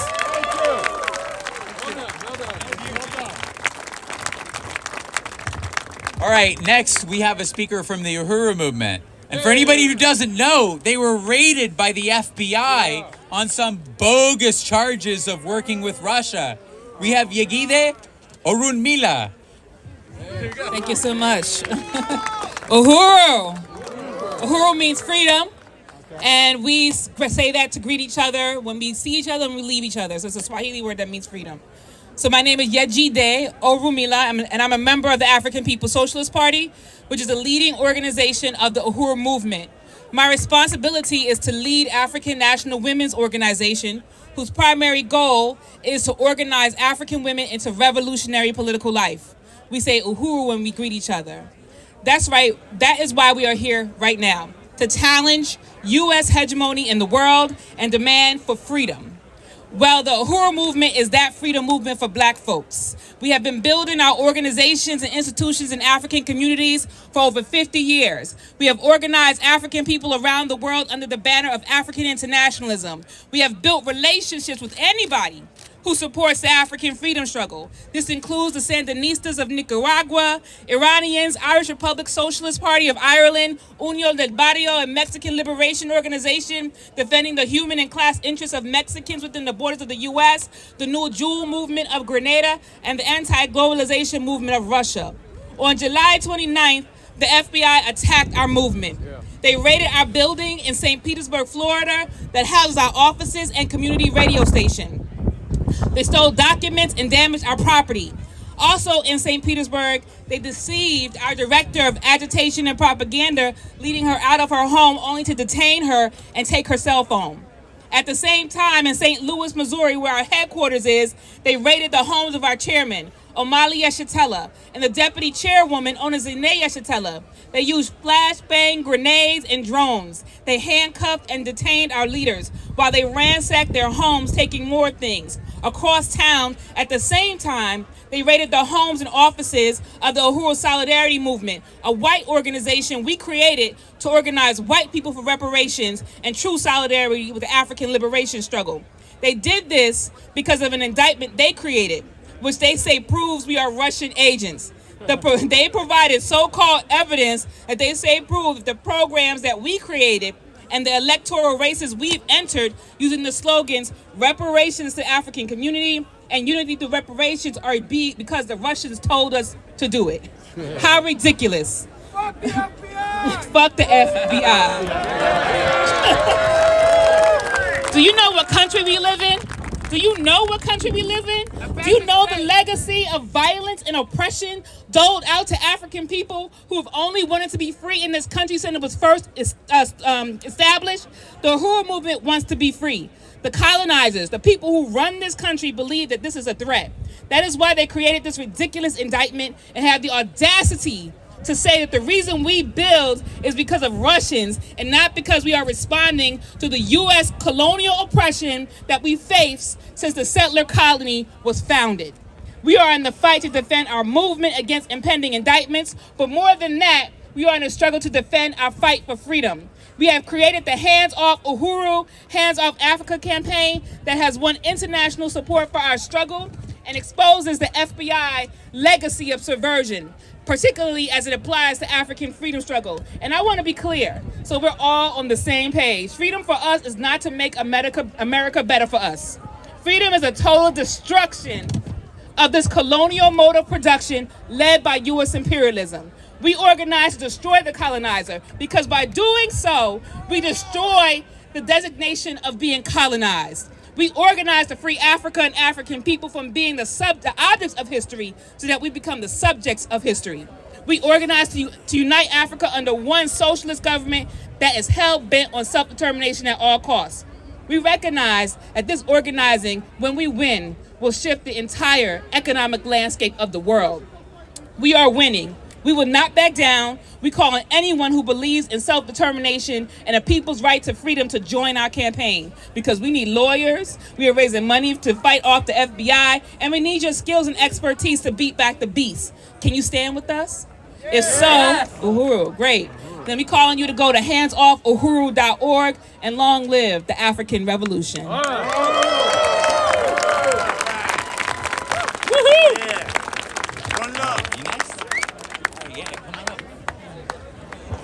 All right, next up, we've got Eric Jackman. Thank you. Thank you. Washington, D.C., how we doing? All right, I'll be quick. So my name is Eric Jackman. I'm a comedian, podcaster, and impersonation extravaganza China from New Hampshire. And I host a podcast with this guy right here called The Four Horsemen. We got any Four Horsemen fans here? Couple back there. And then I host a podcast with my brother called Jackman Radio. And yes, I know I look like Jack Black and Chris Farley and Dan Aykroyd. I know that. Wow, what an event today. So in 2008, I drove Senator Mike Gravel all around New Hampshire. Do you remember Mike Gravel? Oh, yeah! One of the most badass-based, zero fucks given voices for peace this country's ever seen, to walk the halls of that shithole down there at Capitol Hill, wherever it is. And also in 2008, I became friendly with Dennis Kucinich and Ron Paul. How about those guys? In 2012, I worked in earnest for Ron Paul's campaign in New Hampshire, and we nipped right at Ken Dahl, Mitt Romney's heels. We came in second place with 24% of the vote, and it was an insurgent and upstart, and one of the most inspiring things I've ever been part of. And in that coalition, I see that coalition here again today.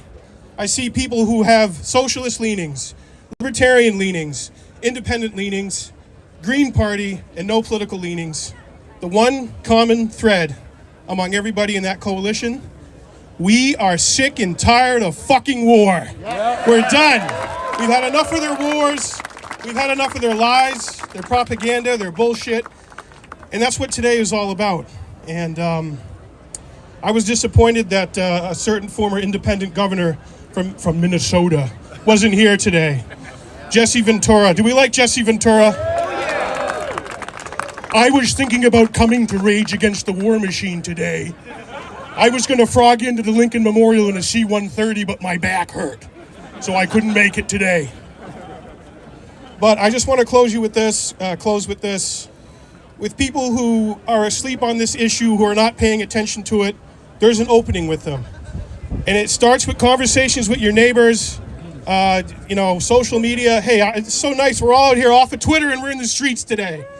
So to hell with the trolls. These are the real people right here.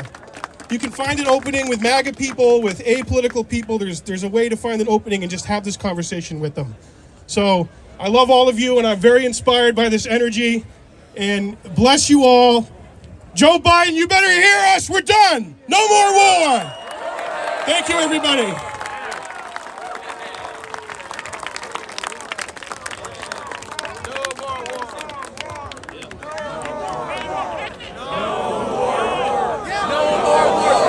No more war. No more war.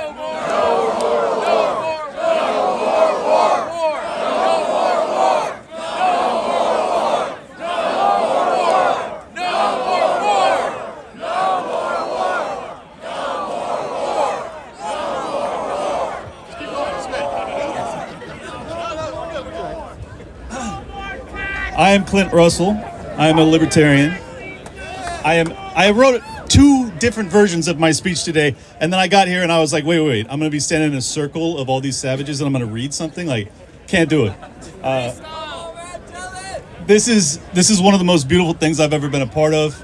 I feel as if our country was divided upon itself during the COVID hysteria, and I'm just so grateful to see people of all political walks of life that are coming together in what, in my opinion, is the most beautiful cause, and that's peace, and that's preventing nuclear war. Yeah. So, just tremendous applause for you guys for actually getting off your couch, to stopping the Twitter storms and the Instagram posts and the Facebook wall posts. You guys got out in the fucking streets and you made your voices heard.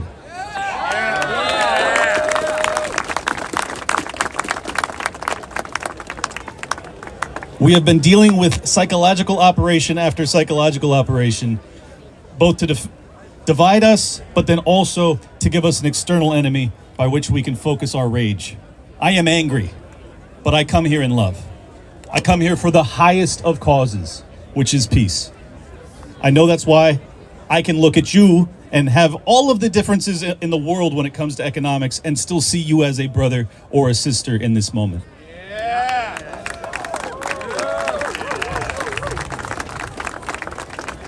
We don't have time. This is as dire a moment as I have ever experienced in my lifetime, and the vast majority of Americans have no clue how close we are to the precipice. They have no clue. And those that do have a clue, oftentimes they have their own angle on this thing that gets derailed. At the end of the day, we have to wake up our fellow man, let them know that there is a different pathway. We do not have to escalate into World War III. We can't avoid this.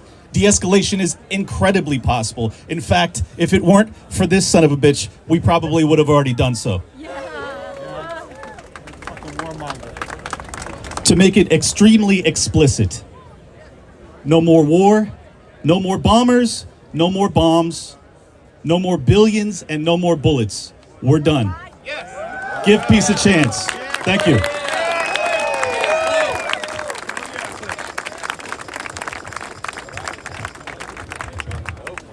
Hey guys, I am a friend of Clint's and of Eric Jackman's. I'm a libertarian myself.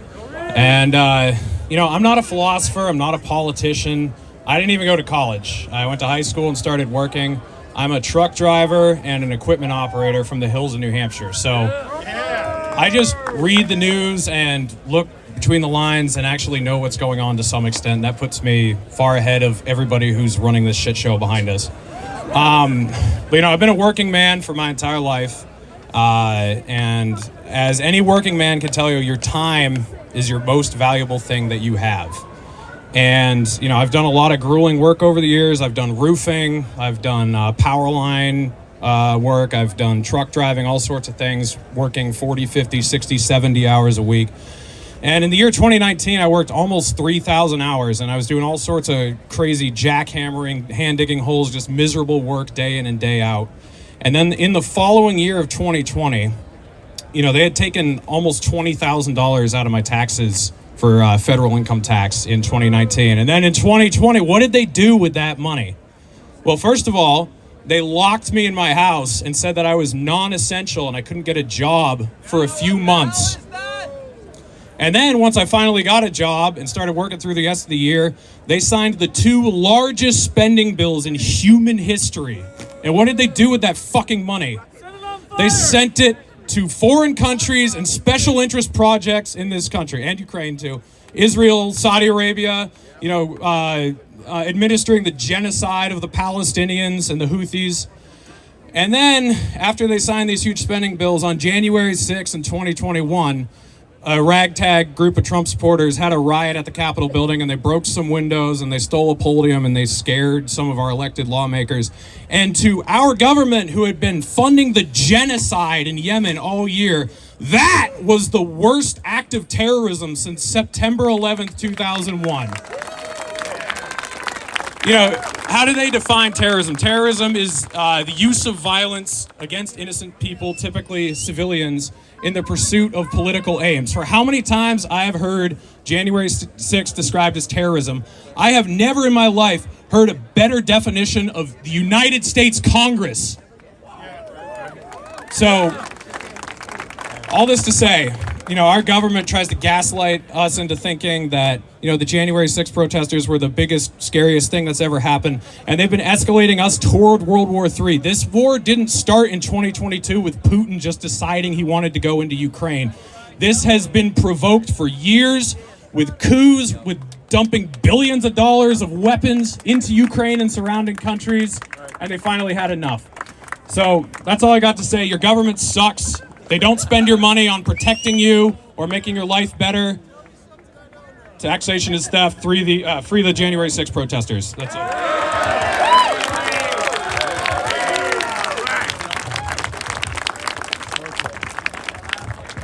So our friend asked, how do we define terrorism? Terrorism is blowing up the pipeline. That's terrorism. U.S. government, this U.S. government are terrorists. They are not. They are not.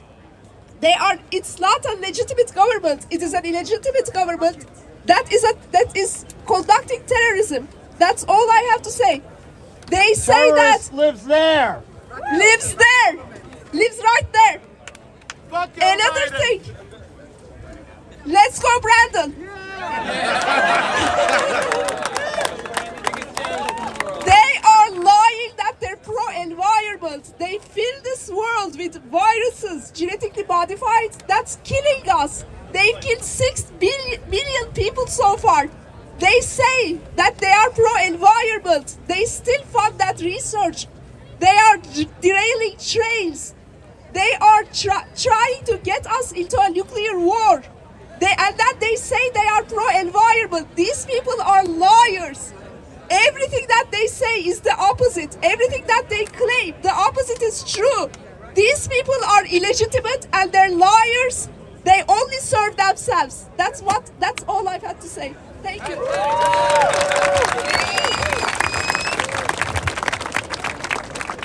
Thank you everybody for showing up. This is amazing. This is absolutely incredible. Thank you to the organizers for setting this up. One thing we need to do is make the war hawks the minority. As somebody who served for 7.5 years as a logistics officer in the Army, providing frontline support to the 82nd and the 101st Airborne Divisions, I have seen the harms of war firsthand. It makes this an issue that I'm passionate about.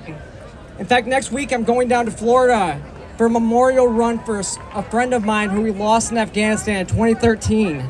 I'm wearing this black bracelet on my wrist inscribed with the names of my friends who were killed in needless wars. I will say 9/11 turned me into a neocon. I was a Tea Party patriot. I was a conservative. Ron Paul, who it's an honor to speak at this event with, planted the seeds of liberty. Go ahead, man. We're listening. Go ahead. I just couldn't get past his foreign policy. But it was 5 years into the Army that the government taught me to see big picture global war strategy. I looked at the map. I realized why we went into Iraq. It wasn't for WMDs. It wasn't for oil. It was to have a strategic position on a country called Iran. It's in the middle of those two countries. It's called the double flank. And then seeing ISIS take this country over. That was the point where I realized that Ron Paul was right. We have radicalized this region for generations. Because that's what we do. We go into these places, we fuck shit up, and then we leave. We leave it in ruins, thus radicalizing more people against the United States. And for what? For money. The military-industrial complex is the biggest and most powerful lobby in the world. I worked in logistics. I saw the budgets, I saw the cost of supply. Like the fact that a 50 cal round costs $7. I've seen units spend 30,000 rounds within 4 hours. You can do the math. And now we're spending $400,000 to shoot down hobby balloons. And this is also kind of a tangent. I've also seen the amount we charge soldiers when they lose a piece of equipment. And then into Afghanistan, we leave billions to the Taliban without a single person getting fired. Our government has one job, period.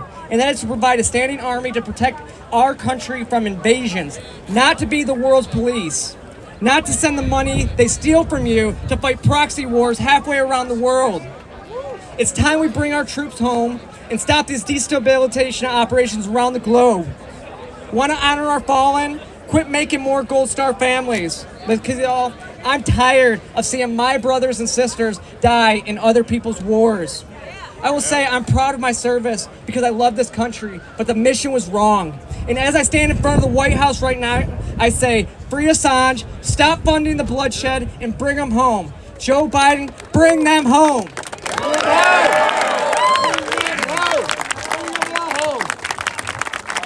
I got a couple people I want to bring up here. Some members from the People's Party who came from Maine, Buzzy and Grady. I want to let you guys talk. Hey, thank you. This is my son Grady, and that's why I'm here. We all have children. If you don't have children, you know children. And they're dealing with our children's lives. That time now is to stop. We need to stop funding war for no reason other than imperial means. We must come together as we the people and find our common wealth and our common ground. And stop this madness. Because our children, it's their blood. It's children in Ukraine, Russia, Yemen, Palestine, everywhere. We must come together and stop it, because here's the power. Let's stop it here. Everybody, peace.